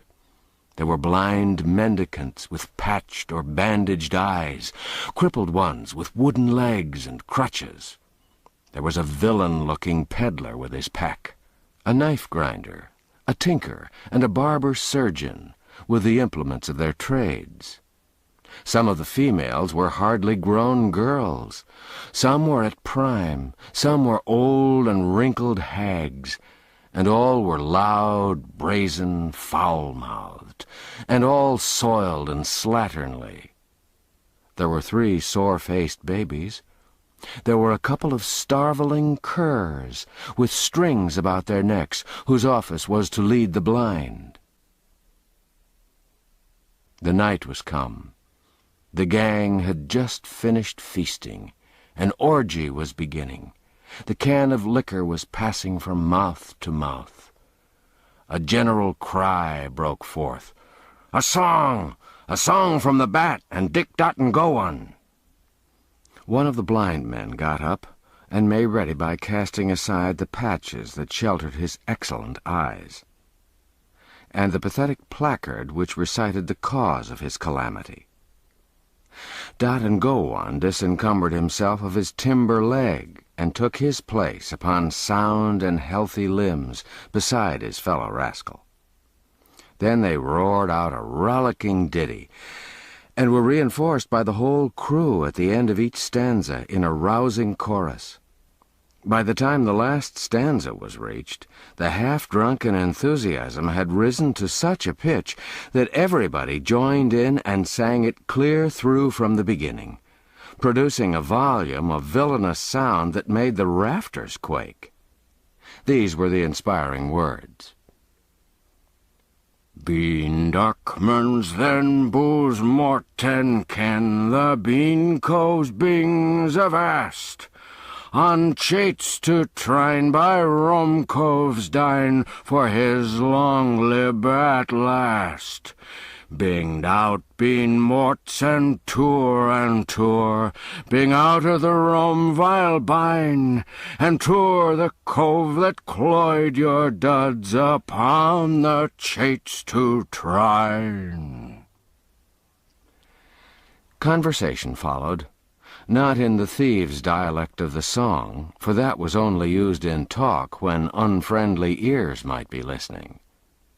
In the course of it, it appeared that John Hobbs was not altogether a new recruit, but had trained in the gang at some former time.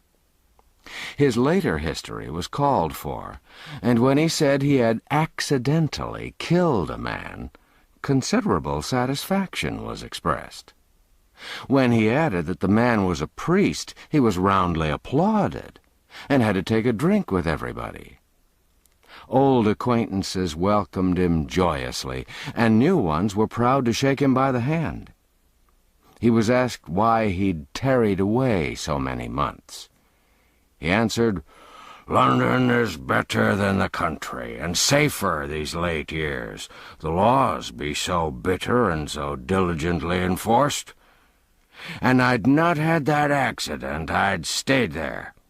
I'd resolved to stay and never more venture countrywards. But the accident had ended that." He inquired how many persons the gang numbered now. The ruffler, or chief, answered, 25 sturdy budges, bulks, files, clapperdudgeons, and maunders, counting the dells and doxies and other morts. Most are here, the rest are wandering eastward along the winter lay. We follow at dawn. I do not see the wen among the honest folk about me. Where may he be? Poor lad, his diet's brimstone now, and over-hot for a delicate taste. He was killed in a brawl somewhere about midsummer. I sorrow to hear that. The wen was a capable man and brave. That was he, truly. Black Bess is dells of us yet, but absent on the eastward tramp. A fine lass of nice ways and orderly conduct, none ever seeing her drunk above 4 days in the 7. She was ever strict, I remember it well, a goodly wench, and worthy all commendation. Her mother was more free and less particular, a troublesome and ugly-tempered beldame, but furnished with a wit above the common. We lost her through it. Her gift of palmistry and other sorts of fortune-telling begot for her at last a witch's name and fame. The law roasted her to death at a slow fire. It did touch me to a sort of tenderness to see the gallant way she met her lot, cursing and reviling all the crowd that gaped and gazed around her, whilst the flames licked upward toward her face and catched her thin locks, and crackled about her old grey head. Cursing them, said I, cursing them. Why, an thou shouldst live 1,000 years, thou'dst never hear so masterful a cursing. Alack, her art died with her. There be base and weakling imitations left, but no true blasphemy. The ruffler sighed. The listeners sighed in sympathy. A general depression fell upon the company for a moment, for even hardened outcasts like these aren't wholly dead to sentiment, but are able to feel a fleeting sense of loss and affliction at wide intervals and under peculiarly favoring circumstances, as in cases like to this, for instance, when genius and culture depart and leave no heir. However, a deep drink all round soon restored the spirits of the mourners. "Have any other of our friends fared hardly?" asked Hobbs. "Some, yes, particularly newcomers, such as small husbandmen turned shiftless and hungry upon the world because their farms were taken from 'em to be changed to sheep ranges. They begged and were whipped at the cart's tail, naked from the girdle up till the blood ran, then set in the stocks to be pelted. They begged again, were whipped again, and deprived of an ear. They begged a third time, poor devils, what else could they do, and were branded on the cheek with a red-hot iron, then sold for slaves. They ran away, were hunted down, and hanged. 'Tis a brief tale, and quickly told. Others of us have fared less hardly. Stand forth, yokel, Burns, and Hodge. Show your adornments." These stood up and stripped away some of their rags, exposing their backs, criss-crossed with ropey old welts left by the lash. One turned up his hair and showed the place where a left ear had once been. Another showed a brand upon his shoulder, the letter V, and a mutilated ear. The third said, "I'm yokel, once a farmer and prosperous, with loving wife and kids. Now am I somewhat different in estate and calling, and the wife and kids are gone. Mayhap they are in heaven, mayhap in the other place. But the kindly God be thanked, they bide no more in England. My good old blameless mother strove to earn bread by nursing the sick. One of these died. The doctors knew not how, so my mother was burned for a witch, whilst my babes looked on and wailed, 'English law! Up all with your cups! Now all together with a cheer! Drink to the merciful English law that delivered her from the English hell!' Thank you, mates, one and all. I begged from house to house, I and the wife, bearing with us the hungry kids. But it was crime to be hungry in England, so they stripped us and lashed us through 3 towns. Drink ye all again to the merciful English law, for its lash drank deep of my Mary's blood, and its blessed deliverance came quick. She lies there in the potter's field, safe from all harms. And the kids, well, whilst the law lashed me from town to town, they starved. Drink, lads, only a drop to the poor kids that never did any creature harm.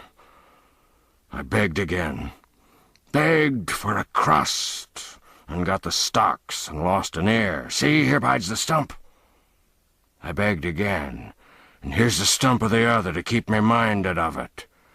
And still I begged again, and was sold for a slave. Here, on my cheek, under this stain, if I washed it off, you might see the red S, the branding iron left there. A slave, do you understand that word? An English slave. That's he that stands before you.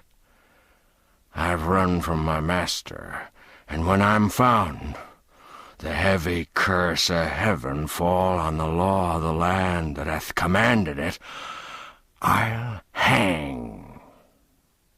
A ringing voice came through the murky air. "Thou shalt not, and this day the end of that law is come." All turned and saw the fantastic figure of the little king approaching hurriedly. As it emerged into the light and was clearly revealed, a general explosion of inquiries broke out. "Who is it? What is it? Who art thou, mannikin?" The boy stood unconfused in the midst of all those surprised and questioning eyes, and answered with princely dignity, "I am Edward, King of England." A wild burst of laughter followed, partly of derision, and partly of delight in the excellence of the joke. The king was stung. He said sharply, "Ye mannerless vagrants, is this your recognition of the royal boon I've promised?" He said more, with angry voice and excited gesture, but it was lost in a whirlwind of laughter and mocking exclamations. John Hobbs made several attempts to make himself heard above the din, and at last succeeded, saying, "Mates, he's my son, a dreamer, a fool, and stark mad, mind him not. He thinketh he is the king." "I am the king," said Edward, turning toward him, "as thou shalt know to thy cost in good time. Thou hast confessed a murder. Thou shalt swing for it." "Thou'lt betray me, thou? An I get my hands upon thee, ta-ta," said the burly ruffler, interposing in time to save the king, and emphasizing this service by knocking Hobbs down with his fist. "Hast respect for neither kings nor rufflers? An thou insult my presence so again, I'll hang thee up myself." Then he said to his majesty, "Thou must make no threats against thy mates, lad, and thou must guard thy tongue from saying evil of them elsewhere. Be king, if it please thy mad humour, but be not harmful in it. Sink the title thou'st uttered. 'Tis treason. We be bad men in some few trifling ways, but none among us is so base as to be traitor to his king. We be loving and loyal hearts in that regard. Note if I speak truth. Now, all together, long live Edward, King of England!" "Long live Edward, King of England!" The response came with such a thundergust from the motley crew that the crazy building vibrated to the sound. The little king's face lighted with pleasure for an instant, and he slightly inclined his head, and said with grave simplicity, "I thank you, my good people." This unexpected result threw the company into convulsions of merriment. When something like quiet was presently come again, the ruffler said firmly, but with an accent of good nature, "Drop it, boy. 'Tis not wise nor well. Humour thy fancy if thou must, but choose some other title." A tinker shrieked out a suggestion. "Foo-foo the First, King of the Mooncalves." The title took at once. Every throat responded, and a roaring shout went up of, "Long live Foo-foo the First, King of the Mooncalves," followed by hootings, catcalls, and peals of laughter. "Hail him forth and crown him! "Robe him!" Sceptre him! Throne him!" These and 20 other cries broke out at once, and almost before the poor little victim could draw a breath, he was crowned with a tin basin, robed in a tattered blanket, throned upon a barrel, and sceptered with the tinker's soldering iron. Then all flung themselves upon their knees about him, and sent up a chorus of ironical wailings and mocking supplications, while they swabbed their eyes with their soiled and ragged sleeves and aprons. "Be gracious to us, O sweet king! Trample not upon thy beseeching worms, O noble majesty! "Pity thy slaves and comfort them with a royal kick." Cheer us and warm us with thy gracious ways, O flaming sun of sovereignty. Sanctify the ground with the touch of thy foot, that we may eat the dirt and be ennobled. Deign to spit on us, O sire, that our children's children may tell of thy princely condescension, and be proud and happy forever." But the humorous tinker made the hit of the evening and carried off the honors. Kneeling, he pretended to kiss the king's foot, and was indignantly spurned, whereupon he went about begging for a rag to paste over the place upon his face which had been touched by the foot, saying it must be preserved from contact with the vulgar air, and that he should make his fortune by going on the highway and exposing it to view at the rate of 100 shillings a sight. He made himself so killingly funny that he was the envy and admiration of the whole mangy rabble. Tears of shame and indignation stood in the little monarch's eyes, and the thought in his heart was, "Had I offered them a deep wrong, they could not be more cruel. Yet have I proffered naught but to do them a kindness, and it's thus they use me for it."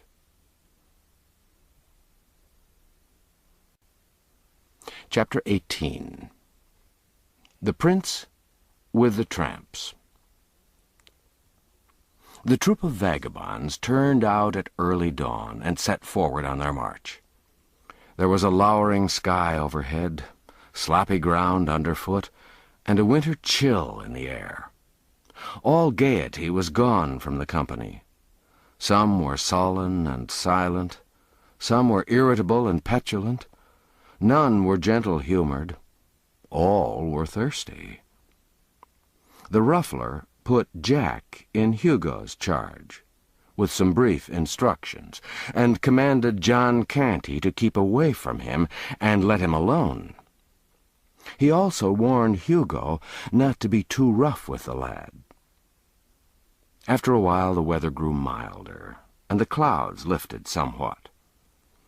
The troop ceased to shiver, and their spirits began to improve.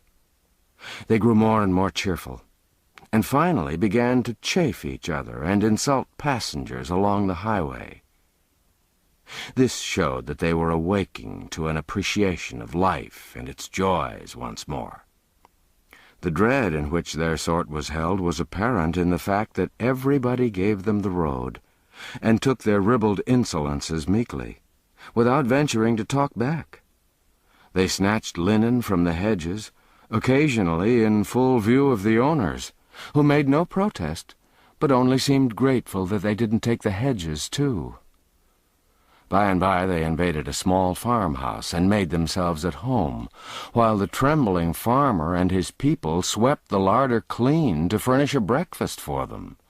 They chucked the housewife and her daughters under the chin while receiving the food from their hands, and made coarse jests about them, accompanied with insulting epithets and bursts of horse laughter. They threw bones and vegetables at the farmer and his sons, kept them dodging all the time, and applauded uproariously when a good hit was made. They ended by buttering the head of one of the daughters, who resented some of their familiarities. When they took their leave, they threatened to come back and burn the house over the heads of the family if any report of their doings got to the ears of the authorities. About noon, after a long and weary tramp, the gang came to a halt behind a hedge on the outskirts of a considerable village. An hour was allowed for rest. Then the crew scattered themselves abroad to enter the village at different points to ply their various trades. Jack was sent with Hugo. They wandered hither and thither for some time, Hugo watching for opportunities to do a stroke of business, but finding none.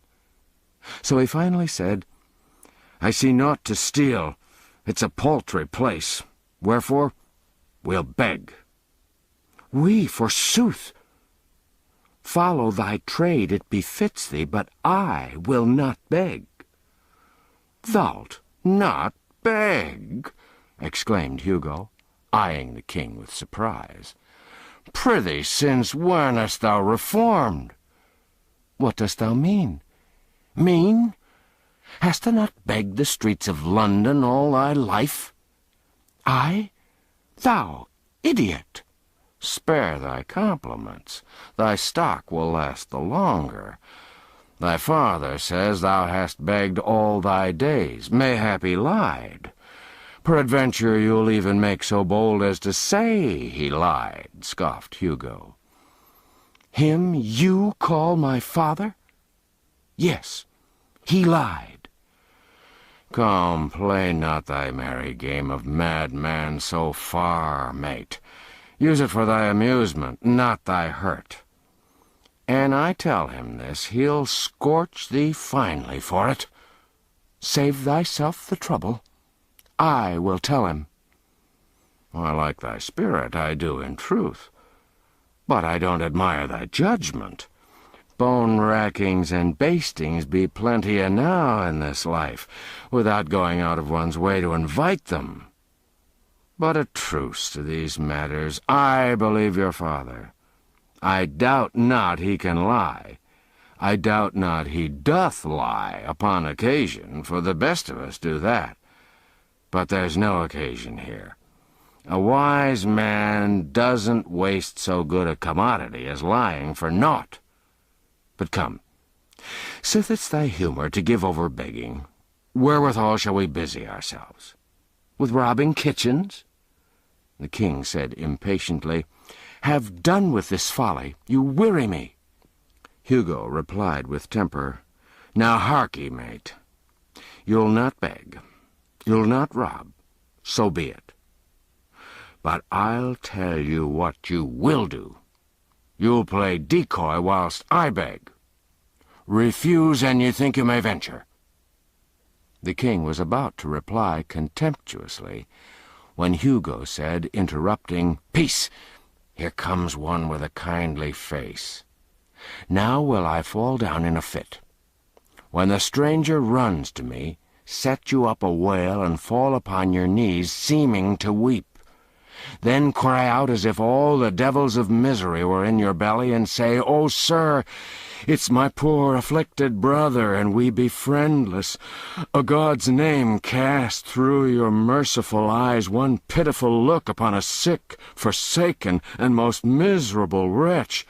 Bestow one little penny out of thy riches upon one smitten o' God and ready to perish. And mind you, keep ye on wailing, and abate not till we bilk him of his penny, else shall you rue it.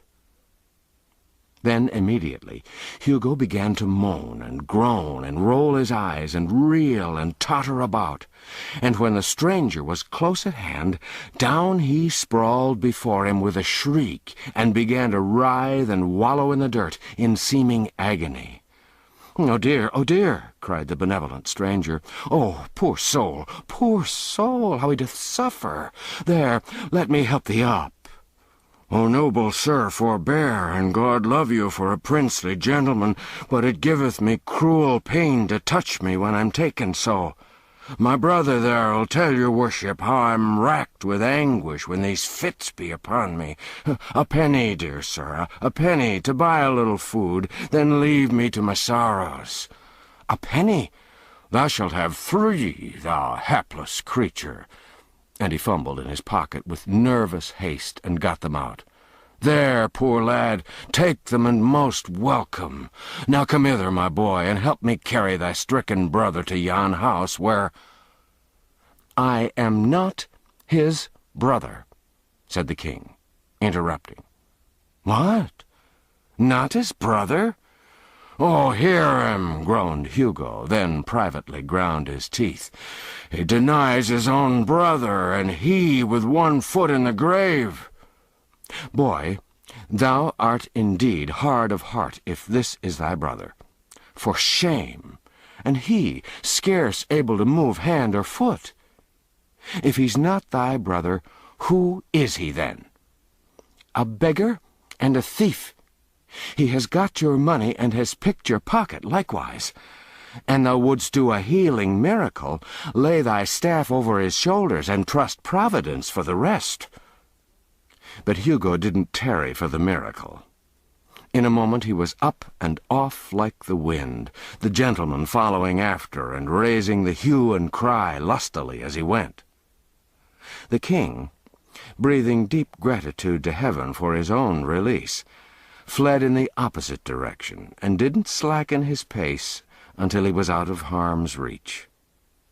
He took the first road that offered and soon put the village behind him. He hurried along as briskly as he could during several hours, keeping a nervous watch over his shoulder for pursuit. But his fears left him at last, and a grateful sense of security took their place. He recognized now that he was hungry, and also very tired. So he halted at a farmhouse. But when he was about to speak, he was cut short and driven rudely away. His clothes were against him. He wandered on, wounded and indignant, and was resolved to put himself in the way of light treatment no more. But hunger is pride's master. So as the evening drew near, he made an attempt at another farmhouse. But here he fared worse than before, for he was called hard names and was promised arrest as a vagrant, except he moved on promptly. The night came on, chilly and overcast, and still the footsore monarch labored slowly on. He was obliged to keep moving, for every time he sat down to rest he was soon penetrated to the bone with the cold. All his sensations and experiences, as he moved through the solemn gloom and the empty vastness of the night, were new and strange to him. At intervals he heard voices approach, pass by, and fade into silence. And as he saw nothing more of the bodies they belonged to than a sort of formless, drifting blur, there was something spectral and uncanny about it all that made him shudder. Occasionally he caught the twinkle of a light. All was far away, apparently, almost in another world. If he heard the tinkle of a sheep's bell, it was vague, distant, indistinct.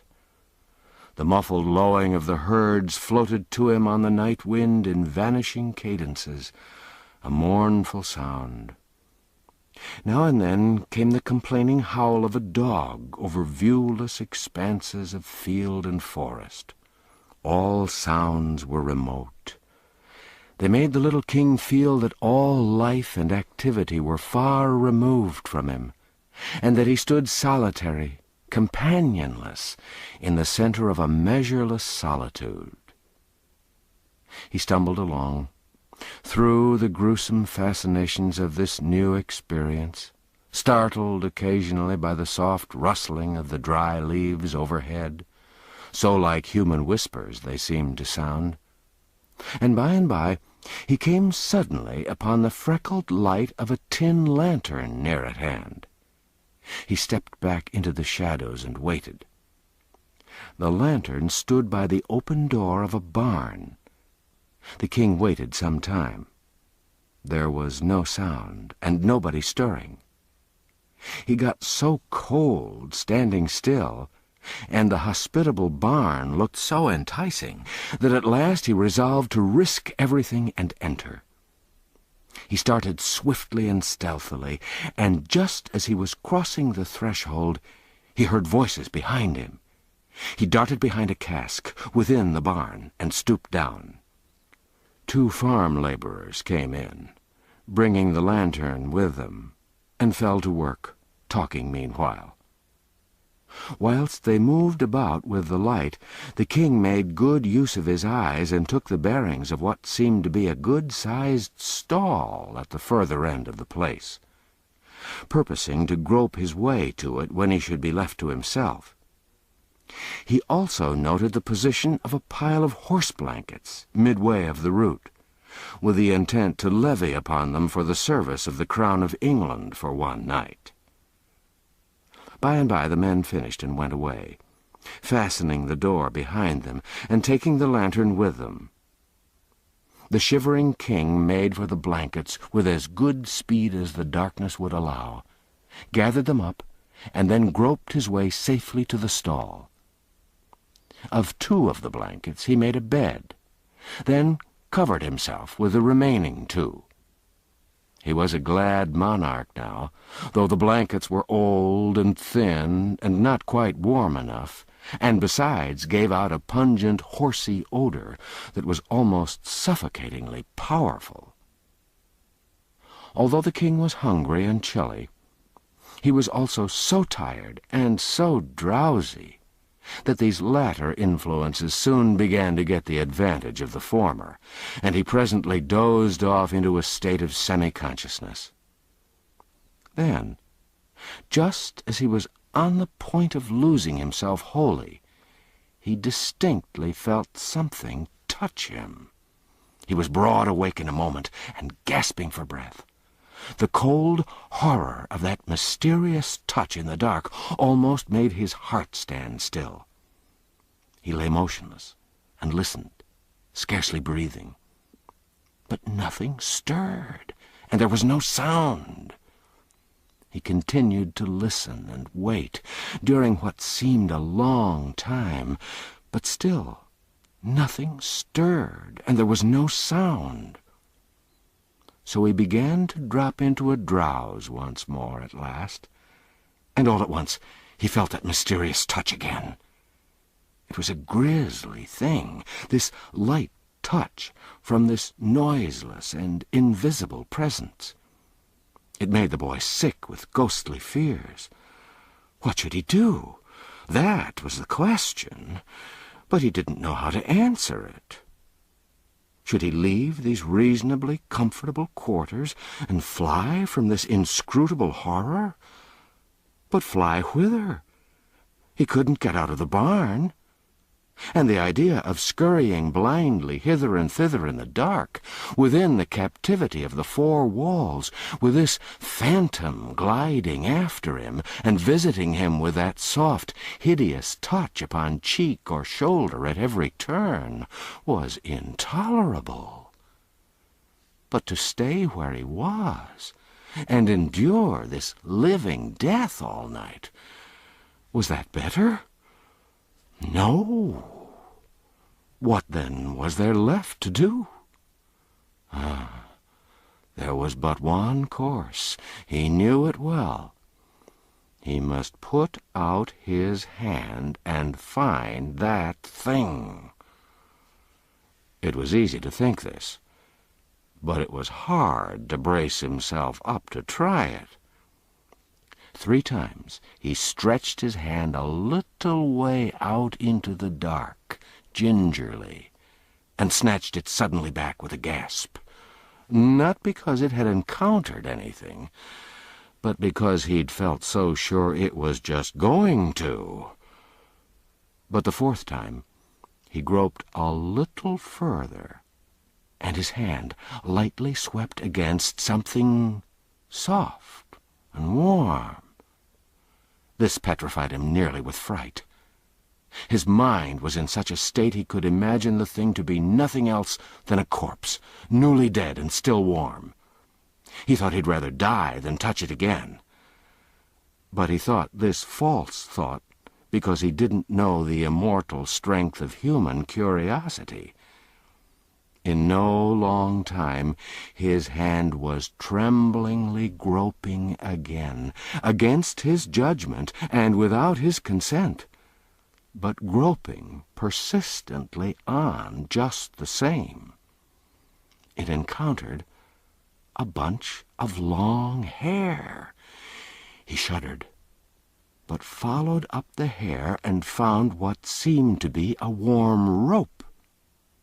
Followed up the rope and found an innocent calf, for the rope wasn't a rope at all but the calf's tail.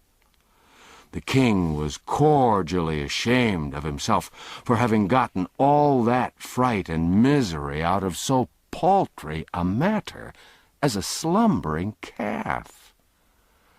But he needn't have felt so about it, for it wasn't the calf that frightened him, but a dreadful, non-existent something which the calf stood for.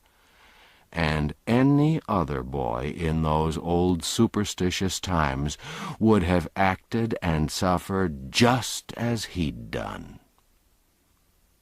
The king was not only delighted to find that the creature was only a calf, but delighted to have the calf's company, for he'd been feeling so lonesome and friendless that the company and comradeship of even this humble animal was welcome.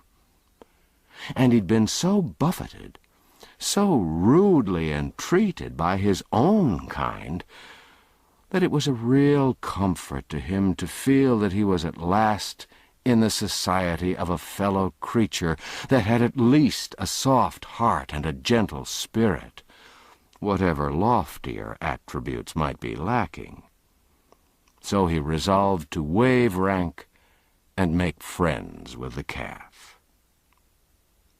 While stroking its sleek, warm back, for it lay near him and within easy reach, it occurred to him that this calf might be utilized in more ways than one.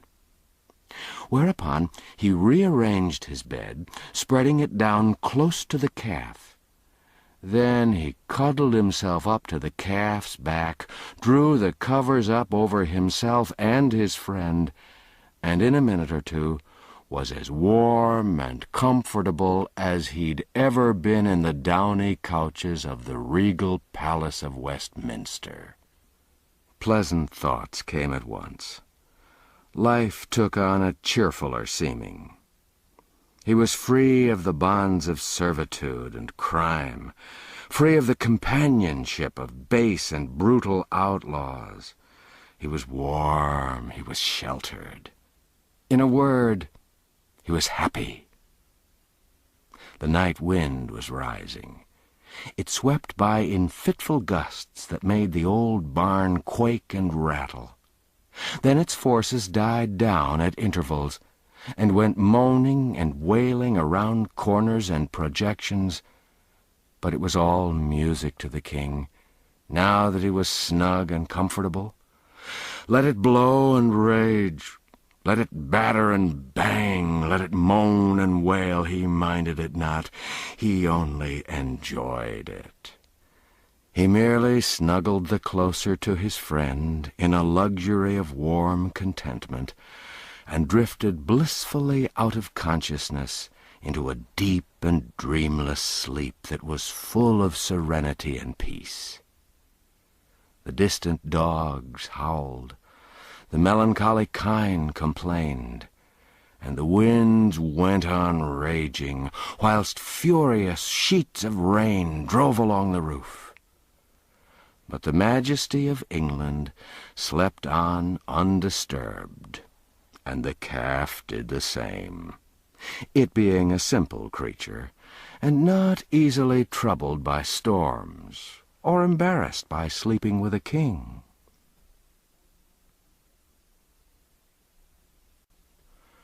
Chapter 19. The Prince with the Peasants. When the king awoke in the early morning, he found that a wet but thoughtful rat had crept into the place during the night, and made a cozy bed for itself in his bosom. Being disturbed now, it scampered away. The boy smiled and said, "Poor fool, why so fearful? I'm as forlorn as thou. 'Twould be a shame in me to hurt the helpless, who am myself so helpless.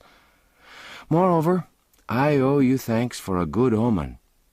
For when a king has fallen so low that the very rats do make a bed of him, it surely meaneth that his fortunes be upon the turn, since it's plain he can no lower go." He got up and stepped out of the stall, and just then he heard the sound of children's voices. The barn door opened, and a couple of little girls came in. As soon as they saw him, their talking and laughing ceased, and they stopped and stood still, gazing at him with strong curiosity. They presently began to whisper together. Then they approached nearer, and stopped again to gaze and whisper. By and by they gathered courage and began to discuss him aloud. One said, "He hath a comely face." The other added, "And pretty hair. But is ill-clothed enow. And how starved he looketh." They came nearer still, sidling shyly around and about him, examining him minutely from all points, as if he were some strange new kind of animal, but warily and watchfully the while, as if they half feared he might be a sort of animal that would bite upon occasion. Finally they halted before him, holding each other's hands for protection, and took a good, satisfying stare with their innocent eyes. Then one of them plucked up all her courage, and inquired with honest directness, "Who art thou, boy?" "I am the king," was the grave answer.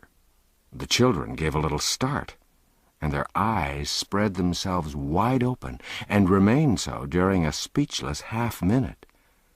Then curiosity broke the silence. "The king? What king?" "The King of England." The children looked at each other, then at him, then at each other again, wonderingly, perplexedly. Then one said, "Didst hear him, Marjorie? He saith he is the king. Can that be true?" "How can it be else but true, Prissy?" "Would he say a lie? For look you, Prissy, an it were not true, it would be a lie. It surely would be. Now think on't. For all things that be not true be lies. Thou canst make naught else out of it." It was a good, tight argument, without a leak in it anywhere, and it left Prissy's half-doubts not a leg to stand on. She considered a moment, then put the king upon his honor with the simple remark, "If thou art truly the king, then I believe thee." "I am truly the king." This settled the matter. His Majesty's royalty was accepted without further question or discussion, and the two little girls began at once to inquire into how he came to be where he was, and how he came to be so unroyally clad, and whither he was bound, and all about his affairs. It was a mighty relief to him to pour out his troubles where they wouldn't be scoffed at or doubted. So he told his tale with feeling, forgetting even his hunger for the time, and it was received with the deepest and tenderest sympathy by the gentle little maids. But when he got down to his latest experiences, and they learned how long he'd been without food, they cut him short and hurried him away to the farmhouse to find a breakfast for him. The king was cheerful and happy now, and said to himself, "When I am come to mine own again, I will always honor little children, remembering how that these trusted me and believed in me in my time of trouble, whilst they that were older and thought themselves wiser mocked at me and held me for a liar." The children's mother received the king kindly and was full of pity, for his forlorn condition and apparently crazed intellect touched her womanly heart. She was a widow, and rather poor. Consequently, she'd seen trouble enough to enable her to feel for the unfortunate. She imagined that the demented boy had wandered away from his friends or keepers. So she tried to find out whence he'd come, in order that she might take measures to return him. But all her references to neighboring towns and villages, and all her inquiries in the same line, went for nothing. The boy's face and his answers, too, showed that the things she was talking of weren't familiar to him. He spoke earnestly and simply about court matters, and broke down more than once when speaking of the late king, his father. But whenever the conversation changed to baser topics, he lost interest and became silent. The woman was mightily puzzled, but she didn't give up. As she proceeded with her cooking, she set herself to contriving devices to surprise the boy into betraying his real secret. She talked about cattle. He showed no concern. Then about sheep. The same result. So her guess that he'd been a shepherd boy was an error. She talked about mills, and about weavers, tinkers, smiths, trades, and tradesmen of all sorts, and about Bedlam, and jails, and charitable retreats. But no matter. She was baffled at all points. Not altogether, either, for she argued that she'd narrowed the thing down to domestic service. Yes, she was sure she was on the right track now. He must have been a house servant. So she led up to that. But the result was discouraging. The subject of sweeping appeared to weary him. Fire-building failed to stir him. Scrubbing and scouring awoke no enthusiasm.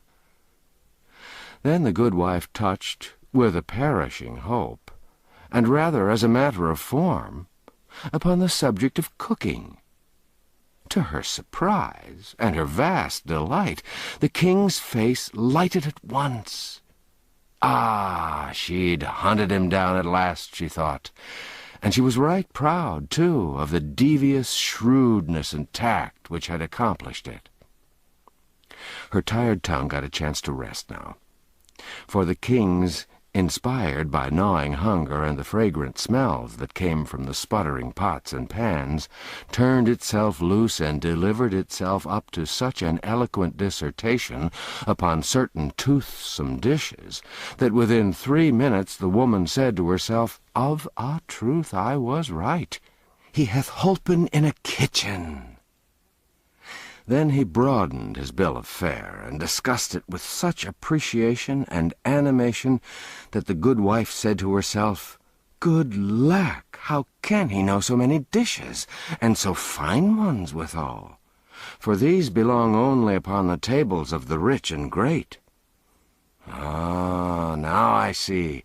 Ragged outcast as he is, he must have served in the palace before his reason went astray. Yes, he must have helped in the very kitchen of the king himself. I'll test him. Full of eagerness to prove her sagacity, she told the king to mind the cooking a moment, hinting that he might manufacture and add a dish or two if he chose. Then she went out of the room and gave her children a sign to follow after. The king muttered, "Another English king had a commission like to this, in a bygone time. It's nothing against my dignity to undertake an office which the great Alfred stooped to assume. But I'll try to better serve my trust than he, for he let the cakes burn." The intent was good, but the performance wasn't answerable to it, for this king, like the other one, soon fell into deep thinkings concerning his vast affairs, and the same calamity resulted. The cookery got burned. The woman returned in time to save the breakfast from entire destruction, and she promptly brought the king out of his dreams with a brisk and cordial tongue-lashing. Then, seeing how troubled he was over his violated trust, she softened at once and was all goodness and gentleness toward him. The boy made a hearty and satisfying meal, and was greatly refreshed and gladdened by it. It was a meal which was distinguished by this curious feature, that rank was waived on both sides. Yet neither recipient of the favor was aware that it had been extended. The good wife had intended to feed this young tramp with broken victuals in a corner, like any other tramp, or like a dog. But she was so remorseful for the scolding she'd given him that she did what she could to atone for it by allowing him to sit at the family table and eat with his betters, on ostensible terms of equality with them. And the king, on his side, was so remorseful for having broken his trust after the family'd been so kind to him that he forced himself to atone for it by humbling himself to the family level, instead of requiring the woman and her children to stand and wait upon him, while he occupied their table in the solitary state due his birth and dignity. It does us all good to unbend sometimes. This good woman was made happy all the day long by the applauses she got out of herself for her magnanimous condescension to a tramp. And the king was just as self-complacent over his gracious humility toward a humble peasant woman. When breakfast was over, the housewife told the king to wash up the dishes. This command was a staggerer for a moment, and the king came near rebelling. But then he said to himself, "Alfred the Great watched the cakes.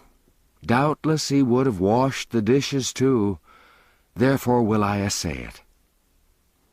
He made a sufficiently poor job of it, and to his surprise, too, for the cleaning of wooden spoons and trenchers had seemed an easy thing to do.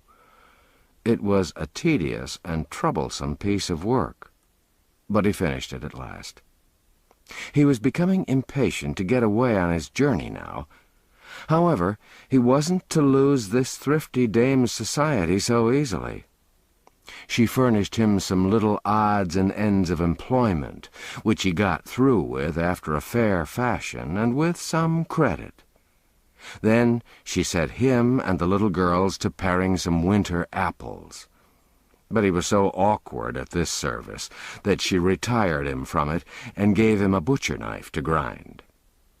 Afterward she kept him carding wool until he began to think he'd laid the good King Alfred about far enough in the shade for the present, in the matter of showy menial heroisms that would read picturesquely in storybooks and histories, and so he was half-minded to resign. And when, just after the noonday dinner, the good wife gave him a basket of kittens to drown, he did resign. At least, he was just going to resign, for he felt that he must draw the line somewhere, and it seemed to him that to draw it at kitten drowning was about the right thing, when there was an interruption.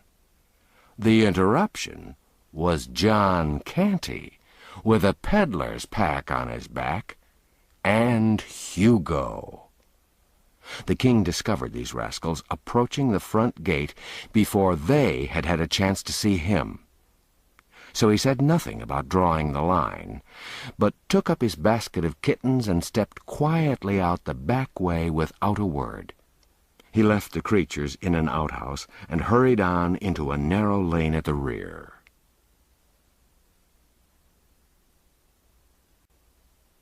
Chapter 20. The Prince and the Hermit.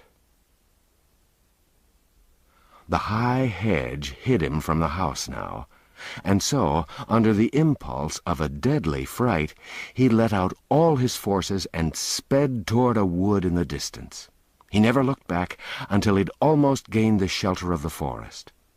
Then he turned and descried two figures in the distance. That was sufficient. He didn't wait to scan them critically, but hurried on, and never abated his pace till he was far within the twilight depths of the wood. Then he stopped, being persuaded that he was now tolerably safe.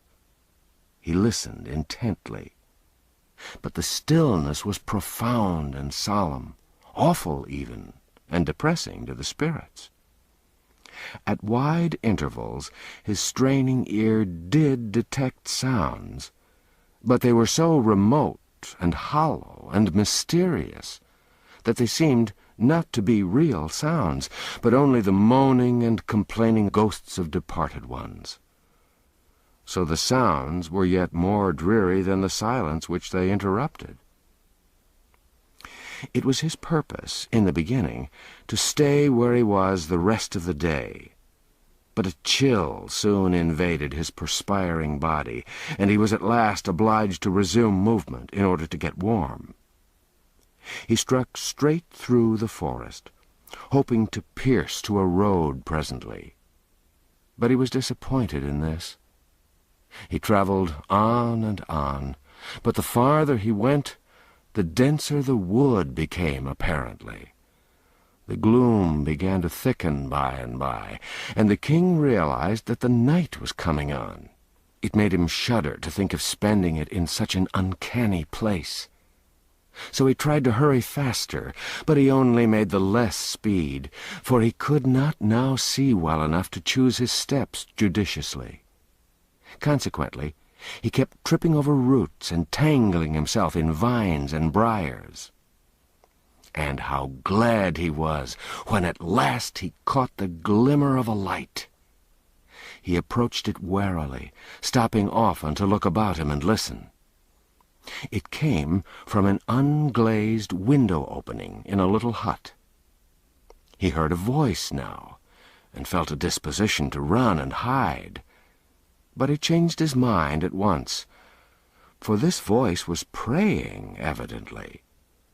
He glided to the one window of the hut, raised himself on tiptoe, and stole a glance within.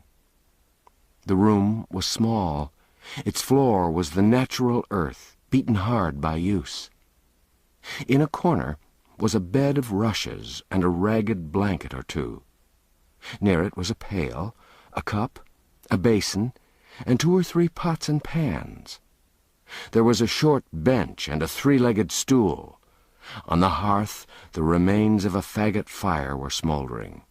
Before a shrine, which was lighted by a single candle, knelt an aged man, and on an old wooden box at his side lay an open book and a human skull. The man was of large, bony frame. His hair and whiskers were very long and snowy white. He was clothed in a robe of sheepskins, which reached from his neck to his heels. "A holy hermit," said the king to himself. "Now am I indeed fortunate." The hermit rose from his knees. The king knocked. A deep voice responded, "Enter, but leave sin behind, for the ground whereon thou shalt stand is holy." The king entered and paused. The hermit turned a pair of gleaming, unrestful eyes upon him and said, "Who art thou?" "I am the king," came the answer, with placid simplicity. "Welcome, king," cried the hermit with enthusiasm. Then, bustling about with feverish activity and constantly saying, "Welcome, welcome," he arranged his bench, seated the king on it by the hearth, threw some faggots on the fire, and finally fell to pacing the floor with a nervous stride. "Welcome. Many have sought sanctuary here, but they were not worthy and were turned away. But a king who casts his crown away and despises the vain splendors of his office and clothes his body in rags, to devote his life to holiness and the mortification of the flesh, he is worthy, he is welcome. Here shall he abide all his days till death come." The king hastened to interrupt and explain, but the hermit paid no attention to him, didn't even hear him apparently, but went right on with his talk, with a raised voice and a growing energy. "And thou shalt be at peace here. None shall find out thy refuge to disquiet thee with supplications to return to that empty and foolish life which God hath moved thee to abandon. Thou shalt pray here. Thou shalt study the book. Thou shalt meditate upon the follies and delusions of this world, and upon the sublimities of the world to come. Thou shalt feed upon crusts and herbs, and scourge thy body with whips daily, to the purifying of thy soul. Thou shalt wear a hair shirt next thy skin. Thou shalt drink water only, and thou shalt be at peace. Yes, wholly at peace, for whoso comes to seek thee shall go his way again baffled. He shall not find thee, he shall not molest thee. The old man, still pacing back and forth, ceased to speak aloud and began to mutter. The king seized this opportunity to state his case, and he did it with an eloquence inspired by uneasiness and apprehension. But the hermit went on muttering and gave no heed, and still muttering, he approached the king and said impressively, "Shh! I will tell you a secret." He bent down to impart it, but checked himself, and assumed a listening attitude. After a moment or two, he went on tiptoe to the window opening, put his head out, and peered around in the gloaming, then came tiptoeing back again, put his face close down to the king's, and whispered, "I am an archangel." The king started violently, and said to himself, "Would God I were with the outlaws again, for lo, now am I the prisoner of a madman." His apprehensions were heightened, and they showed plainly in his face. In a low, excited voice, the hermit continued, "I see you feel my atmosphere. There's awe in your face. None may be in this atmosphere and not be thus affected, for it is the very atmosphere of heaven. I go thither and return in the twinkling of an eye. I was made an archangel on this very spot, it is 5 years ago, by angels sent from heaven to confer that awful dignity. Their presence filled this place with an intolerable brightness, and they knelt to me, king. Yes, they knelt to me, for I was greater than they. I've walked in the courts of heaven, and held speech with the patriarchs. Touch my hand. Be not afraid, touch it. There now, thou hast touched a hand which has been clasped by Abraham, and Isaac, and Jacob. For I've walked in the golden courts. I've seen the deity face to face." He paused to give this speech effect. Then his face suddenly changed, and he started to his feet again, saying with angry energy, "Yes, I am an archangel, a mere archangel, I that might have been pope. It is verily true. I was told it from heaven in a dream 20 years ago. Ah, yes, I was to be pope, and I should have been pope, for heaven had said it. But the king dissolved my religious house, and I, poor, obscure, unfriended monk, was cast homeless upon the world, robbed of my mighty destiny." Here he began to mumble again, and beat his forehead in futile rage with his fist, now and then articulating a venomous curse, and now and then a pathetic, "Wherefore I am not but an archangel, I that should have been pope." So he went on for an hour, while the poor little king sat and suffered. Then, all at once, the old man's frenzy departed, and he became all gentleness. His voice softened. He came down out of his clouds and fell to prattling along so simply and so humanely that he soon won the king's heart completely. The old devotee moved the boy nearer to the fire and made him comfortable, doctored his small bruises and abrasions with a deft and tender hand, and then set about preparing and cooking a supper, chatting pleasantly all the time, and occasionally stroking the lad's cheek or patting his head, in such a gently caressing way that in a little while all the fear and repulsion inspired by the archangel were changed to reverence and affection for the man. This happy state of things continued while the two ate the supper. Then, after a prayer before the shrine, the hermit put the boy to bed in a small adjoining room, tucking him in as snugly and lovingly as a mother might. And so, with a parting caress, left him and sat down by the fire, and began to poke the brands about in an absent and aimless way. Presently he paused, then tapped his forehead several times with his fingers, as if trying to recall some thought which had escaped from his mind. Apparently he was unsuccessful. Now he started quickly up, and entered his guest's room, and said, "Thou'rt king?" "Yes," was the response, drowsily uttered. "What king?" Of England. "Of England? Then Henry is gone." Alack, it's so. I am his son.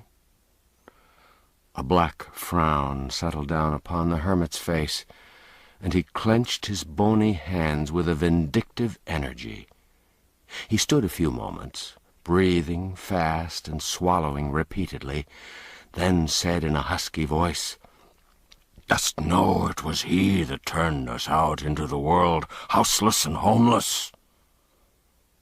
There was no response. The old man bent down and scanned the boy's reposeful face and listened to his placid breathing. "He sleeps soundly." And the frown vanished away and gave place to an expression of evil satisfaction. A smile flitted across the dreaming boy's features. The hermit muttered, "So his heart is happy." And he turned away. He went stealthily about the place, seeking here and there for something, now and then halting to listen, now and then jerking his head around and casting a quick glance toward the bed, and always muttering, always mumbling to himself. At last he found what he seemed to want, a rusty old butcher knife and a whetstone. Then he crept to his place by the fire, sat himself down, and began to whet the knife softly on the stone, still muttering, mumbling, ejaculating. The wind sighed around the lonely place. The mysterious voices of the night floated by out of the distances. The shining eyes of venturesome mice and rats peered out at the old man from cracks and coverts.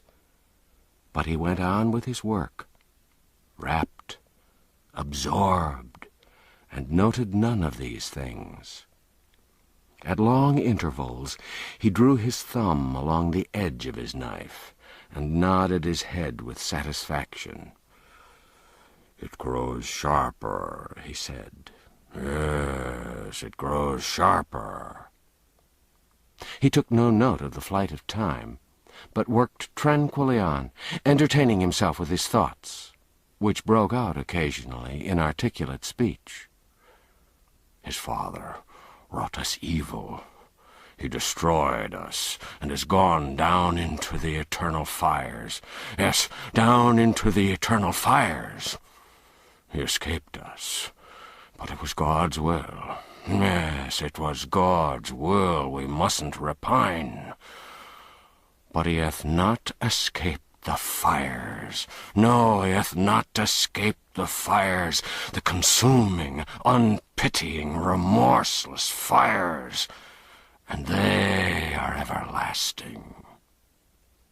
And so he wrought, and still wrought, mumbling, chuckling a low, rasping chuckle at times, and at times breaking again into words.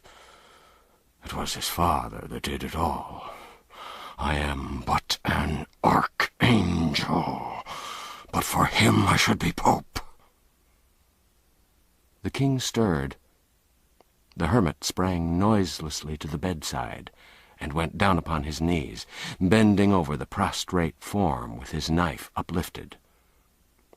The boy stirred again. His eyes came open for an instant, but there was no speculation in them. They saw nothing. The next moment, his tranquil breathing showed that his sleep was sound once more. The hermit watched and listened for a time, keeping his position and scarcely breathing. Then he slowly lowered his arm, and presently crept away, saying, "It is long past midnight. It's not best that he should cry out, lest by accident someone be passing." He glided about his hovel, gathering a rag here, a thong there, and another one yonder. Then he returned, and by careful and gentle handling he managed to tie the king's ankles together without waking him. Next he essayed to tie the wrists. He made several attempts to cross them, but the boy always drew one hand or the other away, just as the cord was ready to be applied. But at last, when the archangel was almost ready to despair, the boy crossed his hands himself, and the next moment they were bound. Now a bandage was passed under the sleeper's chin and brought up over his head and tied fast. And so softly, so gradually, and so deftly were the knots drawn together and compacted, that the boy slept peacefully through it all without stirring.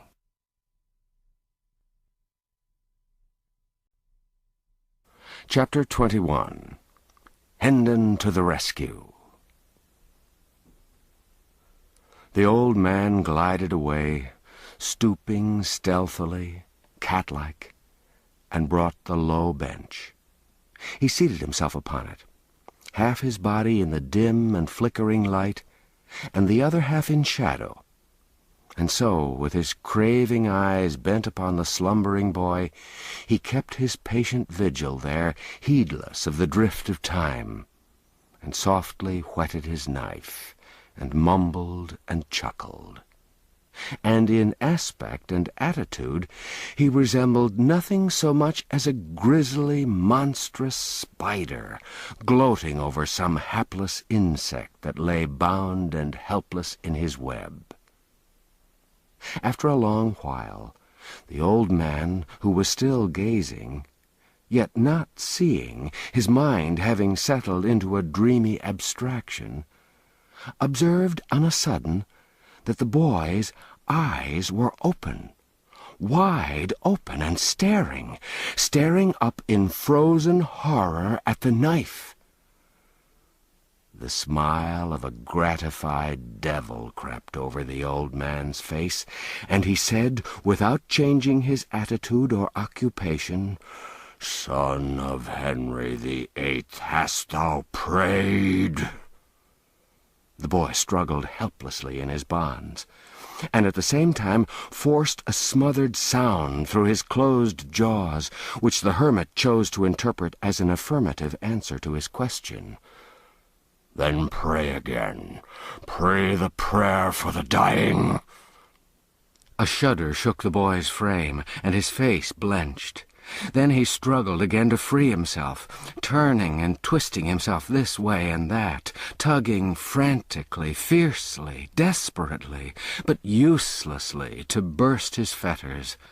And all the while the old ogre smiled down upon him, and nodded his head, and placidly whetted his knife, mumbling from time to time, "The moments are precious.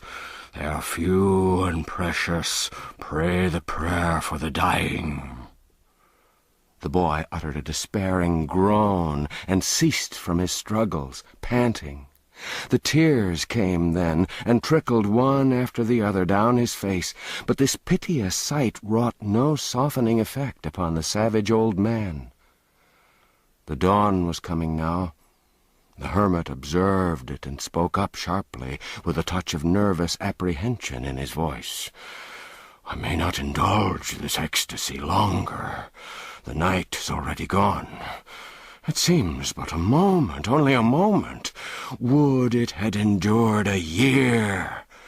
Seed of the Church's spoiler, close thy perishing eyes, an thou fearest to look upon."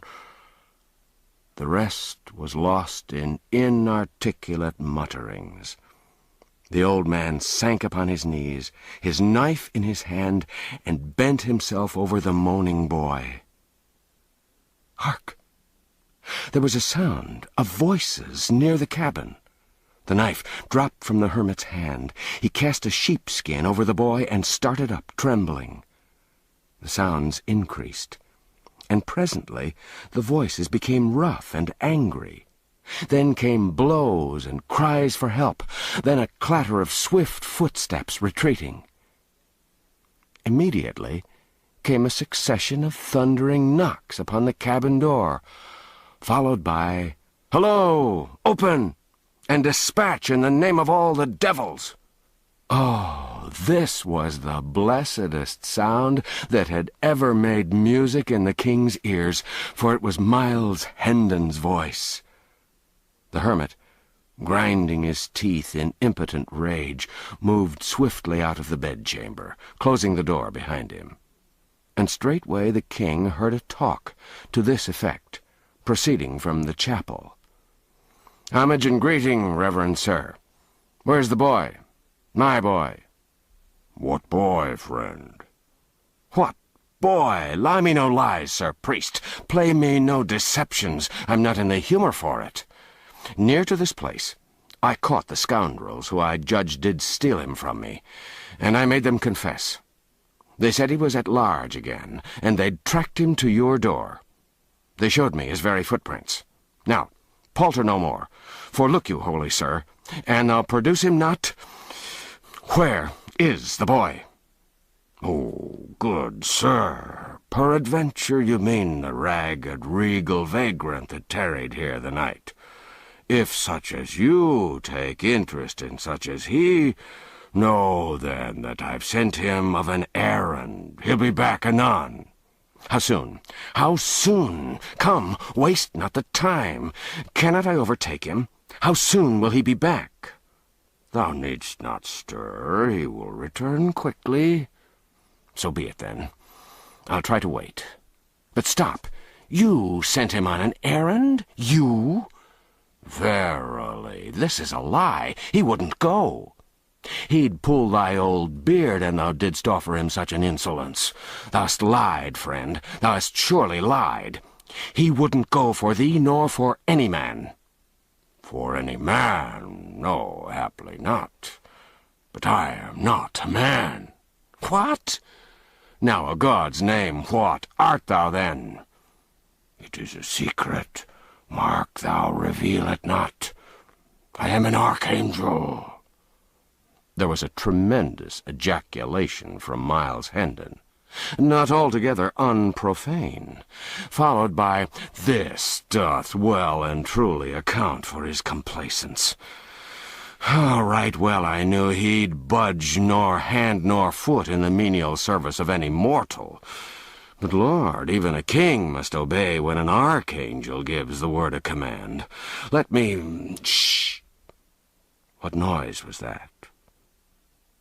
All this while the king had been yonder, alternately quaking with terror and trembling with hope.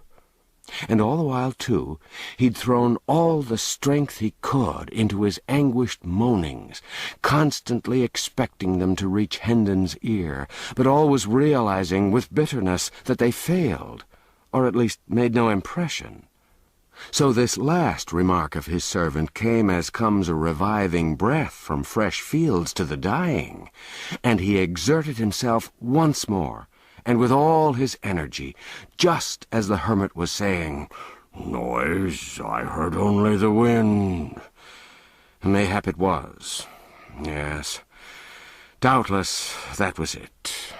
I've been hearing it faintly, all the... There it is again. It's not the wind. What an odd sound! Come, we'll hunt it out. Now the king's joy was nearly insupportable.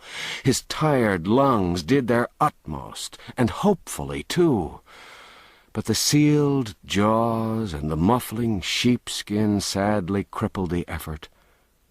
Then the poor fellow's heart sank, to hear the hermit say, "Ah, it came from without, I think from the copse yonder. Come, I'll lead the way." The king heard the two pass out talking, heard their footsteps die quickly away. Then he was alone with a boding, brooding, awful silence. It seemed an age till he heard the steps and voices approaching again. And this time he heard an added sound, the trampling of hoofs, apparently. Then he heard Hendon say, "I'll not wait longer. I cannot wait longer. He's lost his way in this thick wood. Which direction took he? Quick, point it out to me." But wait. I will go with thee." Good, good. Why, truly, thou'rt better than thy looks. Marry, I do think there's not another archangel with so right a heart as thine. Wilt ride? Wilt take the wee donkey that's for my boy? Or wilt thou fork thy holy legs over this ill-conditioned slave of a mule that I've provided for myself, and had been cheated in, too, had he cost but the indifferent sum of a month's usury on a brass farthing, let to a tinker out of work? No, ride thy mule, and lead thine ass. I am surer on my own feet, and will walk. Then, prithee, mind the little beast for me, while I take my life in my hands and make what success I may toward mounting the big one." Then followed a confusion of kicks, cuffs, tramplings, and plungings, accompanied by a thunderous intermingling of volleyed curses, and finally a bitter apostrophe to the mule, which must have broken its spirit, for hostilities seemed to cease from that moment. With unutterable misery the fettered little king heard the voices and footsteps fade away and die out. All hope forsook him now for the moment, and a dull despair settled down upon his heart. "My only friend is deceived and got rid of," he said. "The hermit will return, and—" He finished with a gasp, and at once fell to struggling so frantically with his bonds again that he shook off the smothering sheepskin. And now he heard the door open. The sound chilled him to the marrow. Already he seemed to feel the knife at his throat. Horror made him close his eyes. Horror made him open them again, and before him stood John Canty and Hugo. He would have said thank God if his jaws had been free. A moment or two later, his limbs were at liberty, and his captors, each gripping him by an arm, were hurrying him with all speed through the forest. Chapter 22. A Victim of Treachery. Once more, King Fu the First was roving with the tramps and outlaws, a butt for their coarse jests and dull-witted railleries, and sometimes the victim of small spitefulnesses at the hands of Canty and Hugo when the ruffler's back was turned. None but Canty and Hugo really disliked him. Some of the others liked him, and all admired his pluck and spirit. During 2 or 3 days, Hugo, in whose ward and charge the king was, did what he covertly could to make the boy uncomfortable. And at night, during the customary orgies, he amused the company by putting small indignities upon him, always as if by accident. Twice he stepped upon the king's toes, accidentally, and the king, as became his royalty, was contemptuously unconscious of it and indifferent to it.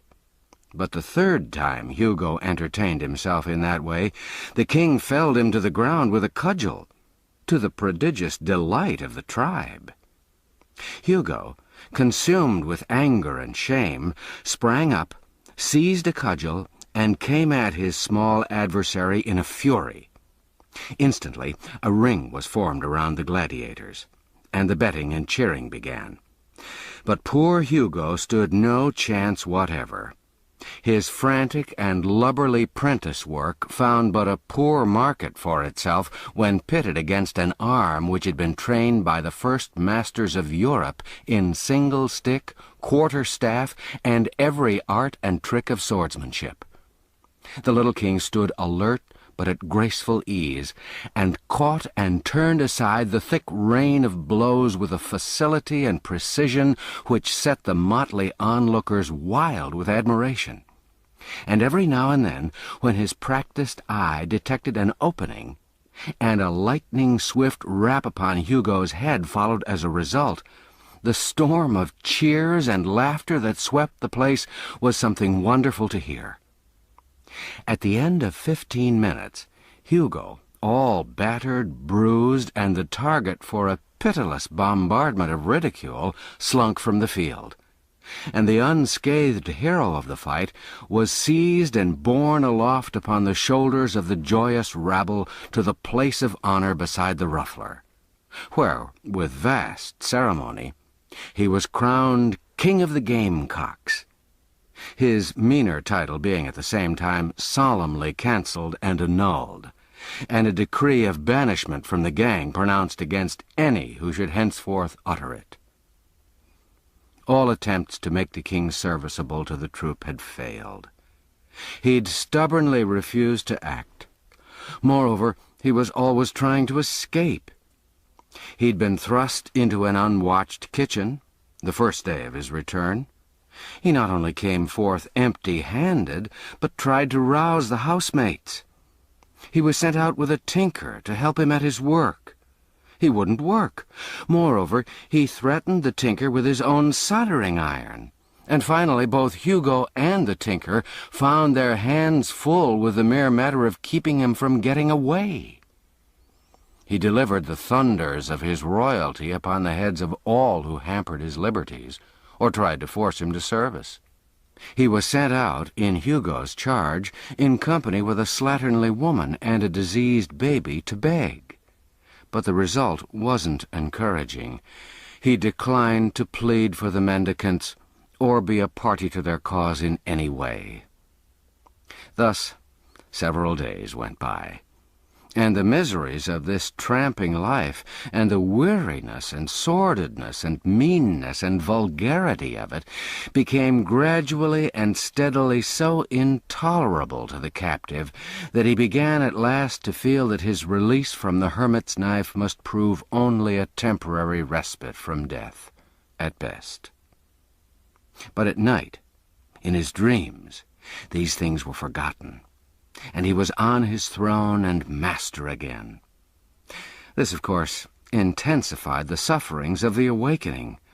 So the mortifications of each succeeding morning of the few that passed between his return to bondage and the combat with Hugo grew bitterer and bitterer and harder to bear. The morning after that combat, Hugo got up with a heart filled with vengeful purposes against the king. He had two plans in particular. One was to inflict upon the lad what would be, to his proud spirit and imagined royalty, a peculiar humiliation. And if he failed to accomplish this, his other plan was to put a crime of some kind upon the king, and then betray him into the implacable clutches of the law. In pursuance of the first plan, he proposed to put a clime upon the king's leg, rightly judging that that would mortify him to the last and perfect degree. And as soon as the clime should operate, he meant to get Canty's help and force the king to expose his leg in the highway and beg for alms. Clime was the cant term for a sore artificially created. To make a clime, the operator made a paste or poultice of unslaked lime, soap, and the rust of old iron, and spread it upon a piece of leather, which was then bound tightly upon the leg. This would presently fret off the skin and make the flesh raw and angry-looking. Blood was then rubbed upon the limb, which, being fully dried, took on a dark and repulsive color. Then a bandage of soiled rags was put on in a cleverly careless way which would allow the hideous ulcer to be seen and move the compassion of the passer-by. Hugo got the help of the tinker whom the king had cowed with the soldering iron. They took the boy out on a tinkering tramp, and as soon as they were out of sight of the camp, they threw him down, and the tinker held him while Hugo bound the poultice tight and fast upon his leg. The king raged and stormed, and promised to hang the two the moment the scepter was in his hand again. But they kept a firm grip upon him, and enjoyed his impotent struggling, and jeered at his threats.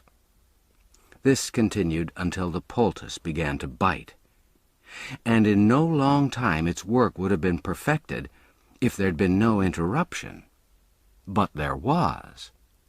For about this time, the slave who'd made the speech denouncing England's laws appeared on the scene and put an end to the enterprise, and stripped off the poultice and bandage. The king wanted to borrow his deliverer's cudgel and warm the jackets of the two rascals on the spot. But the man said no, it would bring trouble. Leave the matter till night. The whole tribe being together then, the outside world wouldn't venture to interfere or interrupt.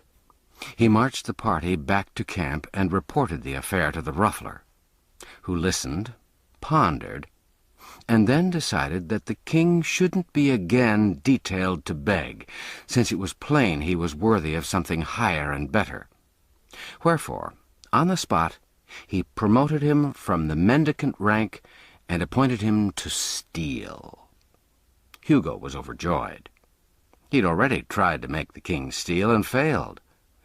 But there'd be no more trouble of that sort now, for, of course, the king wouldn't dream of defying a distinct command delivered directly from headquarters.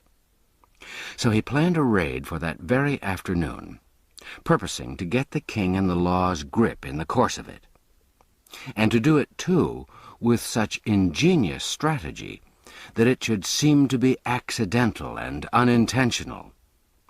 For the king of the gamecocks was popular now, and the gang might not deal over-gently with an unpopular member who played so serious a treachery upon him as the delivering him over to the common enemy, the law. Very well. All in good time, Hugo strolled off to a neighboring village with his prey, and the two drifted slowly up and down one street after another, the one watching sharply for a sure chance to achieve his evil purpose, and the other watching as sharply for a chance to dart away and get free of his infamous captivity forever. Both threw away some tolerably fair-looking opportunities, for both, in their secret hearts, were resolved to make absolutely sure work this time, and neither meant to allow his fevered desires to seduce him into any venture that had much uncertainty about it. Hugo's chance came first, for at last a woman approached, who carried a fat package of some sort in a basket. Hugo's eyes sparkled with sinful pleasure as he said to himself, "Breath of my life, and I can but put that upon him, 'tis good den and God keep thee, king of the gamecocks." He waited and watched, outwardly patient but inwardly consuming with excitement, till the woman had passed by and the time was ripe. Then said in a low voice, "Tarry here till I come again," and darted stealthily after the prey. The king's heart was filled with joy. He could make his escape now if Hugo's quest only carried him far enough away. But he was to have no such luck. Hugo crept behind the woman, snatched the package, and came running back, wrapping it in an old piece of blanket which he carried on his arm. The hue and cry was raised in a moment by the woman, who knew her loss by the lightening of her burden, although she hadn't seen the pilfering done. Hugo thrust the bundle into the king's hands without halting, saying, "Now speed ye after me with the rest, and cry, 'Stop, thief!' but mind ye lead them astray." The next moment Hugo turned a corner and darted down a crooked alley, and in another moment or two he lounged into view again, looking innocent and indifferent, and took up a position behind a post to watch results. The insulted king threw the bundle on the ground, and the blanket fell away from it just as the woman arrived, with an augmenting crowd at her heels. She seized the king's wrist with one hand, snatched up her bundle with the other, and began to pour out a tirade of abuse upon the boy, while he struggled without success to free himself from her grip. Hugo'd seen enough. His enemy was captured, and the law would get him now. So he slipped away, jubilant and chuckling, and wended campward, framing a judicious version of the matter to give to the ruffler's crew as he strode along. The king continued to struggle in the woman's grasp, and now and then cried out in vexation, "Unhand me, thou foolish creature! It wasn't I that bereaved thee of thy paltry goods." The crowd closed around, threatening the king and calling him names. A brawny blacksmith in leather apron and sleeves rolled to his elbows made a reach for him, saying he'd trounce him well for a lesson. But just then a long sword flashed in the air and fell with convincing force upon the man's arm, flat side down, the fantastic owner of it remarking pleasantly at the same time, "Marry, good souls, let's proceed gently, not with ill blood and uncharitable words. This is matter for the law's consideration, not private and unofficial handling. Loose thy hold from the boy, good wife." The blacksmith averaged the stalwart soldier with a glance, then went muttering away, rubbing his arm. The woman released the boy's wrist reluctantly. The crowd eyed the stranger unlovingly, but prudently closed their mouths. The king sprang to his deliverer's side, with flushed cheeks and sparkling eyes, exclaiming, "Thou hast lagged sorely, but thou comest in good season now, Sir Miles. Carve me this rabble to rags." Chapter 23. The Prince a Prisoner. Hendon forced back a smile and bent down and whispered in the king's ear, "Softly, softly, my prince. Wag thy tongue warily. Nay, suffer it not to wag at all. Trust in me. All shall go well in the end." Then he added to himself, "Sir Miles, bless me, I'd totally forgot I was a knight. Lord, how marvellous a thing it is, the grip his memory doth take upon his quaint and crazy fancies. An empty and foolish title is mine, and yet it's something to have deserved it, for I think it's more honour to be held worthy to be a spectre knight in his kingdom of dreams and shadows, than to be held base enough to be an earl in some of the real kingdoms of this world." The crowd fell apart to admit a constable, who approached and was about to lay his hand upon the king's shoulder, when Hendon said, "Gently, good friend, withhold your hand. He shall go peaceably. I am responsible for that. Lead on. We will follow." The officer led, with the woman and her bundle. Miles and the king followed after, with the crowd at their heels. The king was inclined to rebel, but Hendon said to him in a low voice, "Reflect, sire.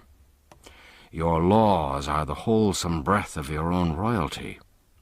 Shall their source resist them, yet require the branches to respect them? Apparently, one of these laws has been broken. When the king is on his throne again, can it ever grieve him to remember that when he was seemingly a private person, he loyally sunk the king in the citizen and submitted to its authority? Thou art right, say no more. Thou shalt see that whatsoever the King of England requires a subject to suffer under the law, he will himself suffer while he holdeth the station of a subject. When the woman was called upon to testify before the justice of the peace, she swore that the small prisoner at the bar was the person who'd committed the theft. There was none able to show the contrary, so the king stood convicted. The bundle was now unrolled, and when the contents proved to be a plump, little-dressed pig, the judge looked troubled, while Hendon turned pale, and his body was thrilled with an electric shiver of dismay. But the king remained unmoved, protected by his ignorance. The judge meditated during an ominous pause, then turned to the woman with the question, "What dost thou hold this property to be worth?" The woman curtsied and replied, 3 shillings and 8pence, your worship. I couldn't abate a penny and set forth the value honestly. The justice glanced around uncomfortably upon the crowd, then nodded to the constable and said, "Clear the court, and close the doors." It was done. None remained but the 2 officials, the accused, the accuser, and Miles Hendon. This latter was rigid and colorless, and on his forehead big drops of cold sweat gathered, broke, and blended together and trickled down his face. The judge turned to the woman again and said in a compassionate voice, "'Tis a poor, ignorant lad, and mayhap was driven hard by hunger, for these be grievous times for the unfortunate. Mark you, he hath not an evil face, but when hunger driveth... Good woman, dost know that when one steals a thing above the value of 13 pence halfpenny, the law saith he shall hang for it?" The little king started, wide-eyed with consternation, but controlled himself and held his peace. But not so the woman. She sprang to her feet, shaking with fright, and cried out, "Oh, good lack, what have I done? God a mercy, I wouldn't hang the poor thing for the whole world. Oh, save me from this, your worship. What shall I do? What can I do?" The justice maintained his judicial composure, and simply said, "Doubtless it is allowable to revise the value, since it is not yet writ upon the record." "Oh, then in God's name, call the pig 8pence, and heaven bless the day that freed my conscience of this awesome thing." Miles Hendon forgot all decorum in his delight, and surprised the king, and wounded his dignity by throwing his arms around him and hugging him. The woman made her grateful adieus and started away with her pig. And when the constable opened the door for her, he followed her out into the narrow hall. The justice proceeded to write in his record book. Hendon, always alert, thought he'd like to know why the officer followed the woman out. So he slipped softly into the dusky hall and listened. He heard a conversation to this effect: "It's a fat pig and promises good eating. I'll buy it of thee. Here's the 8pence.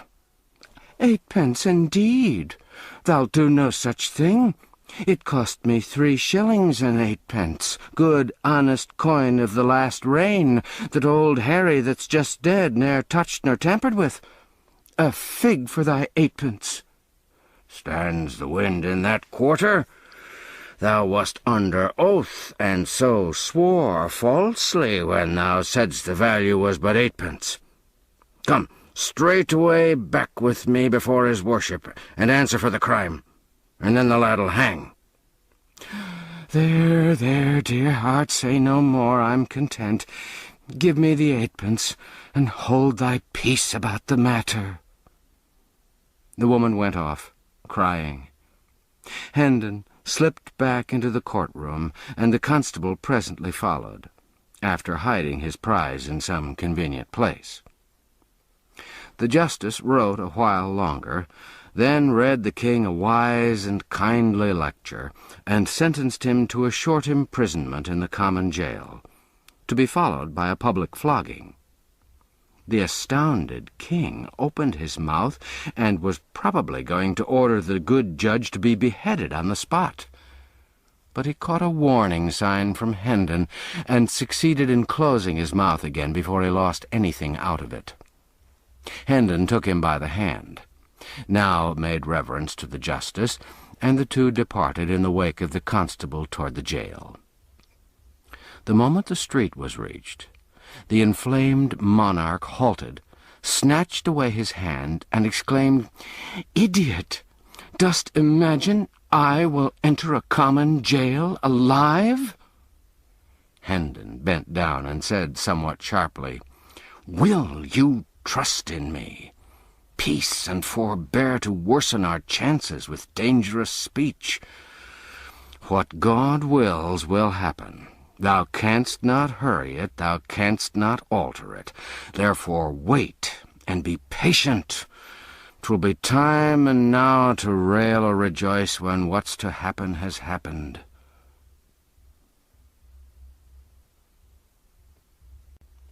Chapter 24. The Escape. The short winter day was nearly ended.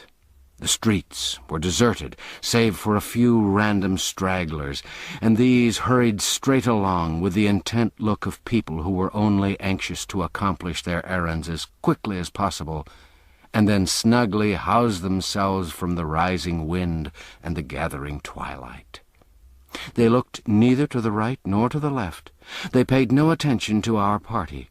They didn't even seem to see them. Edward VI wondered if the spectacle of a king on his way to jail had ever encountered such marvelous indifference before. By and by the constable arrived at a deserted market square and proceeded to cross it. When he'd reached the middle of it, Hendon laid his hand upon his arm and said in a low voice, "Bide a moment, good sir. There's none in hearing, and I would say a word to thee." "My duty forbids it, sir. Prithee hinder me not, the night comes on." "Stay, nevertheless, for the matter concerns thee nearly. Turn thy back for a moment, and seem not to see. Let this poor lad escape." "This to me, sir? I arrest thee and—" "Nay, be not too hasty. See thou be careful and commit no foolish error." Then he shut his voice down to a whisper, and said in the man's ear, "The pig thou hast purchased for 8 pence may cost thee thy neck, man." The poor constable, taken by surprise, was speechless at first, then found his tongue and fell to blustering and threatening. But Hendon was tranquil, and waited with patience till his breath was spent, then said, "I have a liking to thee, friend, and wouldn't willingly see thee come to harm. Observe, I heard it all, every word. I'll prove it to thee." Then he repeated the conversation which the officer and the woman had had together in the hall, word for word, and ended with, "There, have I set it forth correctly? Should not I be able to set it forth correctly before the judge, if occasion required?" The man was dumb with fear and distress for a moment. Then he rallied and said with forced lightness, "'Tis making a mighty matter indeed out of a jest. I but plagued the woman for mine amusement." "Kept you the woman's pig for amusement?" The man answered sharply, "Naught else, good sir. I tell thee 'twas but a jest." "I do begin to believe thee," said Hendon, with a perplexing mixture of mockery and half-conviction in his tone. "But tarry thou here a moment, whilst I run and ask his worship, for nathless he being a man experienced in law, in jests, in—" He was moving away, Still talking, the constable hesitated, fidgeted, spat out an oath or two, then cried out, "Hold! Hold, good sir! Prithee wait a little. The judge, why, man, he hath no more sympathy with a jest than hath a dead corpse. Come, and we'll speak further. Odds body, I seem to be in evil case, and all for an innocent and thoughtless pleasantry. I'm a man of family, and my wife and little ones. List to reason, good your worship. What wouldst thou of me?"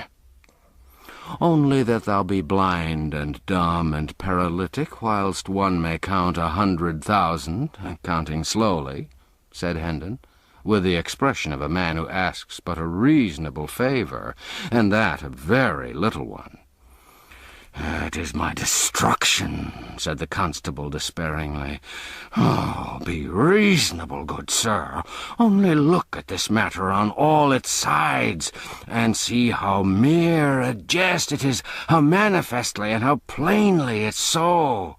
And even if one granted it were not a jest, it is a fault so small that e'en the grimmest penalty it could call forth would be but a rebuke and warning from the judge's lips."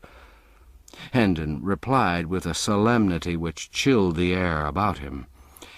"This jest of thine hath a name in law. Wot you what it is?" I knew it not. Peradventure I have been unwise. I never dreamed it had a name. Ah, sweet heaven, I thought it was original. "Yes, it hath a name. In the law, this crime is called non compos mentis lex talionis sic transit gloria mundi." "Oh, my God!" "And the penalty is death." "God be merciful to me, a sinner." "By advantage taken of one in fault, in dire peril, and at thy mercy, thou hast seized goods worth above 13 pence halfpenny, paying but a trifle for the same, and this, in the eye of the law, is constructive barratry, misprision of treason, malfeasance in office, ad hominem expurgatus in statu quo. And the penalty is death by the halter without ransom, commutation, or benefit of clergy." Bear me up, sweet sir, my legs do fail me. Be thou merciful, spare me this doom, and I will turn my back, and see naught that shall happen." "Good. Now thou'rt wise and reasonable. And thou'lt restore the pig?" I will indeed, nor ever touch another, though heaven send it and an archangel fetch it. Go, I am blind for thy sake, I see nothing. I'll say thou didst break in and wrest the prisoner from my hands by force. It's but a crazy, ancient door. I'll batter it down myself betwixt midnight and the morning." "Do it, good soul. No harm will come of it. The judge hath a loving charity for this poor lad, and will shed no tears and break no jailer's bones for his escape." Chapter 25. Hendon Hall. As soon as Hendon and the king were out of sight of the constable, his majesty was instructed to hurry to a certain place outside the town and wait there, whilst Hendon should go to the inn and settle his account. Half an hour later, the two friends were blithely jogging eastward on Hendon's sorry steeds.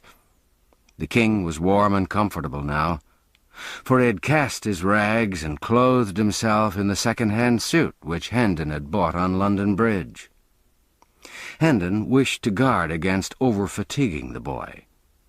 He judged that hard journeys, irregular meals, and illiberal measures of sleep would be bad for his crazed mind, while rest, regularity, and moderate exercise would be pretty sure to hasten its cure.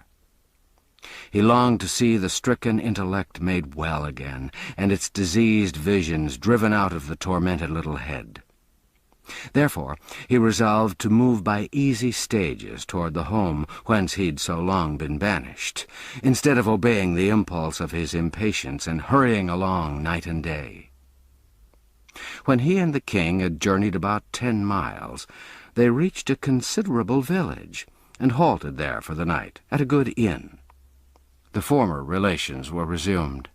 Hendon stood behind the king's chair while he dined, and waited upon him, undressed him when he was ready for bed, then took the floor for his own quarters, and slept athwart the door rolled up in a blanket. The next day, and the next day after, they jogged lazily along, talking over the adventures they'd met since their separation, and mightily enjoying each other's narratives. Hendon detailed all his wide wanderings in search of the king, and described how the archangel had led him a fool's journey all over the forest, and taken him back to the hut finally when he found he couldn't get rid of him. Then, he said, the old man went into the bedchamber and came staggering back looking broken-hearted, and saying he'd expected to find that the boy had returned and lain down in there to rest, but it wasn't so. Hendon had waited at the hut all day. Hope of the king's return died out then, and he departed upon the quest again. And old Sanctum Sanctorum was truly sorry your highness came not back, said Hendon. I saw it in his face. Marry, I'll never doubt that, said the king, and then told his own story, after which Hendon was sorry he hadn't destroyed the archangel. During the last day of the trip, Hendon's spirits were soaring. His tongue ran constantly. He talked about his old father and his brother Arthur, and told of many things which illustrated their high and generous characters. He went into loving frenzies over his Edith, and was so glad-hearted that he was even able to say some gentle and brotherly things about Hugh. He dwelt a deal on the coming meeting at Hendon Hall. What a surprise it'd be to everybody, and what an outburst of thanksgiving and delight there'd be. It was a fair region, dotted with cottages and orchards, and the road led through broad pasture lands whose receding expanses, marked with gentle elevations and depressions, suggested the swelling and subsiding undulations of the sea. In the afternoon the returning prodigal made constant deflections from his course, to see if, by ascending some hillock, he might not pierce the distance and catch a glimpse of his home. At last he was successful, and cried out excitedly, "There's the village, my prince, and there's the hall close by. You may see the towers from here, and that wood there, that's my father's park. Ah, now thou'lt know what state and grandeur be. A house with 70 rooms, think of that, and 27 servants. A brave lodging for such as we, isn't it so? Come, let's speed. My impatience won't brook further delay." All possible hurry was made. Still, it was after 3 o'clock before the village was reached. The travellers scampered through it, Hendon's tongue going all the time. Here's the church, covered with the same ivy, none gone, none added. Yonder's the inn, the old Red Lion, and yonder's the marketplace. Here's the maypole, and here the pump. Nothing's altered, nothing but the people, at any rate. 10 years make a change in people. Some of these I seem to know, but none know me. So his chat ran on. The end of the village was soon reached. Then the travellers struck into a crooked, narrow road, walled in with tall hedges, and hurried briskly along it for a half-mile. Then passed into a vast flower garden, through an imposing gateway whose huge stone pillars bore sculptured armorial devices. A noble mansion was before them. "Welcome to Hendon Hall, my king," exclaimed Miles. "Oh, 'tis a great day. My father and my brother and the Lady Edith'll be so mad with joy that they'll have eyes and tongue for none but me in the first transports of the meeting, and so thou'lt seem but coldly welcomed. But mind it not. 'Twill soon seem otherwise. For when I say thou art my ward, and tell them how costly is my love for thee, thou'lt see them take thee to their breasts for Miles Hendon's sake, and make their house and hearts thy home for ever after." The next moment Hendon sprang to the ground before the great door, helped the king down, then took him by the hand and rushed within. A few steps brought him to a spacious apartment. He entered, seated the king with more hurry than ceremony, then ran toward a young man who sat at a writing-table in front of a generous fire of logs. "Embrace me, Hugh," he cried, "and say thou'rt glad I'm come again, and call our father, for home isn't home till I shall touch his hand, and see his face, and hear his voice once more."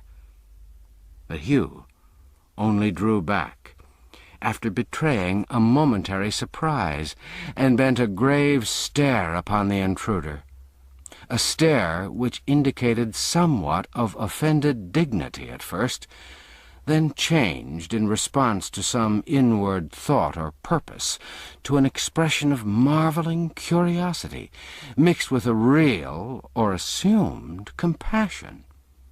Presently he said in a mild voice, "Thy wits seem touched, poor stranger. Doubtless thou hast suffered privations and rude buffetings at the world's hands. Thy looks and dress betoken it. Whom dost thou take me to be?" "Take thee? Prithee, for whom else than whom thou art? I take thee to be Hugh Hendon," said Miles sharply. The other continued in the same soft tone, "And whom dost thou imagine thyself to be?" "Imagination hath naught to do with it. Dost thou pretend thou know'st me not for thy brother, Miles Hendon?" An expression of pleased surprise flitted across Hugh's face, and he exclaimed, "What? Thou'rt not jesting? Can the dead come to life? God be praised if it be so! Our poor lost boy restored to our arms after all these cruel years! Ah, it seems too good to be true. It is too good to be true. I charge thee have pity. Don't trifle with me. Quick! Come to the light. Let me scan thee well." He seized Miles by the arm, dragged him to the window, and began to devour him from head to foot with his eyes, turning him this way and that, and stepping briskly around him and about him to prove him from all points of view, whilst the returned prodigal, all aglow with gladness, smiled, laughed, and kept nodding his head and saying, "Go on, brother, go on, and fear not. Thou'lt find nor limb nor feature that can't bide the test. Scour and scan me to thy content, my dear old Hugh. I am indeed thy old Miles, thy same old Miles, thy lost brother. Isn't that so? Ah, 'tis a great day. I said 'twas a great day. Give me thy hand, give me thy cheek. Lord, I'm like to die of very joy." He was about to throw himself upon his brother, but Hugh put up his hand in dissent, then dropped his chin mournfully upon his breast, saying with emotion, "Ah, God of his mercy, give me strength to bear this grievous disappointment." Miles, amazed, couldn't speak for a moment. Then he found his tongue and cried out, "What disappointment? Am I not thy brother?" Hugh shook his head sadly and said, "I pray heaven it may prove so, and that other eyes may find the resemblances that are hid from mine. Alack, I fear me the letter spoke but too truly." "What letter?" "One that came from oversea some 6 or 7 years ago. It said my brother died in battle." "It was a lie. Call thy father, he'll know me." "One may not call the dead." "Dead?"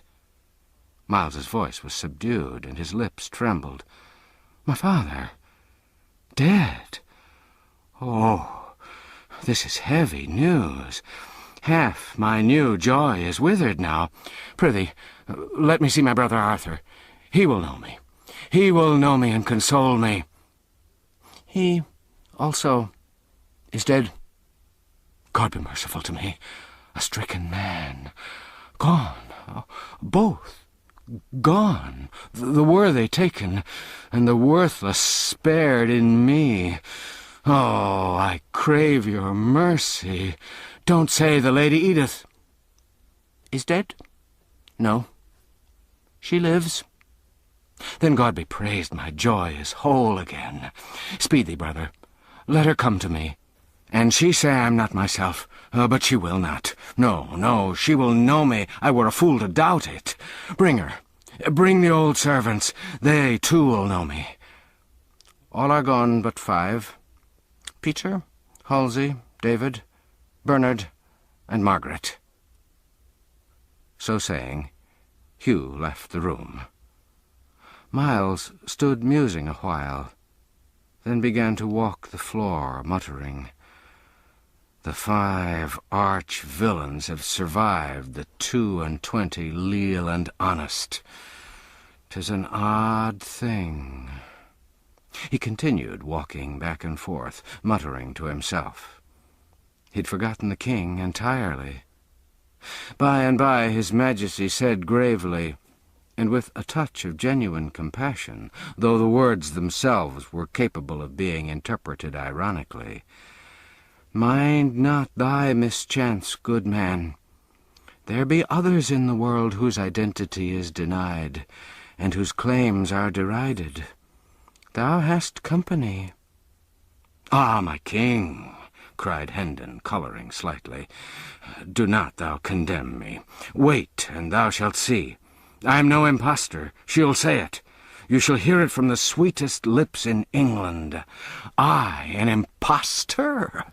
Why, I know this old hall, these pictures of my ancestors, and all these things that are about us, as a child knoweth its own nursery. Here was I born and bred, my lord. I speak the truth. I wouldn't deceive thee.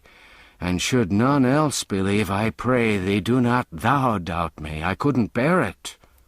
"I do not doubt thee," said the king, with a childlike simplicity and faith. "I thank thee out of my heart," exclaimed Hendon, with a fervency which showed that he was touched. The king added, with the same gentle simplicity, "Dost thou doubt me?" A guilty confusion seized upon Hendon, and he was grateful that the door opened to admit Hugh at that moment, and saved him the necessity of replying. A beautiful lady, richly clothed, followed Hugh, and after her came several liveried servants. The lady walked slowly, with her head bowed and her eyes fixed upon the floor. The face was unspeakably sad. Miles Hendon sprang forth, crying out, "Oh, my Edith, my darling!" But Hugh waved him back gravely and said to the lady, "Look upon him. Do you know him?" At the sound of Miles's voice, the woman had started slightly, and her cheeks had flushed. She was trembling now. She stood still during an impressive pause of several moments. Then, slowly, lifted up her head and looked into Hendon's eyes with a stony and frightened gaze. The blood sank out of her face, drop by drop, till nothing remained but the grey pallor of death. Then she said, in a voice as dead as the face, "I know him not," and turned with a moan and a stifled sob, and tottered out of the room. Miles Hendon sank into a chair and covered his face with his hands. After a pause, his brother said to the servants, "You have observed him? Do you know him?" They shook their heads. Then the master said, "The servants know you not, sir. I fear there is some mistake. You have seen that my wife knew you not." "Thy wife!" In an instant, Hugh was pinned to the wall with an iron grip about his throat. "Oh, thou fox-hearted slave, I see it all. Thou'st writ the lying letter thyself, and my stolen bride and goods are its fruit. There, now get thee gone, lest I shame mine honourable soldiership with the slaying of so pitiful a mannikin. Hugh, red-faced and almost suffocated, reeled to the nearest chair and commanded the servants to seize and bind the murderous stranger. They hesitated, and one of them said, "He is armed, Sir Hugh, and we are weaponless." "Armed? What of it, and ye so many? Upon him, I say." But Miles warned them to be careful what they did, and added, "Ye know me of old. I haven't changed. Come on, an it like you." This reminder didn't hearten the servants much. They still held back. "Then go, ye paltry cowards, and arm yourselves and guard the doors, while I send one to fetch the watch," said Hugh. He turned at the threshold and said to Miles, "You'll find it to your advantage to offend not with useless endeavours at escape." "Escape? Spare thyself discomfort, and that's all that troubles thee. For Miles Hendon's master of Hendon Hall and all its belongings. He'll remain, doubt it not." Chapter 26. Disowned. The king sat musing a few moments, then looked up and said, "'Tis strange, most strange. I can't account for it." "No, it's not strange, my liege. I know him, and this conduct is but natural. He was a rascal from his birth." "Oh, I spake not of him, Sir Miles." "Not of him? Well, then of what? What is it that's strange?" "That the king isn't missed." "How? Which? I doubt I don't understand." "Indeed, doth it not strike you as being passing strange that the land isn't filled with couriers and proclamations describing my person and making search for me? Is it no matter for commotion and distress that the head of the state is gone, that I'm vanished away and lost?" "Most true, my king, I'd forgot." Then Hendon sighed and muttered to himself, "Poor ruined mind, still busy with its pathetic dream. But I have a plan that shall right us both. I will write a paper in 3 tongues, Latin, Greek, and English, and thou shalt haste away with it to London in the morning. Give it to none but my uncle, the Lord Hertford. When he'll see it, he'll know and say I wrote it. Then he'll send for me. Might it not be best, my prince, that we wait here until I prove myself and make my rights secure to my domains? I'd be so much the better able then to—" The king interrupted him imperiously. "Peace!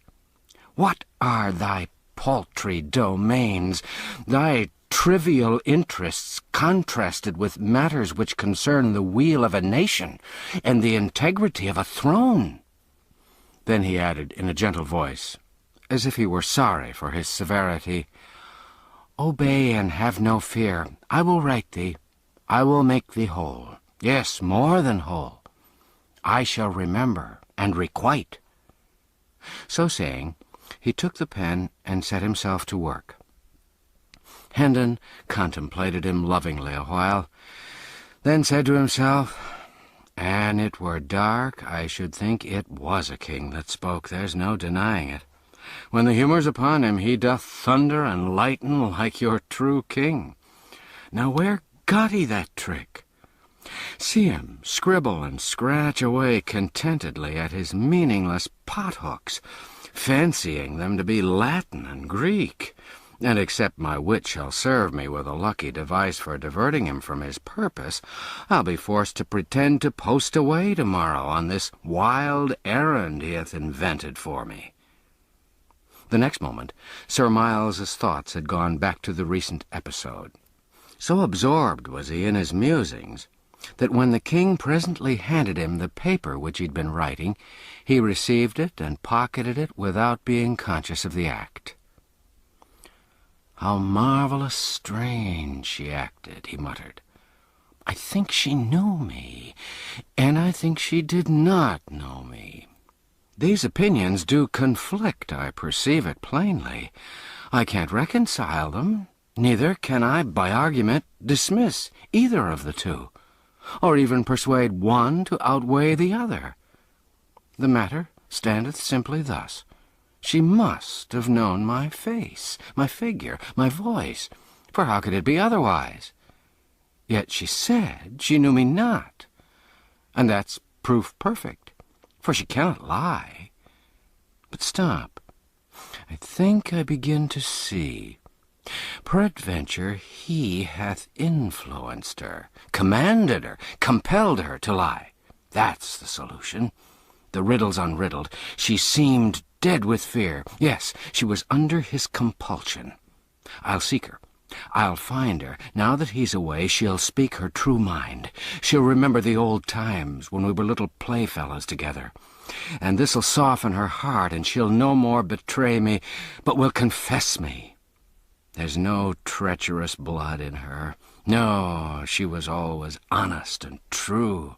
She's loved me in those old days. This is my security. For whom one has loved, one cannot betray. He stepped eagerly toward the door. At that moment it opened, and the Lady Edith entered.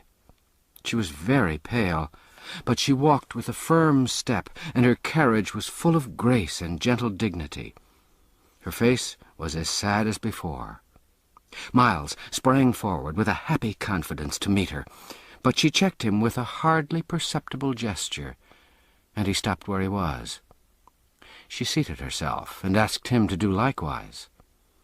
Thus simply did she take the sense of old comradeship out of him and transform him into a stranger and a guest. The surprise of it, the bewildering unexpectedness of it, made him begin to question for a moment if he was the person he was pretending to be after all. The Lady Edith said, "Sir, I have come to warn you. The mad cannot be persuaded out of their delusions, perchance. But doubtless they may be persuaded to avoid perils. I think this dream of yours hath the seeming of honest truth to you, and therefore isn't criminal. But don't tarry here with it, for here it is dangerous."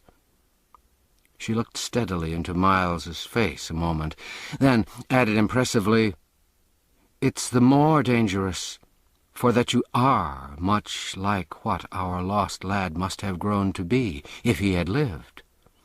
"Heavens, madam, but I am he." "I truly think you think it, sir. I question not your honesty in that, but I warn you, that is all. My husband is master in this region. His power hath hardly any limit. The people prosper or starve as he wills. If you resembled not the man whom you profess to be, my husband might bid you pleasure yourself with your dream in peace. But trust me, I know him well. I know what he will do. He will say to all that you are but a mad impostor, and straightway all will echo him." She bent upon Miles that same steady look once more, and added, "If you were Miles Hendon, and he knew it, and all the region knew it, consider what I am saying, weigh it well. You would stand in the same peril. Your punishment would be no less sure. He would deny you and denounce you, and none would be bold enough to give you countenance."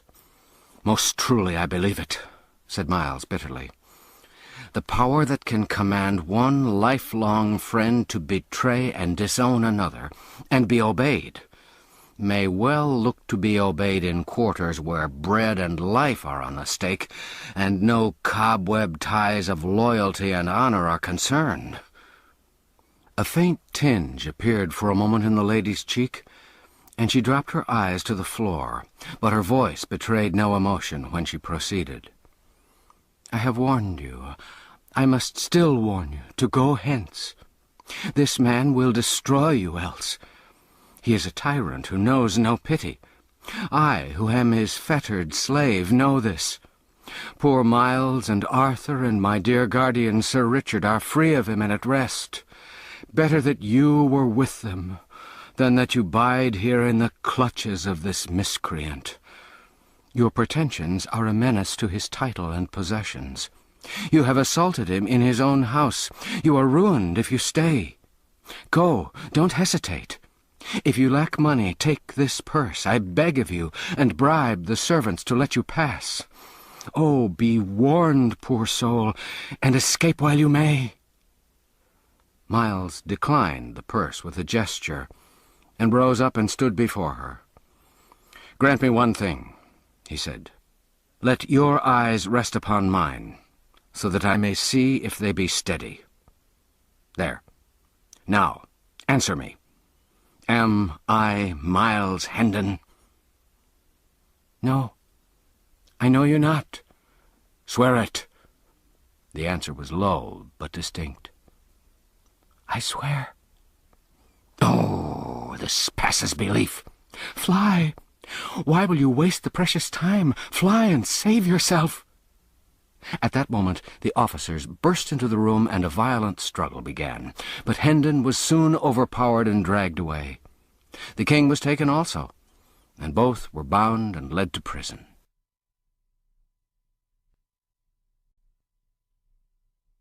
Chapter 27. In Prison. The cells were all crowded, so the two friends were chained in a large room where persons charged with trifling offences were commonly kept. They had company, for there were some 20 manacled or fettered prisoners here, of both sexes and of varying ages, an obscene and noisy gang. The king chafed bitterly over the stupendous indignity thus put upon his royalty, but Hendon was moody and taciturn. He was pretty thoroughly bewildered.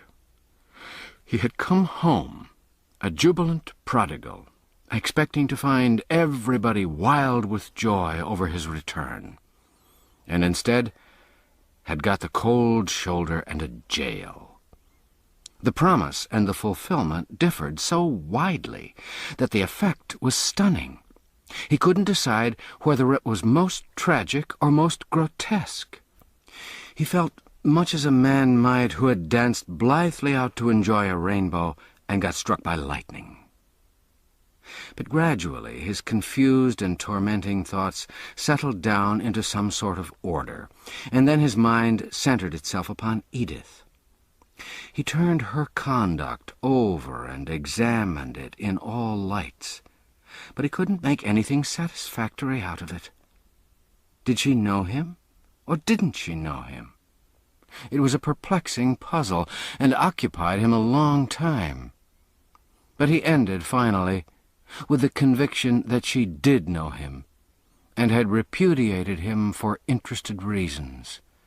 He wanted to load her name with curses now, but this name had so long been sacred to him that he found he couldn't bring his tongue to profane it. Wrapped in prison blankets of a soiled and tattered condition, Hendon and the king passed a troubled night. For a bribe, the jailer had furnished liquor to some of the prisoners. Singing of ribald songs, fighting, shouting, and carousing was the natural consequence. At last, a while after midnight, a man attacked a woman and nearly killed her by beating her over the head with his manacles before the jailer could come to the rescue. The jailer restored peace by giving the man a sound clubbing about the head and shoulders. Then the carousing ceased. And after that, all had an opportunity to sleep, who didn't mind the annoyance of the moanings and groanings of the two wounded people. During the ensuing week, the days and nights were of a monotonous sameness as to events. Men whose faces Hendon remembered more or less distinctly came by day to gaze at the impostor and repudiate and insult him, and by night the carousing and brawling went on with symmetrical regularity. However, there was a change of incident at last. The jailer brought in an old man and said to him, "The villain's in this room. cast thy old eyes about, and see if thou canst say which is he." Hendon glanced up and experienced a pleasant sensation for the first time since he'd been in the jail. He said to himself, "This is Blake Andrews, a servant all his life in my father's family, a good, honest soul with a right heart in his breast. That is, formerly. But none are true now. All are liars. This man will know me, and will deny me too, like the rest." The old man gazed around the room, glanced at each face in turn, and finally said, "I see none here but paltry knaves, scum of the streets. Which is he?" The jailer laughed. "Here," he said, "scan this big animal and grant me an opinion." The old man approached and looked Hendon over long and earnestly, then shook his head and said, "Marry, this is no Hendon, nor ever was." "Right. Thy old eyes are sound yet. An I were Sir Hugh, I'd take this shabby carl and—" The jailer finished by lifting himself a tiptoe with an imaginary halter, at the same time making a gurgling noise in his throat suggestive of suffocation. The old man said vindictively, "Let him bless God any fare no worse. And I had the handling of the villain, he should roast, or I'm no true man." The jailer laughed a pleasant hyena laugh and said, "Give him a piece of thy mind, old man. They all do it. Thou'll find it good diversion." Then he sauntered toward his ante-room and disappeared. The old man dropped upon his knees and whispered, "God be thanked, thou'rt come again, my master. I believed thou wert dead these 7 years, and lo, here thou art alive. I knew thee the moment I saw thee, and main hard work it was to keep a stony countenance, and seem to see none here but tuppenny knaves and rubbish of the streets. I am old and poor, Sir Miles, but say the word, and I'll go forth and proclaim the truth, though I be strangled for it." "No," said Hendon, "thou shalt not. It would ruin thee, and yet help but little in my cause. But I thank thee, for thou hast given me back somewhat of my lost faith in my kind." The old servant became very valuable to Hendon and the king, for he dropped in several times a day to abuse the former, and always smuggled in a few delicacies to help out the prison bill of fare. He also furnished the current news. Hendon reserved the dainties for the king. Without them his majesty might not have survived, for he wasn't able to eat the coarse and wretched food provided by the jailer. Andrews was obliged to confine himself to brief visits in order to avoid suspicion. But he managed to impart a fair degree of information each time. Information delivered in a low voice for Hendon's benefit, and interlarded with insulting epithets delivered in a louder voice for the benefit of other hearers. So, little by little, the story of the family came out. Arthur'd been dead 6 years. This loss, with the absence of news from Hendon, impaired the father's health. He believed he was going to die, and he wished to see Hugh and Edith settled in life before he passed away. But Edith begged hard for delay, hoping for Miles's return. Then the letter came, which brought the news of Miles's death. The shock prostrated Sir Richard. He believed his end was very near, and he and Hugh insisted upon the marriage. Edith begged for and obtained a month's respite, then another, and finally a third. The marriage then took place by the deathbed of Sir Richard. It had not proved a happy one. It was whispered about the country that shortly after the nuptials, the bride found among her husband's papers several rough and incomplete drafts of the fatal letter, and had accused him of precipitating the marriage, and Sir Richard's death, too, by a wicked forgery. Tales of cruelty to the Lady Edith and the servants were to be heard on all hands, and since the father's death Sir Hugh had thrown off all soft disguises and become a pitiless master toward all who in any way depended upon him and his domains for bread. There was a bit of Andrew's gossip which the king listened to with a lively interest. "There is rumour that the king is mad, but in charity forbear to say I mentioned it, for 'tis death to speak of it, they say." His Majesty glared at the old man and said, "The king is not mad, good man, and thou'lt find it to thy advantage to busy thyself with matters that nearer concern thee than this seditious prattle." "What doth the lad mean?" said Andrews, surprised at this brisk assault from such an unexpected quarter. Hendon gave him a sign, and he didn't pursue his question, but went on with his budget.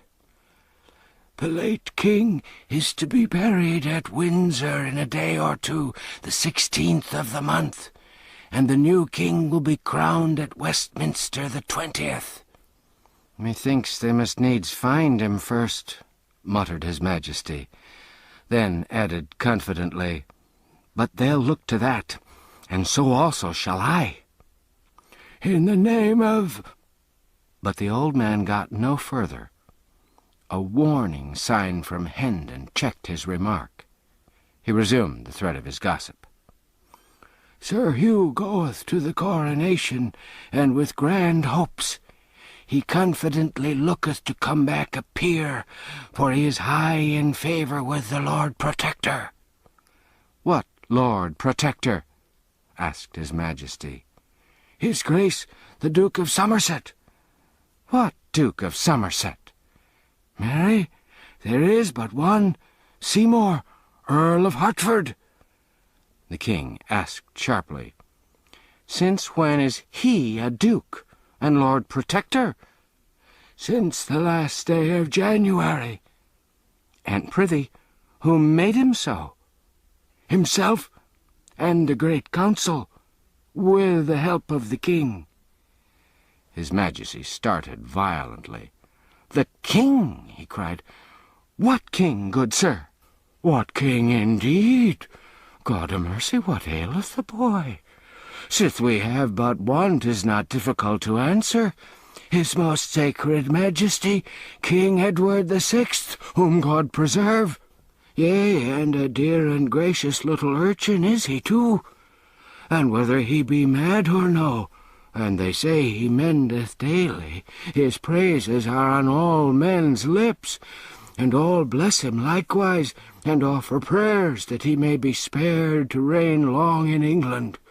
For he began humanely with saving the old Duke of Norfolk's life, and now is he bent on destroying the cruelest of the laws that harry and oppress the people."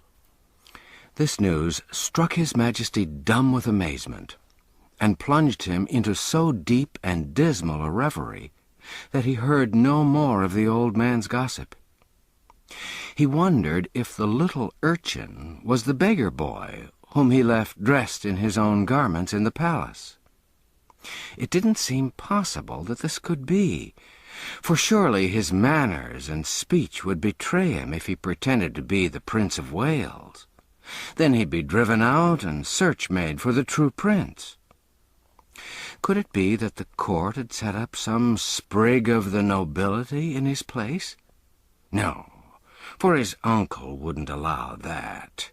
He was all-powerful and could and would crush such a movement, of course.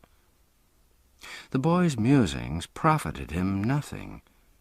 The more he tried to unriddle the mystery, the more perplexed he became. The more his head ached, and the worse he slept. His impatience to get to London grew hourly, and his captivity became almost unendurable. Hendon's arts all failed with the king. He couldn't be comforted, but a couple of women who were chained near him succeeded better. Under their gentle ministrations he found peace and learned a degree of patience. He was very grateful, and came to love them dearly and to delight in the sweet and soothing influence of their presence. He asked them why they were in prison, and when they said they were Baptists, he smiled and inquired, "Is that a crime to be shut up for in a prison? Now I grieve, for I shall lose ye. They'll not keep ye long for such a little thing." They didn't answer, and something in their faces made him uneasy. He said eagerly, "You don't speak. Be good to me and tell me there'll be no other punishment. Prithee, tell me there's no fear of that." They tried to change the topic, but his fears were aroused, and he pursued it. "Will they scourge thee?" "No, no, they wouldn't be so cruel. Say they wouldn't. Come, they will not, will they?" The women betrayed confusion and distress, but there was no avoiding an answer, so one of them said, in a voice choked with emotion, "Oh, thou'lt break our hearts, thou gentle spirit. God will help us to bear our—" "It is a confession," the king broke in. "Then they will scourge thee, the stony-hearted wretches. But, oh, thou mustn't weep. I can't bear it. Keep up thy courage.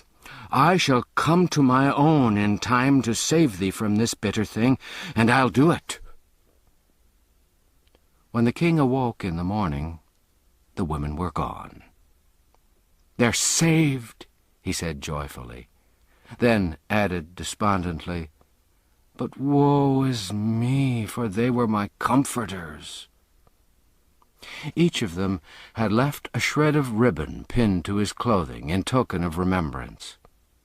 He said he'd keep these things always, and that soon he'd seek out these dear good friends of his and take them under his protection. Just then the jailer came in with some subordinates and commanded that the prisoners be conducted to the jail yard. The king was overjoyed. It would be a blessed thing to see the blue sky and breathe the fresh air once more. He fretted and chafed at the slowness of the officers, but his turn came at last, and he was released from his staple and ordered to follow the other prisoners with Hendon.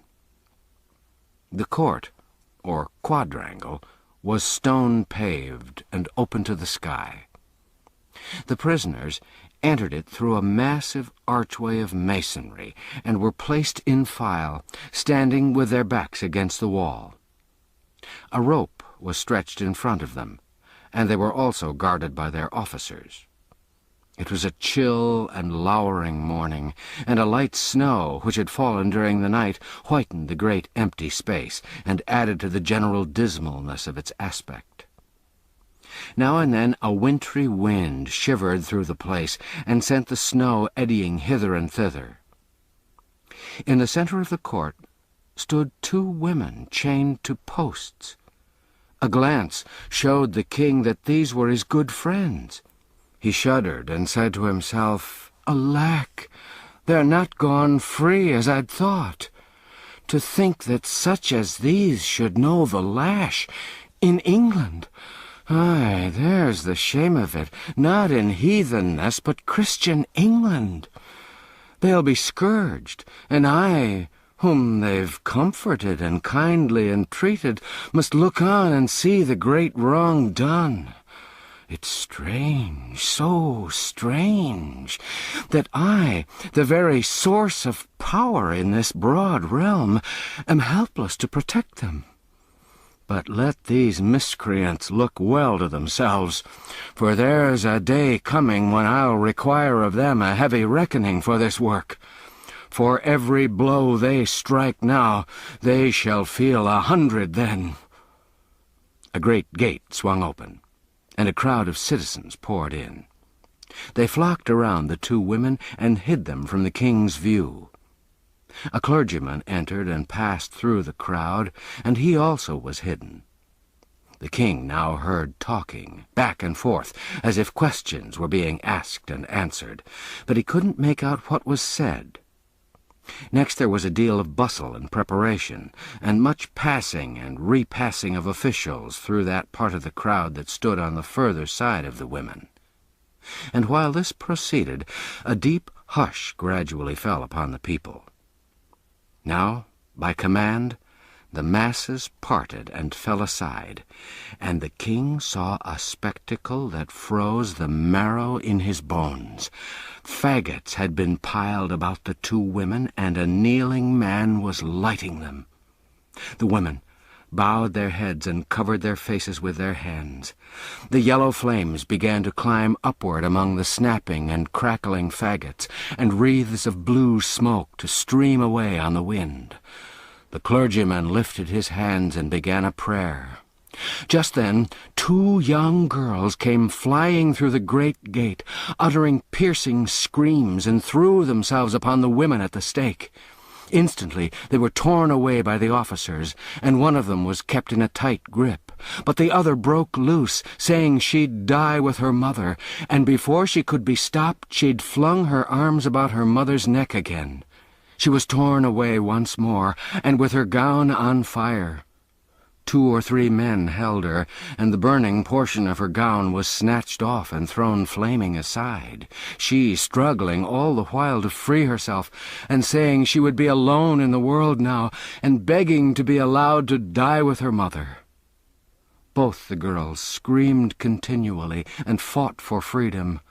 But suddenly this tumult was drowned under a volley of heart-piercing shrieks of mortal agony. The king glanced from the frantic girls to the stake, then turned away and leaned his ashen face against the wall and looked no more. He said, "That which I've seen in that one little moment will never go out from my memory, but will abide there, and I shall see it all the days and dream of it all the nights till I die. Would God I'd been blind." Hendon was watching the king. He said to himself, with satisfaction, "His disorder mendeth. Ith changed, and groweth gentler."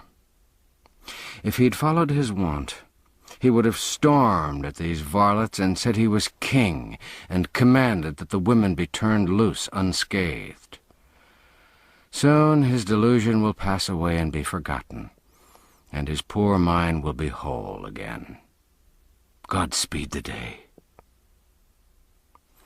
That same day, several prisoners were brought in to remain overnight, who were being conveyed under guard to various places in the kingdom, to undergo punishment for crimes committed.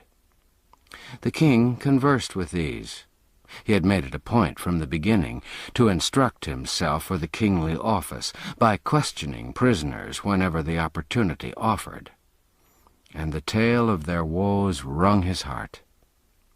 One of them was a poor, half-witted woman who'd stolen a yard or 2 of cloth from a weaver.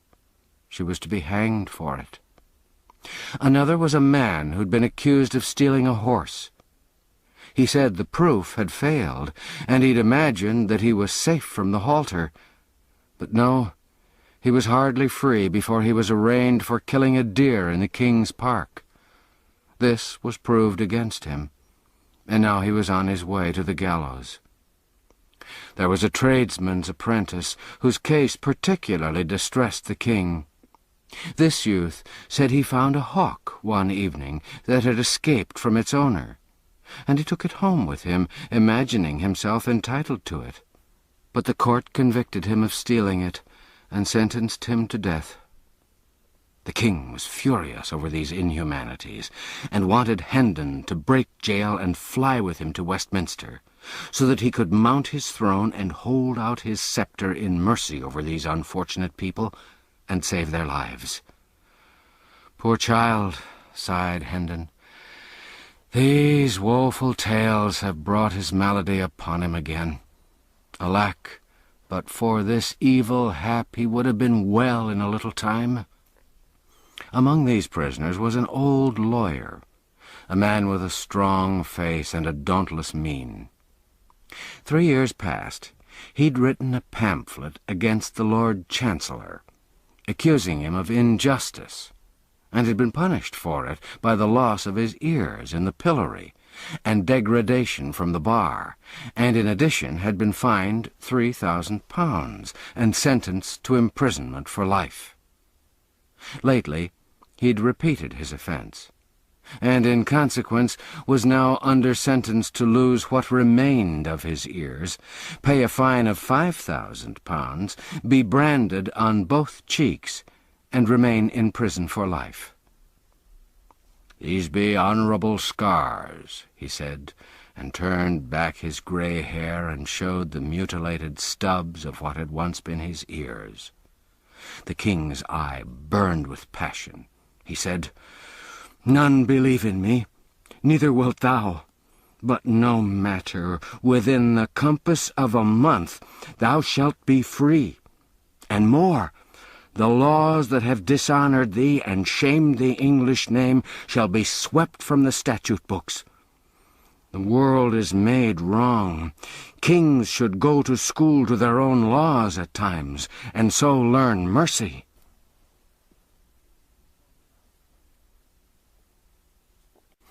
Chapter 28. The Sacrifice.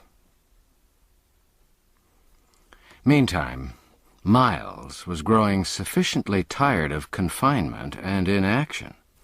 But now his trial came on, to his great gratification, and he thought he could welcome any sentence, provided a further imprisonment shouldn't be part of it. But he was mistaken about that. He was in a fine fury when he found himself described as a sturdy vagabond, and sentenced to sit 2 hours in the pillory for bearing that character and for assaulting the master of Hendon Hall. His pretensions as to brothership with his prosecutor and rightful heirship to the Hendon honours and estates were left contemptuously unnoticed, as being not even worth examination. He raged and threatened on his way to punishment, but it did no good. He was snatched roughly along by the officers, and got an occasional cuff besides for his unreverent conduct. The king couldn't pierce through the rabble that swarmed behind, so he was obliged to follow in the rear, remote from his good friend and servant. The king had been nearly condemned to the stocks himself for being in such bad company, but had been let off with a lecture and a warning in consideration of his youth. When the crowd at last halted, he flitted feverishly from point to point around its outer rim, hunting a place to get through, and at last, after a deal of difficulty and delay, succeeded. There sat his poor henchman in the degrading stocks, the sport and butt of a dirty mob. He, the body servant of the King of England. Edward had heard the sentence pronounced, but he hadn't realized the half that it meant. His anger began to rise as the sense of this new indignity which had been put upon him sank home.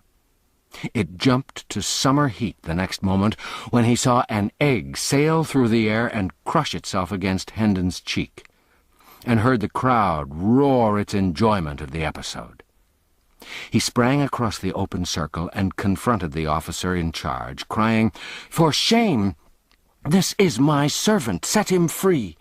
I am the—" "Oh, peace!" exclaimed Hendon in a panic. "Thou'lt destroy thyself. Mind him not, officer, he's mad." "Give thyself no trouble as to the matter of minding him, good man. I have small mind to mind him, but as to teaching him somewhat, to that I'm well inclined." He turned to a subordinate and said, "Give the little fool a taste or two of the lash to mend his manners." "Half a dozen will better serve his turn," suggested Sir Hugh, who'd ridden up a moment before to take a passing glance at the proceedings. The king was seized. He didn't even struggle, so paralyzed was he with the mere thought of the monstrous outrage that was proposed to be inflicted upon his sacred person. History was already defiled with the record of the scourging of an English king with whips. It was an intolerable reflection that he must furnish a duplicate of that shameful page. He was in the toils. There was no help for him. He must either take this punishment or beg for its remission. Hard conditions. He would take the stripes. A king might do that, but a king could not beg. But meantime, Miles Hendon was resolving the difficulty. "Let the child go," said he. "You heartless dogs, do you not see how young and frail he is? Let him go, I'll take his lashes." "Marry, a good thought, and thanks for it," said Sir Hugh, his face lighting with a sardonic satisfaction. "Let the little beggar go, and give this fellow a dozen in his place. An honest dozen well laid on." The king was in the act of entering a fierce protest, but Sir Hugh silenced him with the potent remark, "Yes, speak up, do, and free thy mind. Only mark ye, that for each word you utter he shall get 6 strokes the more." Hendon was removed from the stocks, and his back laid bare. And while the lash was applied, the poor little king turned away his face and allowed unroyal tears to channel his cheeks unchecked. "Ah, brave, good heart," he said to himself. "This loyal deed shall never perish out of my memory. I'll not forget it, and neither shall they," he added with passion. While he mused, his appreciation of Hendon's magnanimous conduct grew to greater and still greater dimensions in his mind, and so also did his gratefulness for it. Presently he said to himself, "Who saves his prince from wounds and possible death, and this he did for me, performs high service. But it is little, it's nothing, oh, less than nothing, when 'tis weighed against the act of him who saves his prince from shame." Hendon made no outcry under the scourge, but bore the heavy blows with soldierly fortitude. This, together with his redeeming the boy by taking his stripes for him, compelled the respect of even that forlorn and degraded mob that was gathered there, and its gibes and hootings died away, and no sound remained but the sound of the falling blows.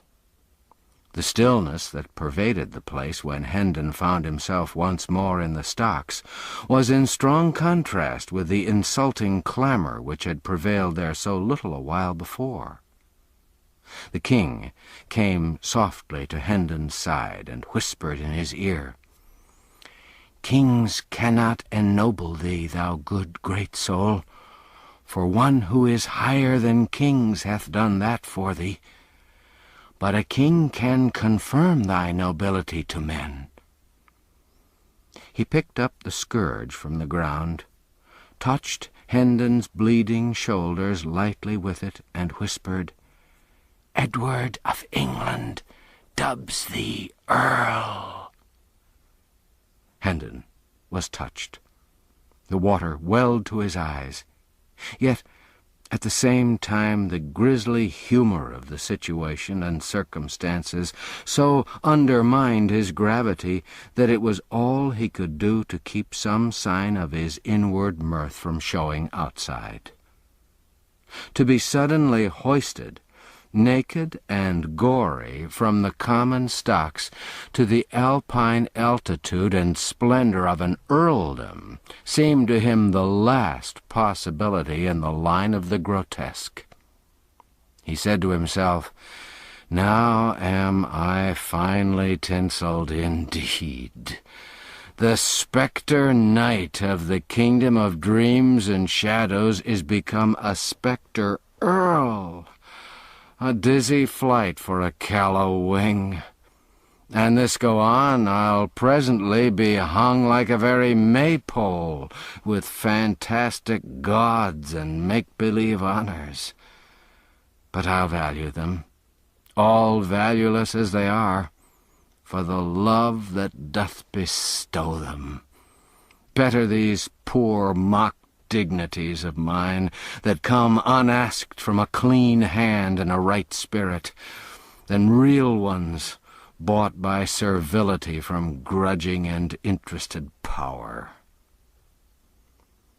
The dreaded Sir Hugh wheeled his horse about, and, as he spurred away, the living wall divided silently to let him pass, and as silently closed together again. And so remained. Nobody went so far as to venture a remark in favor of the prisoner, or in compliment to him. But no matter. The absence of abuse was a sufficient homage in itself. A latecomer, who wasn't posted as to the present circumstances, and who delivered a sneer at the impostor, and was in the act of following it with a dead cat, was promptly knocked down and kicked out, without any words, and then the deep quiet resumed sway once more. Chapter 29. To London. When Hendon's term of service in the stocks was finished, he was released and ordered to quit the region and come back no more. His sword was restored to him, and also his mule and his donkey. He mounted and rode off, followed by the king, the crowd opening with quiet respectfulness to let them pass, and then dispersing when they were gone. Hendon was soon absorbed in thought. There were questions of high import to be answered. What should he do? Whither should he go? Powerful help must be found somewhere, or he must relinquish his inheritance and remain under the imputation of being an impostor besides. Where could he hope to find this powerful help? Where indeed? It was a knotty question.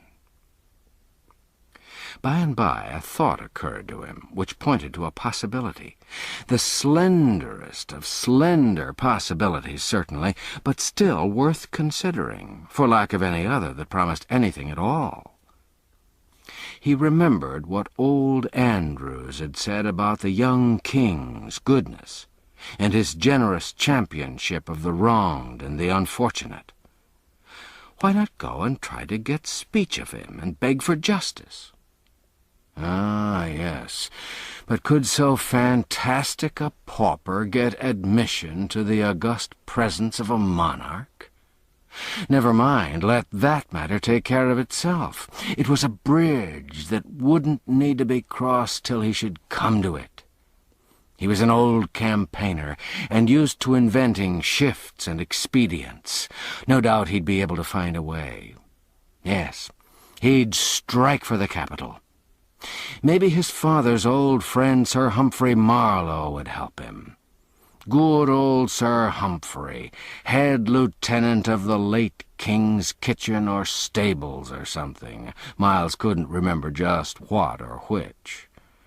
Now that he had something to turn his energies to, a distinctly defined object to accomplish, the fog of humiliation and depression which had settled down upon his spirits lifted and blew away, and he raised his head and looked about him. He was surprised to see how far he'd come. The village was away behind him. The king was jogging along in his wake, with his head bowed, for he too was deep in plans and thinkings. A sorrowful misgiving clouded Hendon's newborn cheerfulness. Would the boy be willing to go again to a city where, during all his brief life, he'd never known anything but ill usage and pinching want? But the question must be asked. It couldn't be avoided. So Hendon reined up and called out, "I'd forgotten to inquire whither we're bound. Thy commands, my liege." "To London." Hendon moved on again, mightily contented with the answer, but astonished at it too. The whole journey was made without an adventure of importance, but it ended with one. About 10 o'clock, on the night of the 19th of February, they stepped upon London Bridge in the midst of a writhing, struggling jam of howling and hurrahing people, whose beer-jolly faces stood out strongly in the glare from manifold torches, and at that instant the decaying head of some former duke or other grandee tumbled down between them, striking Hendon on the elbow, and then bounding off among the hurrying confusion of feet. So evanescent and unstable are men's works in this world. The late good king is but 3 weeks dead, and 3 days in his grave, and already the adornments which he took such pains to select from prominent people for his noble bridge are falling. A citizen stumbled over that head, and drove his own head into the back of somebody in front of him, who turned and knocked down the first person that came handy, and was promptly laid out himself by that person's friend. It was the right, ripe time for a free fight, for the festivities of the morrow, Coronation Day, were already beginning. Everybody was full of strong drink and patriotism. Within 5 minutes, the free fight was occupying a good deal of ground. Within 10 or 12, it covered an acre or so and was become a riot. By this time, Hendon and the king were hopelessly separated from each other and lost in the rush and turmoil of the roaring masses of humanity. And so we leave them.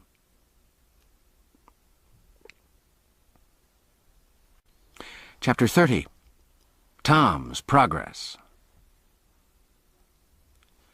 Whilst the true king wandered about the land, poorly clad, poorly fed, coughed and derided by tramps one while, herding with thieves and murderers in a jail another, and called idiot and impostor by all impartially, the mock king, Tom Canty, enjoyed a quite different experience.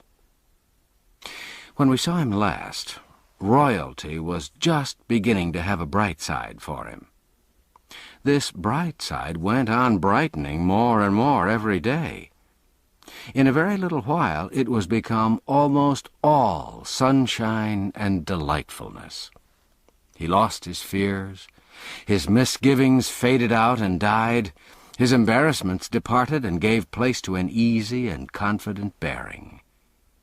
He worked the whipping boy mind to ever-increasing profit. He ordered my Lady Elizabeth and my Lady Jane Grey into his presence when he wanted to play or talk, and dismissed them when he was done with them, with the air of one familiarly accustomed to such performances. It no longer confused him to have these lofty personages kiss his hand at parting. He came to enjoy being conducted to bed in state at night, and dressed with intricate and solemn ceremony in the morning. It came to be a proud pleasure to march to dinner, attended by a glittering procession of officers of state and gentlemen-at-arms, insomuch, indeed, that he doubled his guard of gentlemen-at-arms, and made them 100. He liked to hear the bugles sounding down the long corridors, and the distant voices responding, "Way for the King!"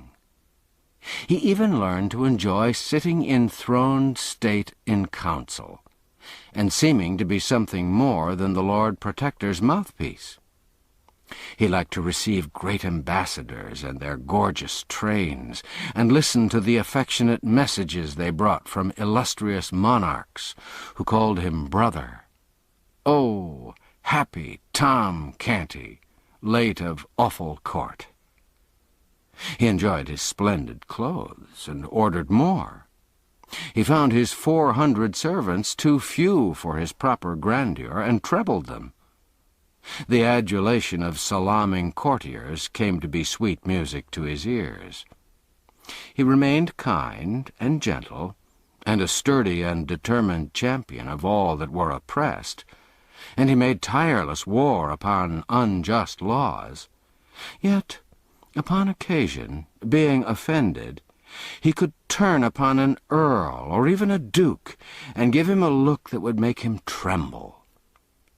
Once, when his royal sister, the grimly holy Lady Mary, set herself to reason with him, against the wisdom of his course in pardoning so many people who would otherwise be jailed or hanged or burned, and reminded him that their august late father's prisons had sometimes contained as high as 60,000 convicts at one time, and that during his admirable reign he had delivered 72,000 thieves and robbers over to death by the executioner, the boy was filled with generous indignation, and commanded her to go to her closet, and beseech God to take away the stone that was in her breast, and give her a human heart.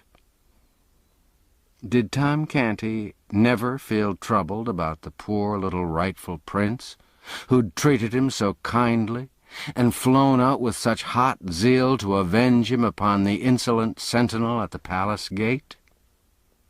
Yes, his first royal days and nights were pretty well sprinkled with painful thoughts about the lost prince, and with sincere longings for his return and happy restoration to his native rights and splendors.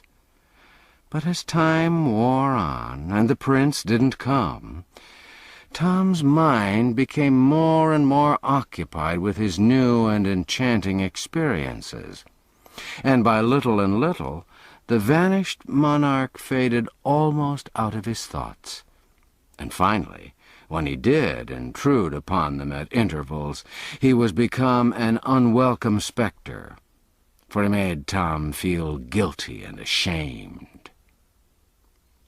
Tom's poor mother and sisters traveled the same road out of his mind. At first he pined for them, sorrowed for them, longed to see them.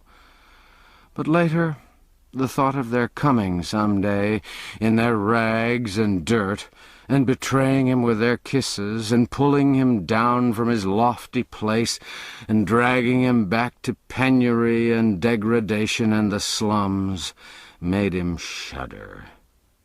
At last, they ceased to trouble his thoughts almost wholly, and he was content, even glad, for whenever their mournful and accusing faces did rise before him now, they made him feel more despicable than the worms that crawl.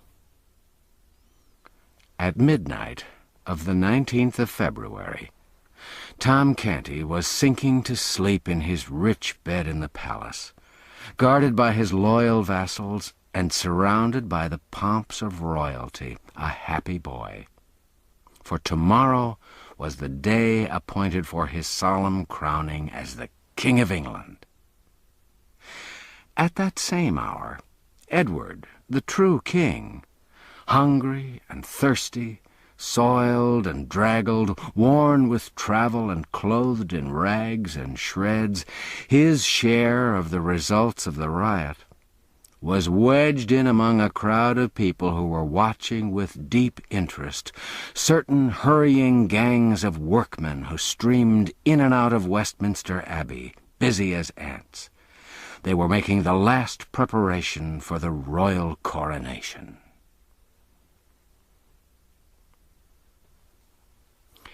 Chapter 31. The Recognition Procession.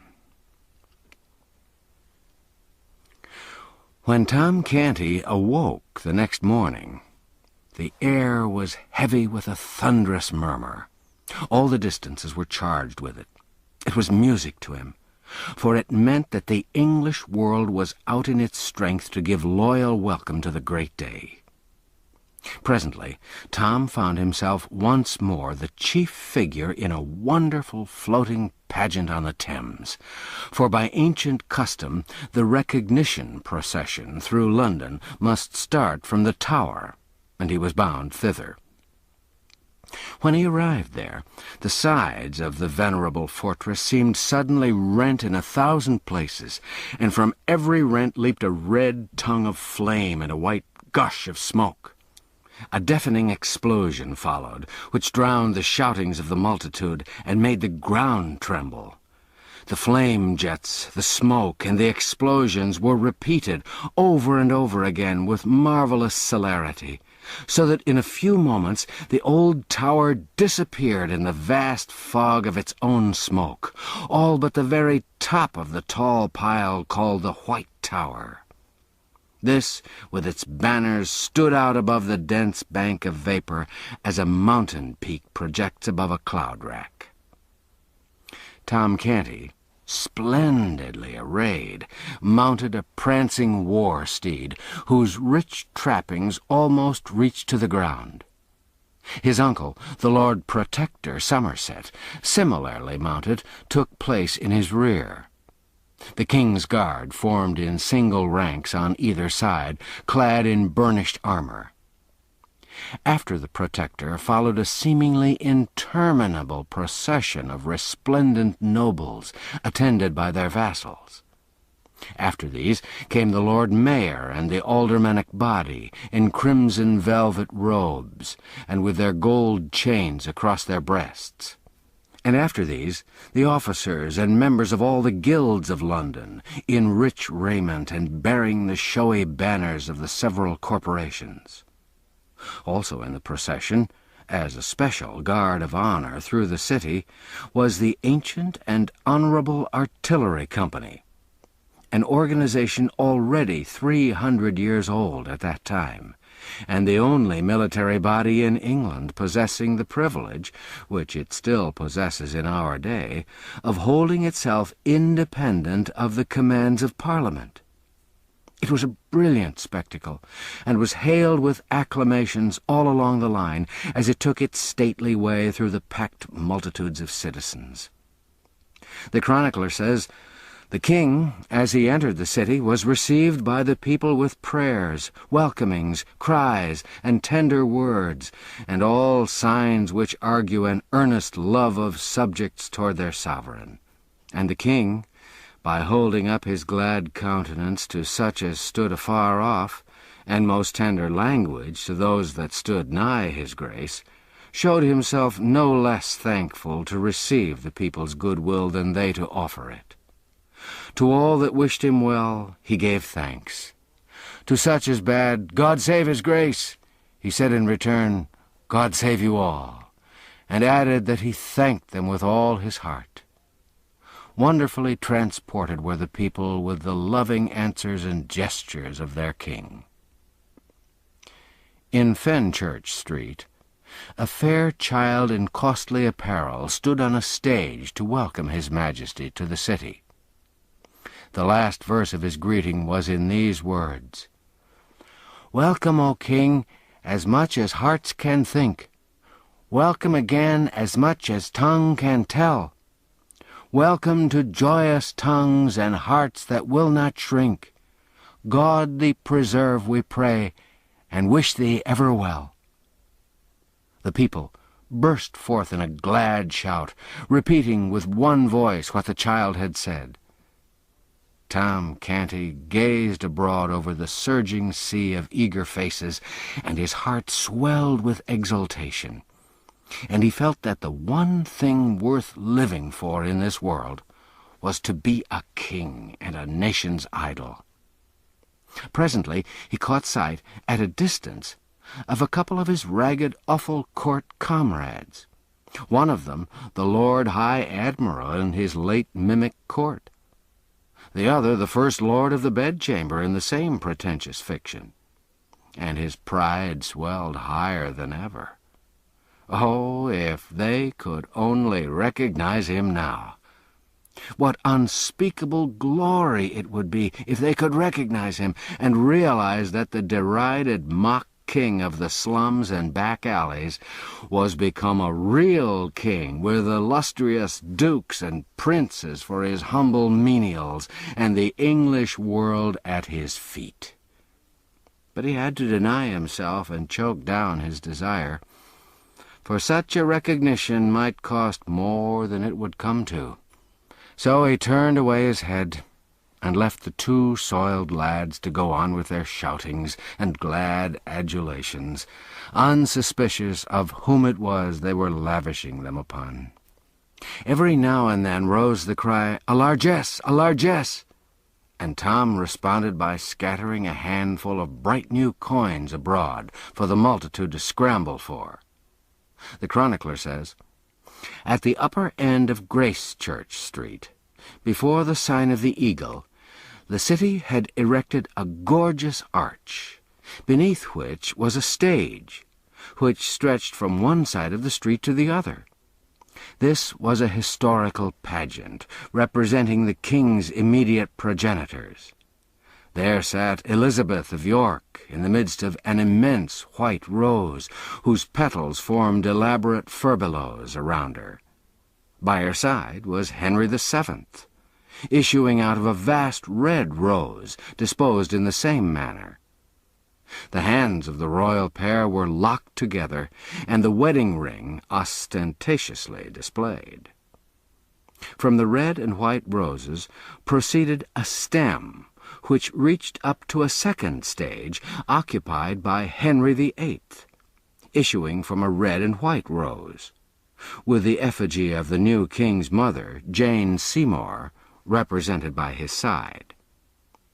One branch sprang from this pair, which mounted to a third stage, where sat the effigy of Edward VI himself, enthroned in royal majesty, and the whole pageant was framed with wreaths of roses, red and white.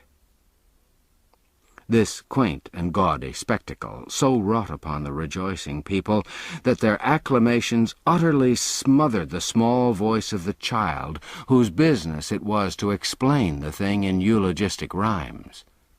But Tom Canty wasn't sorry, for this loyal uproar was sweeter music to him than any poetry, no matter what its quality might be. Whithersoever Tom turned his happy young face, the people recognized the exactness of his effigy's likeness to himself, the flesh and blood counterpart, and new whirlwinds of applause burst forth.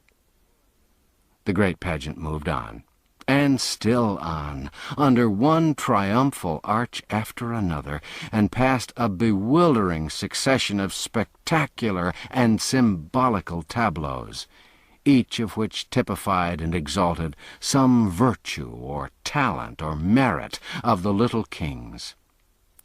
Throughout the whole of Cheapside, from every penthouse and window, hung banners and streamers, and the richest carpets, stuffs, and cloth of gold tapestried the streets, specimens of the great wealth of the stores within, and the splendor of this thoroughfare was equaled in the other streets, and in some even surpassed.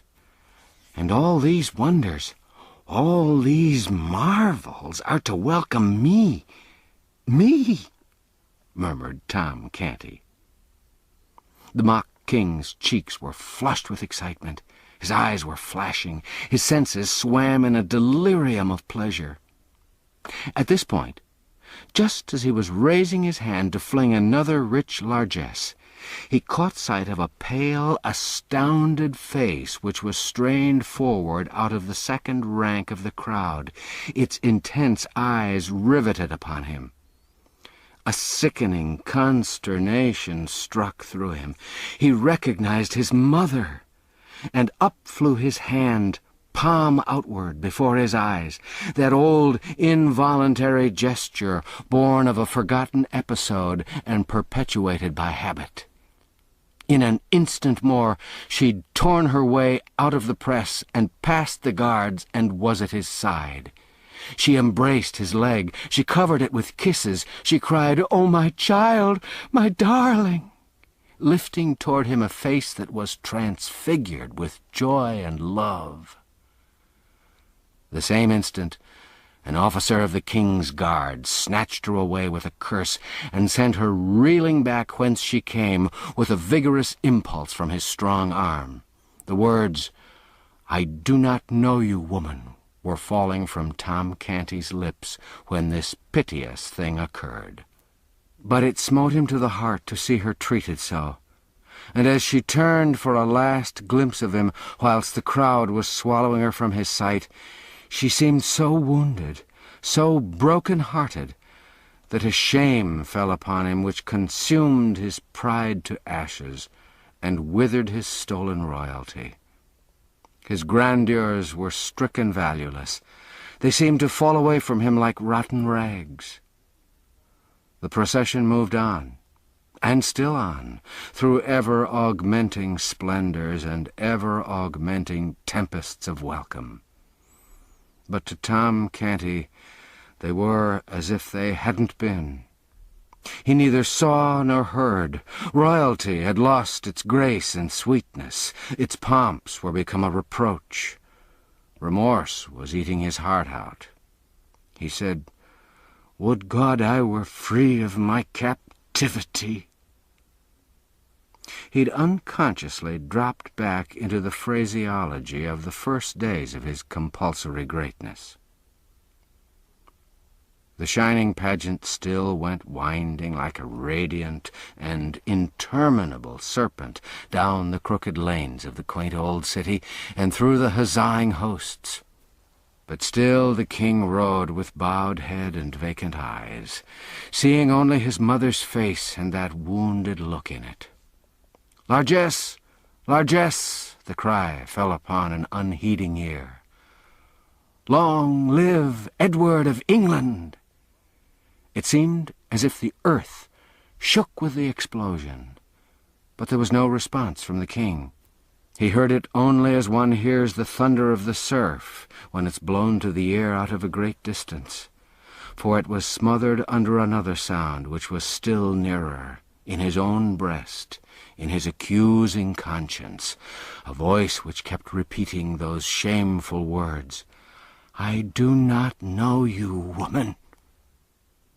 The words smote upon the king's soul as the strokes of a funeral bell smite upon the soul of a surviving friend when they remind him of secret treacheries suffered at his hands by him that is gone.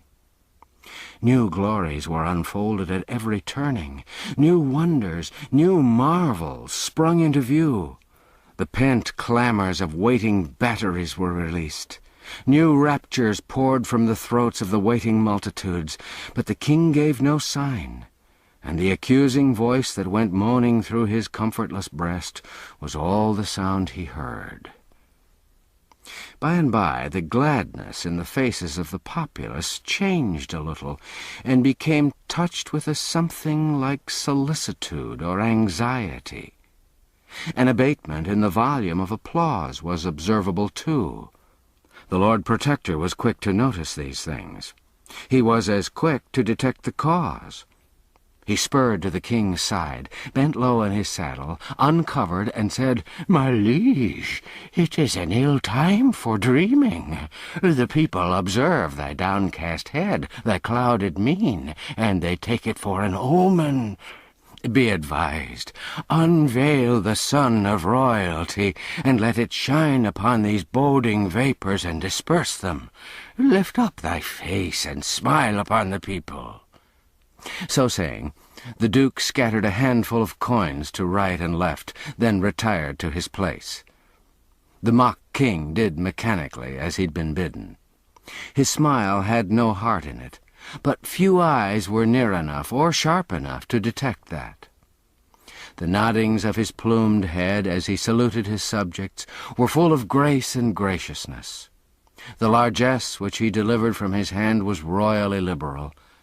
So the people's anxiety vanished, and the acclamations burst forth again in as mighty a volume as before.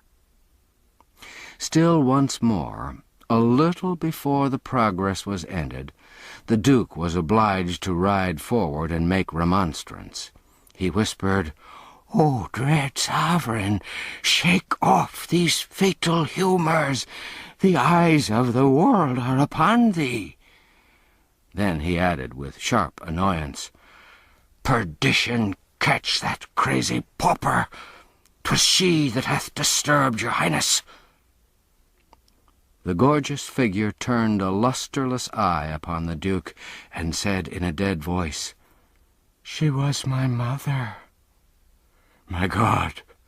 groaned the Protector, as he reined his horse backward to his post. "The omen was pregnant with prophecy. He is gone mad again."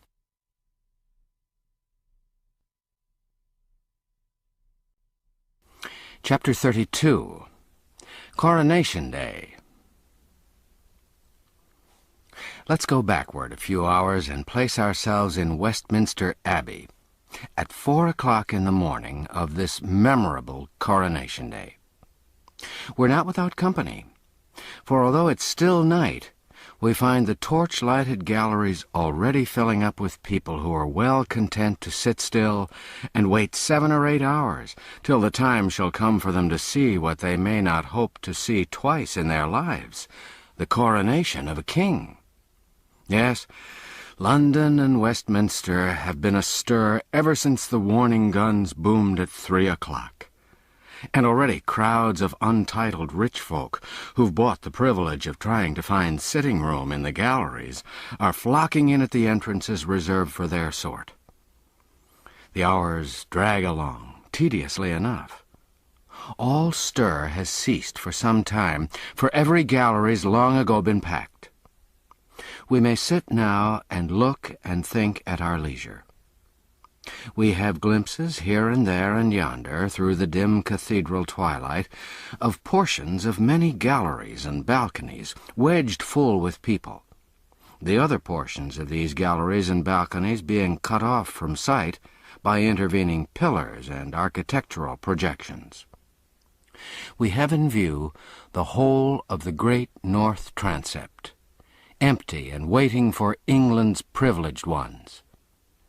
We see also the ample area or platform carpeted with rich stuffs, whereon the throne stands.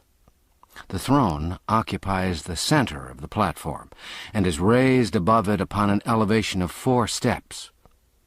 Within the seat of the throne is enclosed a rough, flat rock, the stone of Scone, which many generations of Scottish kings sat on to be crowned, and so it in time became holy enough to answer a like purpose for English monarchs.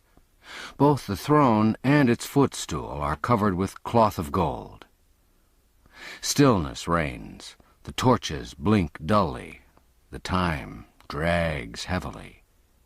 But at last the lagging daylight asserts itself, the torches are extinguished, and a mellow radiance suffuses the great spaces.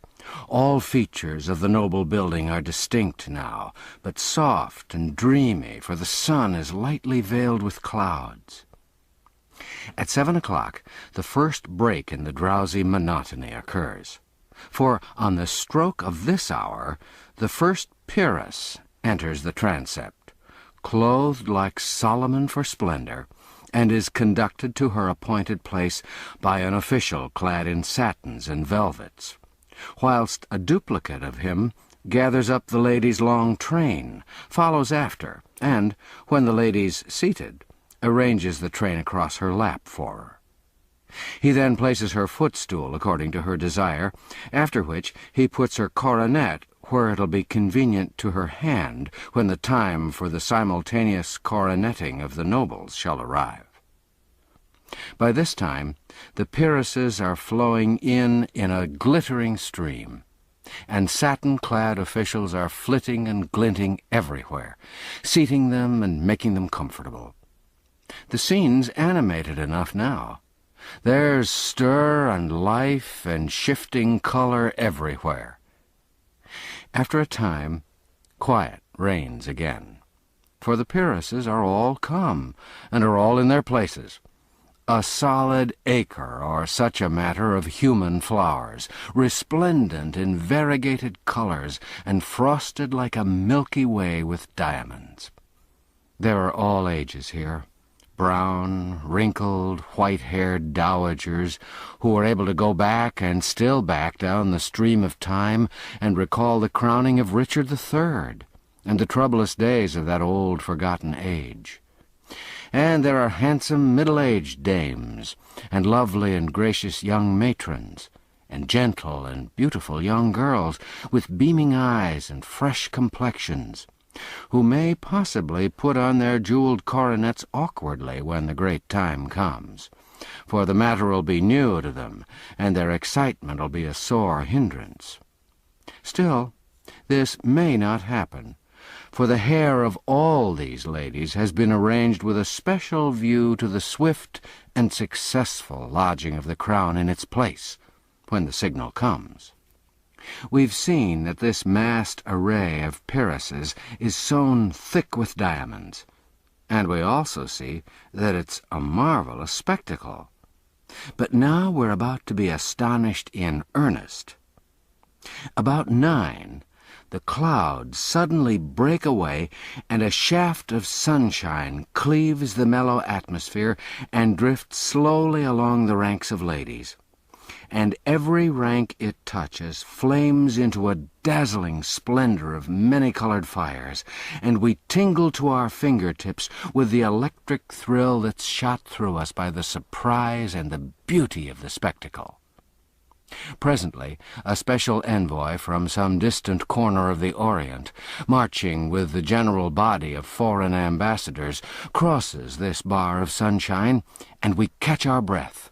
The glory that streams and flashes and palpitates about him is so overpowering, for he's crusted from head to heels with gems, and his slightest movement showers a dancing radiance all around him. Let's change the tense for convenience. The time drifted along. 1 hour, 2 hours, 2 hours and a half. Then the deep booming of artillery told that the king and his grand procession had arrived at last. So the waiting multitude rejoiced. All knew that a further delay must follow, for the king must be prepared and robed for the solemn ceremony. But this delay would be pleasantly occupied by the assembling of the peers of the realm in their stately robes. These were conducted ceremoniously to their seats, and their coronets placed conveniently at hand. And meanwhile the multitude in the galleries were alive with interest, for most of them were beholding for the first time dukes, earls, and barons whose names had been historical for 500 years. When all were finally seated, the spectacle from the galleries and all coigns of vantage was complete, a gorgeous one to look upon and to remember. Now the robed and mitred great heads of the church and their attendants filed in upon the platform and took their appointed places. These were followed by the Lord Protector and other great officials, and these again by a steel-clad detachment of the guard. There was a waiting pause. Then, at a signal, a triumphant peal of music burst forth, and Tom Canty, clothed in a long robe of cloth of gold, appeared at a door and stepped upon the platform. The entire multitude rose, and the ceremony of the recognition ensued. Then a noble anthem swept the abbey with its rich waves of sound, and thus heralded and welcomed, Tom Canty was conducted to the throne. The ancient ceremonies went on with impressive solemnity, whilst the audience gazed. And as they drew nearer and nearer to completion, Tom Canty grew pale and still paler, and a deep and steadily deepening woe and despondency settled down upon his spirits and upon his remorseful heart. At last, the final act was at hand. The Archbishop of Canterbury lifted up the crown of England from its cushion and held it out over the trembling mock king's head. In the same instant, a rainbow radiance flashed along the spacious transept, for with one impulse every individual in the great concourse of nobles lifted a coronet and poised it over his or her head, and paused in that attitude. A deep Hush pervaded the abbey. At this impressive moment, a startling apparition intruded upon the scene, an apparition observed by none in the absorbed multitude until it suddenly appeared moving up the great central aisle. It was a boy, bareheaded, ill-shod, and clothed in coarse plebeian garments that were falling to rags. He raised his hand with a solemnity which ill comported with his soiled and sorry aspect, and delivered this note of warning: "I forbid you to set the crown of England upon that forfeited head. I am the king." In an instant, several indignant hands were laid upon the boy. But in the same instant, Tom Canty, in his regal vestments, made a swift step forward and cried out in a ringing voice, "Loose him and forbear! He is the king!" A sort of panic of astonishment swept the assemblage, and they partly rose in their places and stared in a bewildered way at one another and at the chief figures in this scene, like persons who wondered whether they were awake and in their senses or asleep and dreaming. The Lord Protector was as amazed as the rest, but quickly recovered himself, and exclaimed in a voice of authority, "Mind not his majesty, his malady is upon him again. Seize the vagabond." He would have been obeyed, but the mock king stamped his foot and cried out, "On your peril! Touch him not! He is the king!" The hands were withheld. A paralysis fell upon the house. No one moved, no one spoke. Indeed, no one knew how to act or what to say in so strange and surprising an emergency. While all minds were struggling to right themselves, the boy still moved steadily forward, with high port and confident mien. He'd never halted from the beginning, and while the tangled mind still floundered helplessly, he stepped upon the platform, and the mock king ran with a glad face to meet him, and fell on his knees before him, and said, "O my lord the king, let poor Tom Canty be first to swear fealty to thee, and say, Put on thy crown, and enter into thine own again." The Lord Protector's eye fell sternly upon the newcomer's face, but straightway the sternness vanished away, and gave place to an expression of wondering surprise. This thing happened also to the other great officers. They glanced at each other, and retreated a step by a common and unconscious impulse. The thought in each mind was the same: what a strange resemblance! The Lord Protector reflected a moment or two in perplexity. Then he said with grave respectfulness, "By your favour, sir, I desire to ask certain questions which—" "I will answer them, my lord." The Duke asked him many questions about the court, the late king, the prince, the princesses. The boy answered them correctly and without hesitating. He described the rooms of state in the palace, the late king's apartments, and those of the Prince of Wales. It was strange, it was wonderful, yes, it was unaccountable, so all said that heard it. The tide was beginning to turn, and Tom Canty's hopes to run high, when the Lord Protector shook his head and said, "It is true, it is most wonderful, but it is no more than our Lord the King likewise can do." This remark, and this reference to himself as still the king, saddened Tom Canty, and he felt his hopes crumbling from under him. "These are not proofs," added the Protector. The tide was turning very fast now, very fast indeed, but in the wrong direction. It was leaving poor Tom Canty stranded on the throne, and sweeping the other out to sea. The Lord Protector communed with himself, shook his head, The thought forced itself upon him. "It is perilous to the state, and to us all, to entertain so fateful a riddle as this.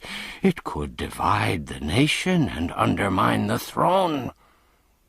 He turned and said, "Sir Thomas, arrest this— No, hold!"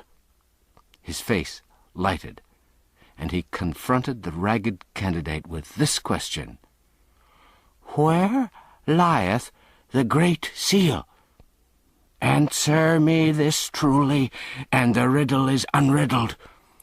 For only he that was Prince of Wales can so answer. On so trivial a thing hang a throne and a dynasty."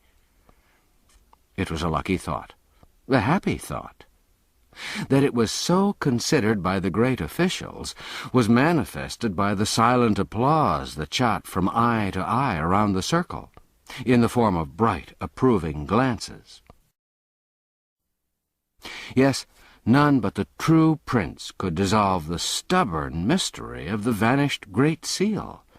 This forlorn little impostor had been taught his lesson well, but here his teachings must fail, for his teacher himself couldn't answer that question. Ah, very good indeed. Now we shall be rid of this troublesome and perilous business in short order. And so they nodded invisibly and smiled inwardly with satisfaction, and looked to see this foolish lad stricken with a palsy of guilty confusion. How surprised they were, then, to see nothing of the sort happen. How they marveled to hear him answer up promptly in a confident and untroubled voice, and say, "There is naught in this riddle that is difficult." Then, without so much as a "by your leave" to anybody, he turned and gave this command with the easy manner of one accustomed to doing such things. "My St. John, go you to my private cabinet in the palace, for none knoweth the place better than you, and close down to the floor in the left corner remotest from the door that opens from the antechamber, you shall find in the wall a brazen nail-head. Press upon it, and a little jewel closet will fly open, which not even you do know of. No, nor any soul else in all the world but me, and the trusty artisan that did contrive it for me. The first thing that falleth under your eye will be the Great Seal. Fetch it hither." All the company wondered at this speech, and wondered still more to see the little mendicant pick out this peer without hesitancy or apparent fear of mistake, and call him by name with such a placidly convincing air of having known him all his life. The peer was almost surprised into obeying. He even made a movement as if to go, but quickly recovered his tranquil attitude and confessed his blunder with a blush. Tom Canty turned upon him and said sharply, "Why dost thou hesitate?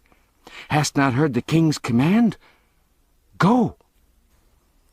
The Lord St. John made a deep obeisance, and it was observed that it was a significantly cautious and non-committal one, it not being delivered at either of the kings, but at the neutral ground about halfway between the two, and took his leave. Now began a movement of the gorgeous particles of that official group which was slow, scarcely perceptible, and yet steady and persistent. A movement such as is observed in a kaleidoscope that's turned slowly, whereby the components of one splendid cluster fall away and join themselves to another. A movement which, little by little, in the present case, dissolved the glittering crowd that stood about Tom Canty, and clustered it together again in the neighborhood of the newcomer. Tom Canty stood almost alone. Now ensued a brief season of deep suspense and waiting, during which even the few faint hearts still remaining near Tom Canty gradually scraped together courage enough to glide one by one over to the majority. So at last Tom Canty, in his royal robes and jewels, stood wholly alone and isolated from the world, a conspicuous figure, occupying an eloquent vacancy. Now the Lord St. John was seen returning. As he advanced up the mid-aisle, the interest was so intense that the low murmur of conversation in the great assemblage died out and was succeeded by a profound hush, a breathless stillness, through which his footfalls pulsed with a dull and distant sound. Every eye was fastened upon him as he moved along. He reached the platform, paused a moment, then moved toward Tom Canty with a deep obeisance, and said, "Sire, the seal is not there." A mob doesn't melt away from the presence of a plague patient with more haste than the band of pallid and terrified courtiers melted away from the presence of the shabby little claimant of the crown.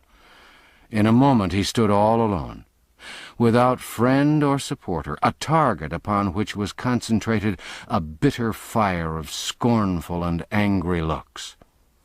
The Lord Protector called out fiercely, "Cast the beggar into the street, and scourge him through the town. The paltry knave is worth no more consideration." Officers of the guard sprang forward to obey, but Tom Canty waved them off and said, "Back! Whoso touches him perils his life." The Lord Protector was perplexed in the last degree. He said to the Lord St. John, "Searched you well? But it boots not to ask that. It doth seem passing strange. Little things, trifles, slip out of one's ken, and one doesn't think it matter for surprise. But how a so bulky thing as the seal of England can vanish away, and no man be able to get track of it again, a massy golden disk." Tom Canty, with beaming eyes, sprang forward and shouted, "Hold! That is enough! Was it round and thick, and had it letters and devices graved upon it? Yes? Oh, now I know what this great seal is that there's been such worry and bother about. And ye'd described it to me, ye could have had it 3 weeks ago. Right well I know where it lies, but it wasn't I that put it there first." "Who then, my liege?" asked the Lord Protector. "He that stands there, the rightful King of England, and he shall tell you himself where it lies. Then you'll believe he knew it of his own knowledge. Bethink thee, my king, spur thy memory. It was the very last thing thou didst that day before thou didst rush forth from the palace, clothed in my rags, to punish the soldier that insulted me." A silence ensued, undisturbed by a movement or a whisper, and all eyes were fixed upon the newcomer, who stood with bent head and corrugated brow, groping in his memory among a thronging multitude of valueless recollections for one single little elusive fact, which found would seat him upon a throne, unfound would leave him as he was, for good and all, a pauper and an outcast. Moment after moment passed. The moments built themselves into minutes. Still the boy struggled silently on, and gave no sign. But at last he heaved a sigh, shook his head slowly, and said, with a trembling lip and in a despondent voice, "I call the scene back, all of it, but the seal hath no place in it." He paused, then looked up and said with gentle dignity, "My lords and gentlemen, if ye'll rob your rightful sovereign of his own, for lack of this evidence which he's not able to furnish, I may not stay ye, being powerless. But, "Oh, folly! Oh, madness, my king!" cried Tom Canty in a panic. "Wait, think! Don't give up! The cause isn't lost, nor shall be, neither. List to what I say. Follow every word.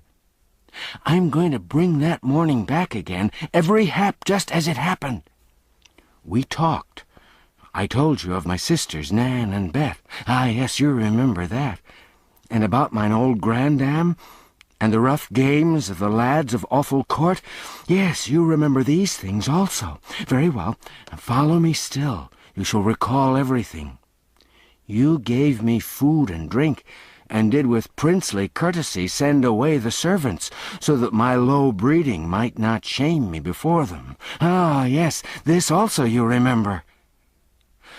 As Tom checked off his details, and the other boy nodded his head in recognition of them, the great audience and the officials stared in puzzled wonderment.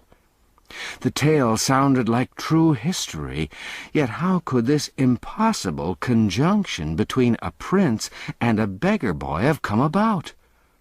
Never was a company of people so perplexed, so interested, and so stupefied before.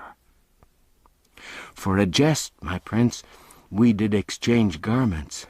Then we stood before a mirror, and so alike were we that both said it seemed as if there'd been no change made. Yes, you remember that. Then you noticed that the soldier'd hurt my hand. Look, here it is. I can't yet even write with it, the fingers are so stiff. At this, your Highness sprang up, vowing vengeance upon that soldier, and ran toward the door. You passed a table. That thing you call the seal lay on that table. You snatched it up and looked eagerly about as if for a place to hide it. Your eye caught sight of— "There, 'tis sufficient." "And the dear God be thanked," exclaimed the ragged claimant, in a mighty excitement. "Go, my good St. John. In an arm-piece of the Milanese armor that hangs on the wall, thou'lt find the seal." "Right, my king, right," cried Tom Canty. "Now the sceptre of England's thine own, and it were better for him that would dispute it that he'd been born dumb. Go, my lord St. John, give thy feet wings." The whole assemblage was on its feet now, and well nigh out of its mind with uneasiness, apprehension, and consuming excitement. On the floor and on the platform, a deafening buzz of frantic conversation burst forth, and for some time nobody knew anything or heard anything or was interested in anything but what his neighbor was shouting into his ear, or he was shouting into his neighbor's ear. Time, nobody knew how much of it, swept by unheeded and unnoted. At last a sudden hush fell upon the house, and in the same moment St. John appeared upon the platform and held the great seal aloft in his hand. Then such a shout went up, "Long live the true king!" For 5 minutes the air quaked with shouts and the crash of musical instruments, and was white with a storm of waving handkerchiefs. And through it all, a ragged lad, the most conspicuous figure in England, stood flushed and happy and proud in the center of the spacious platform, with the great vassals of the kingdom kneeling around him. Then all rose, and Tom Canty cried out, "Now, my king, take these royal garments back, and give poor Tom thy servant his shreds and raiments again." The Lord Protector spoke up. "Let the small varlet be stripped and flung into the tower." But the new king, the true king, said, "I will not have it so. But for him I'd not got my crown again. None shall lay a hand on him to harm him.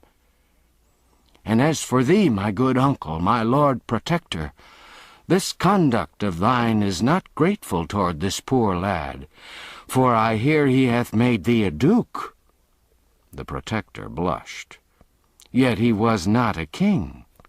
Wherefore, what is thy fine title worth now? Tomorrow you shall sue to me through him for its confirmation, else no duke, but a simple earl shalt thou remain." Under this rebuke, his Grace the Duke of Somerset retired a little from the front for the moment. The king turned to Tom and said kindly, "My poor boy, how was it that you could remember where I hid the seal when I couldn't remember it myself?" "Ah, my king, that was easy, since I used it divers days." "Used it? Yet couldn't explain where it was?" "I didn't know it was that they wanted. They didn't describe it, your majesty." "Then how used you it?" The red blood began to steal up into Tom's cheeks, and he dropped his eyes and was silent. "Speak up, good lad, and fear nothing," said the king. "How used you the Great Seal of England?" Tom stammered a moment in a pathetic confusion, then got it out. "To crack nuts with." Poor child, the avalanche of laughter that greeted this nearly swept him off his feet. But if a doubt remained in any mind that Tom Canty wasn't the King of England, and familiar with the august appurtenances of royalty, this reply disposed of it utterly. Meantime, the sumptuous robe of state had been removed from Tom's shoulders to the king's, whose rags were effectually hidden from sight under it. Then the coronation ceremonies were resumed.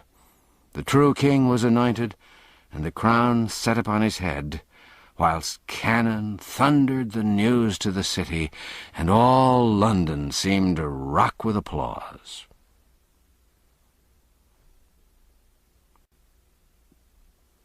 Chapter 33.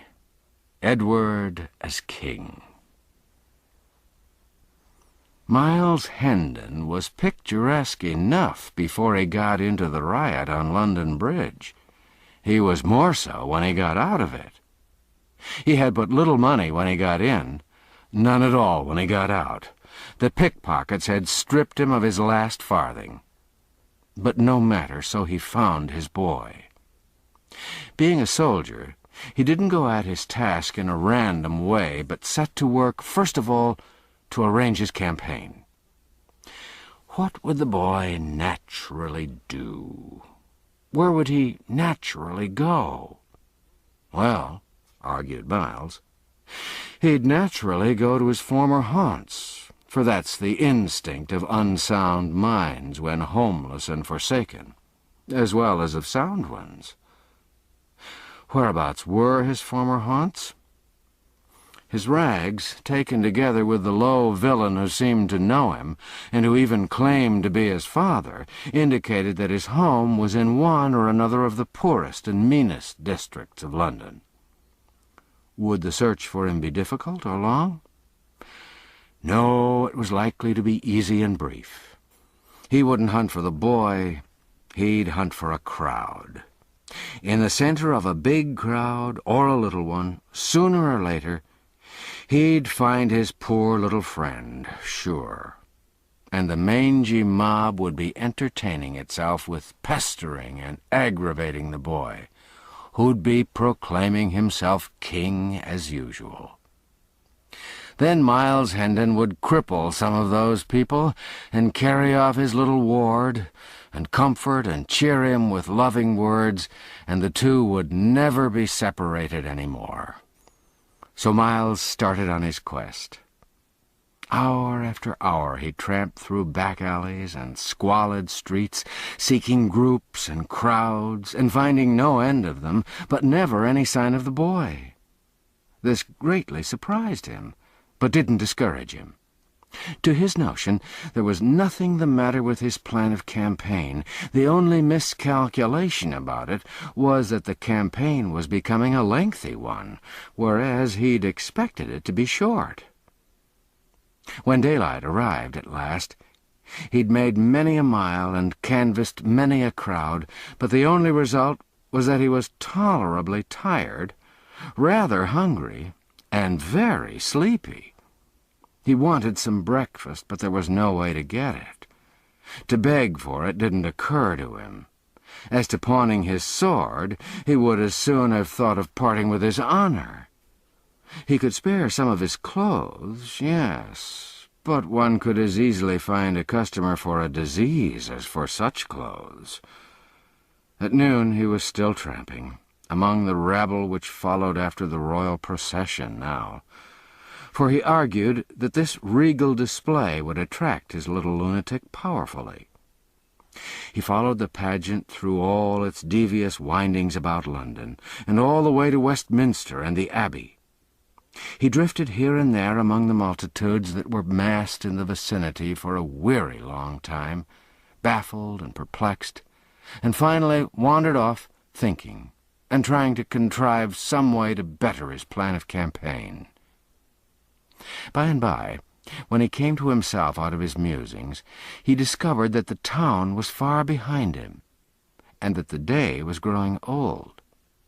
He was near the river, and in the country. It was a region of fine, rural seats, not the sort of district to welcome clothes like his. It wasn't at all cold, so he stretched himself on the ground in the lee of a hedge to rest and think. Drowsiness presently began to settle upon his senses. The faint and far-off boom of cannon was wafted to his ear, and he said to himself, "The new king's crowned," and straightway fell asleep. He hadn't slept or rested before for more than 30 hours. He didn't wake again until near the middle of the next morning. He got up, lame, stiff, and half famished, washed himself in the river, stayed his stomach with a pint or two of water, and trudged off toward Westminster, grumbling at himself for having wasted so much time. Hunger helped him to a new plan now. He'd try to get speech with old Sir Humphrey Marlowe and borrow a few marks, but that was enough of a plan for the present. It'd be time enough to enlarge it when this first stage should be accomplished. Toward 11 o'clock he approached the palace, and although a host of showy people were about him, moving in the same direction, he wasn't inconspicuous. His costume took care of that. He watched these people's faces narrowly, hoping to find a charitable one whose possessor might be willing to carry his name to the old lieutenant. As to trying to get into the palace himself, that was simply out of the question. Presently our whipping boy passed him, then wheeled about and scanned his figure well, saying to himself, "And that's not the very vagabond His Majesty is in such a worry about. Then am I an ass, though belike I was that before. He answereth the description to a rag. That God should make two such would be to cheapen miracles by wasteful repetition. I would I could contrive an excuse to speak with him." Miles Hendon saved him the trouble, for he turned about then, as a man generally will when somebody mesmerizes him by gazing hard at him from behind, and observing a strong interest in the boy's eyes, he stepped toward him and said, "You've just come out from the palace. Do you belong there?" "Yes, your worship." "Know you Sir Humphrey Marlowe?" The boy started, and said to himself, "Lord, mine old departed father." Then he answered aloud, "Right well, your worship." "Good. Is he within?" "Yes," said the boy, and added to himself, "Within his grave. Might I crave your favor to carry my name to him, and say I beg to say a word in his ear?" "I'll dispatch the business right willingly, fair sir." Then say, Miles Hendon, son of Sir Richard, is here without. I'll be greatly bounden to you, my good lad." The boy looked disappointed. "The king did not name him so," he said to himself. "But it mattereth not. This is his twin brother, and can give his majesty news of t'other Sir Odds and Ends, I warrant." So he said to Miles, "Step in there a moment, good sir, and wait till I bring you word." Hendon retired to the place indicated. It was a recess sunk in the palace wall, with a stone bench in it, a shelter for sentinels in bad weather. He'd hardly seated himself when some halberdiers in charge of an officer passed by. The officer saw him, halted his men, and commanded Hendon to come forth. He obeyed, and was promptly arrested as a suspicious character prowling within the precincts of the palace. Things began to look ugly. Poor Miles was going to explain, but the officer roughly silenced him and ordered his men to disarm him and search him. "God of his mercy grant that they find somewhat," said poor Miles. "I've searched enow and failed, yet is my need greater than theirs." Nothing was found but a document. The officer tore it open, and Hendon smiled when he recognized the pothooks made by his lost little friend that black day at Hendon Hall. The officer's face grew dark as he read the English paragraph, and Miles blenched to the opposite color as he listened. "Another new claimant to the crown," cried the officer. "Verily they breed like rabbits today. Seize the rascal, men, and see ye keep him fast, while I convey this precious paper within, and send it to the king." He hurried away, leaving the prisoner in the grip of the halberdiers. "Now is my evil luck ended at last," muttered Hendon, "for I'll dangle at a rope's end for a certainty, by reason of that bit of writing. And what'll become of my poor lad? Ah, only the good God knoweth." By and by he saw the officer coming again, in a great hurry. So he plucked his courage together, purposing to meet his trouble as became a man. The officer ordered the men to loose the prisoner and return his sword to him, then bowed respectfully and said, "Please you, sir, to follow me."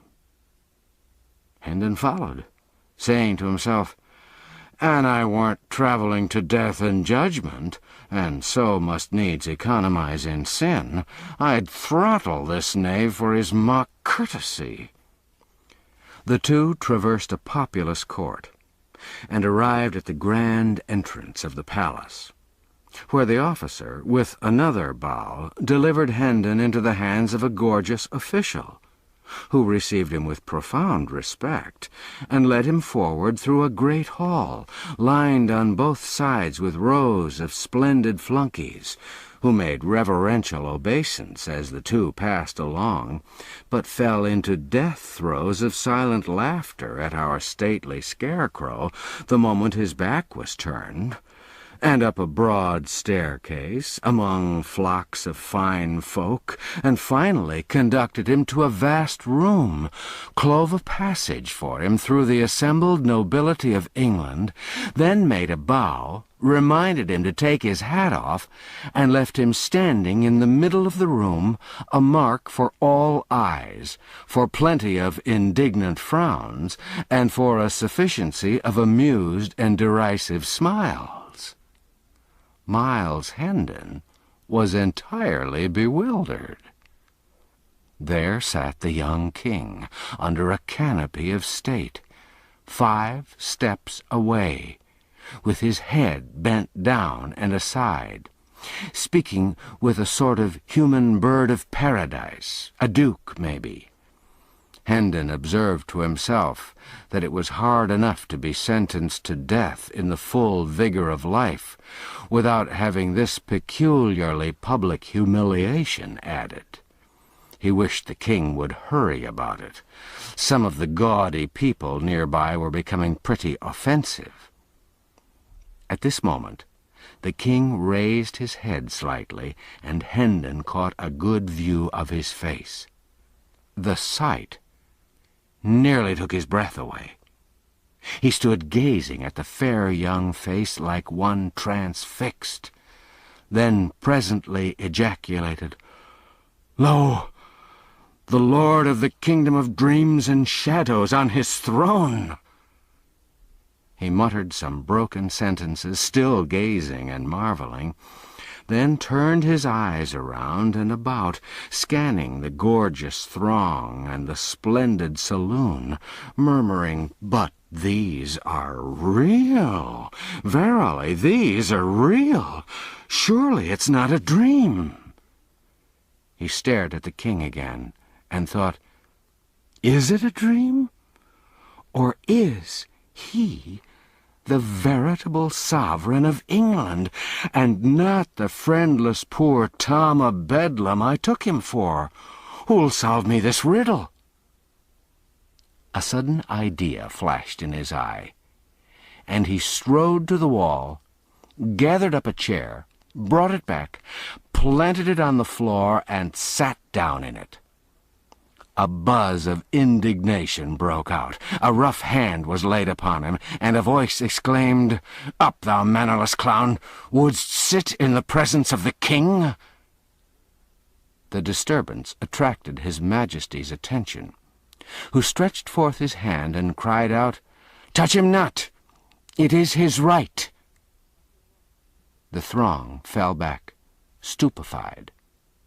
The king went on, "Learn ye all, ladies, lords, and gentlemen, that this is my trusty and well-beloved servant, Miles Hendon, who interposed his good sword and saved his prince from bodily harm and possible death. And for this he is a knight, by the king's voice.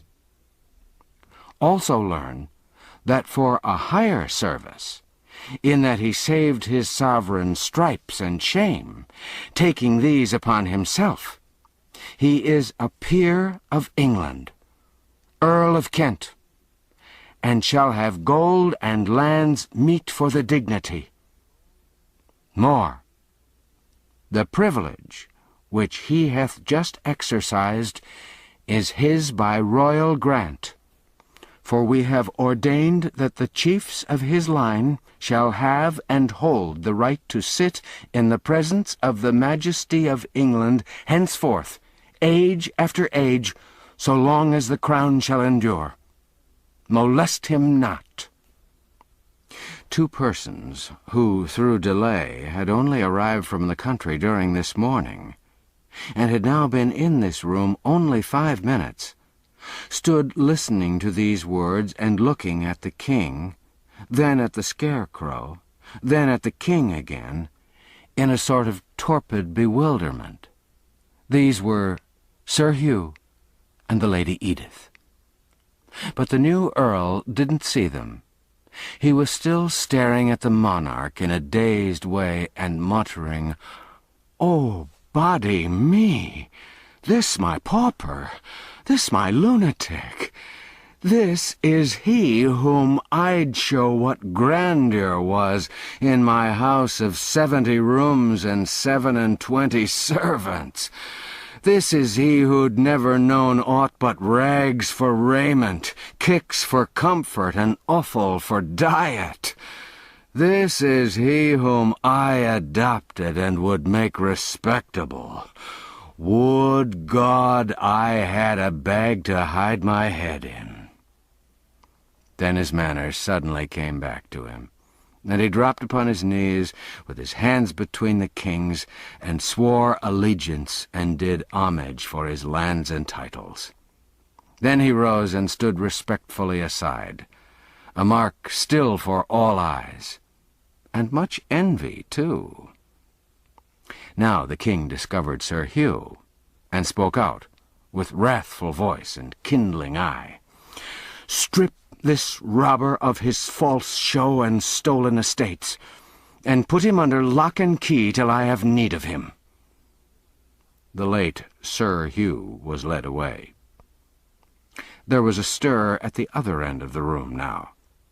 The assemblage fell apart, and Tom Canty, quaintly but richly clothed, marched down between these living walls, preceded by an usher. He knelt before the king, who said, "I have learned the story of these past few weeks, and am well pleased with thee. Thou hast governed the realm with right royal gentleness and mercy. Thou hast found thy mother and thy sisters again? Good. They shall be cared for, and thy father shall hang if thou desire it, and the law consent. Know, all ye that hear my voice, that from this day they that abide in the shelter of Christ's hospital and share the King's bounty shall have their minds and hearts fed as well as their baser parts. And this boy shall dwell there and hold the chief place in its honorable body of governors during life. And for that he hath been a king, it is meet that other than common observance shall be his due. Wherefore, note this his dress of state, for by it he shall be known, and none shall copy it. And wheresoever he shall come, it shall remind the people that he hath been royal in his time, and none shall deny him his due of reverence, or fail to give him salutation. He hath the throne's protection. He hath the crown's support. He shall be known and called by the honorable title of the King's Ward." The proud and happy Tom Canty rose and kissed the king's hand, and was conducted from the presence. He didn't waste any time, but flew to his mother to tell her and Nan and Bet all about it, and get them to help him enjoy the great news.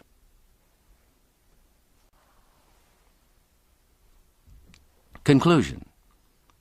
Justice and retribution. When the mysteries were all cleared up, it came out by confession of Hugh Hendon that his wife had repudiated Miles by his command that day at Hendon Hall, a command assisted and supported by the perfectly trustworthy promise that if she did not deny that he was Miles Hendon, and stand firmly to it, he would have her life. Whereupon she said, take it, she didn't value it, and she wouldn't repudiate Miles. Then the husband said he would spare her life, but have Miles assassinated. This was a different matter, so she gave her word and kept it.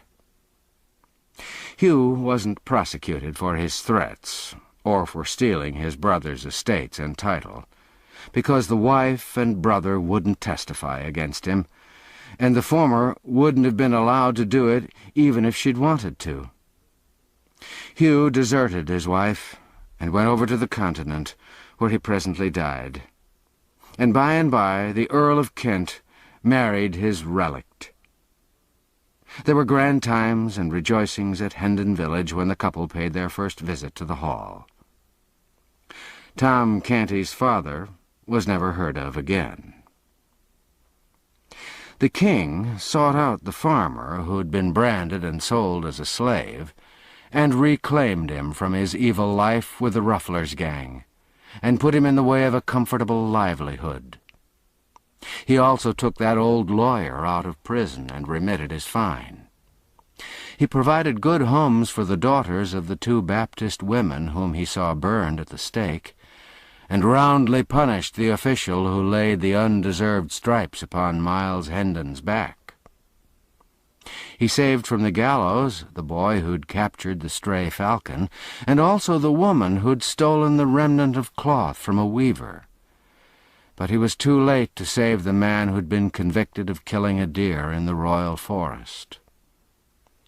He showed favor to the justice who'd pitied him when he was supposed to have stolen a pig, and he had the gratification of seeing him grow in the public esteem and become a great and honored man. As long as the king lived, he was fond of telling the story of his adventures all through, from the hour that the sentinel cuffed him away from the palace gate till the final midnight, when he deftly mixed himself into a gang of hurrying workmen, and so slipped into the abbey and climbed up and hid himself in the confessor's tomb, and then slept so long next day that he came within one of missing the coronation altogether. He said that the frequent rehearsing of the precious lesson kept him strong in his purpose to make its teachings yield benefits to his people. And so, while his life was spared, he should continue to tell the story, and thus to keep its sorrowful spectacles fresh in his memory and the springs of pity replenished in his heart. Miles Hendon and Tom Canty were favorites of the king all through his brief reign, and his sincere mourners when he died. The good Earl of Kent had too much good sense to abuse his peculiar privilege, but he exercised it twice after the instance we've seen of it, before he was called from the world. Once at the accession of Queen Mary, and once at the accession of Queen Elizabeth. A descendant of his exercised it at the accession of James I.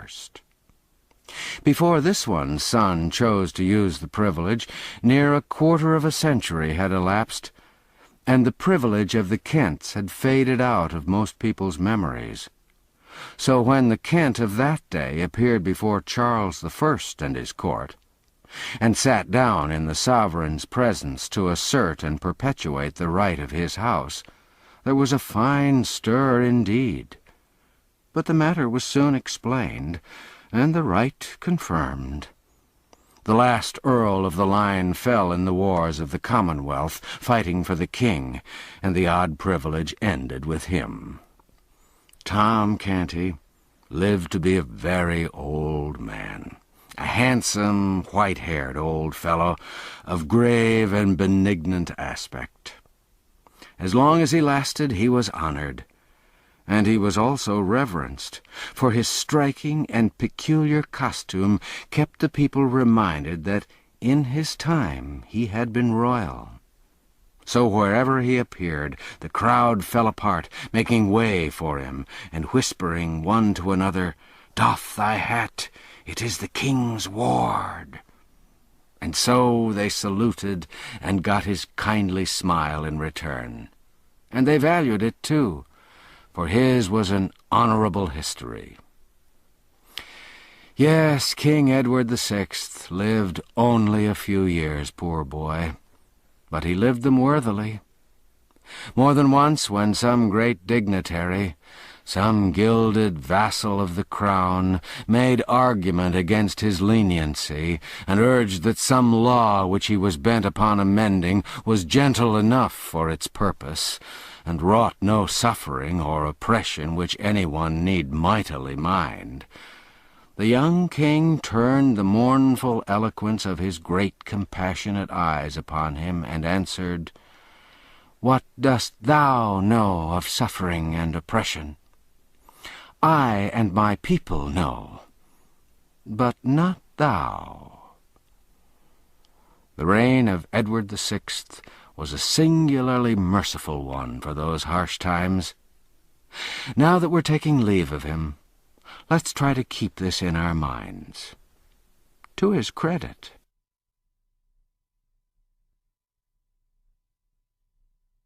The End. You've been listening to The Prince and the Pauper by Mark Twain, narrated by Norman Dietz.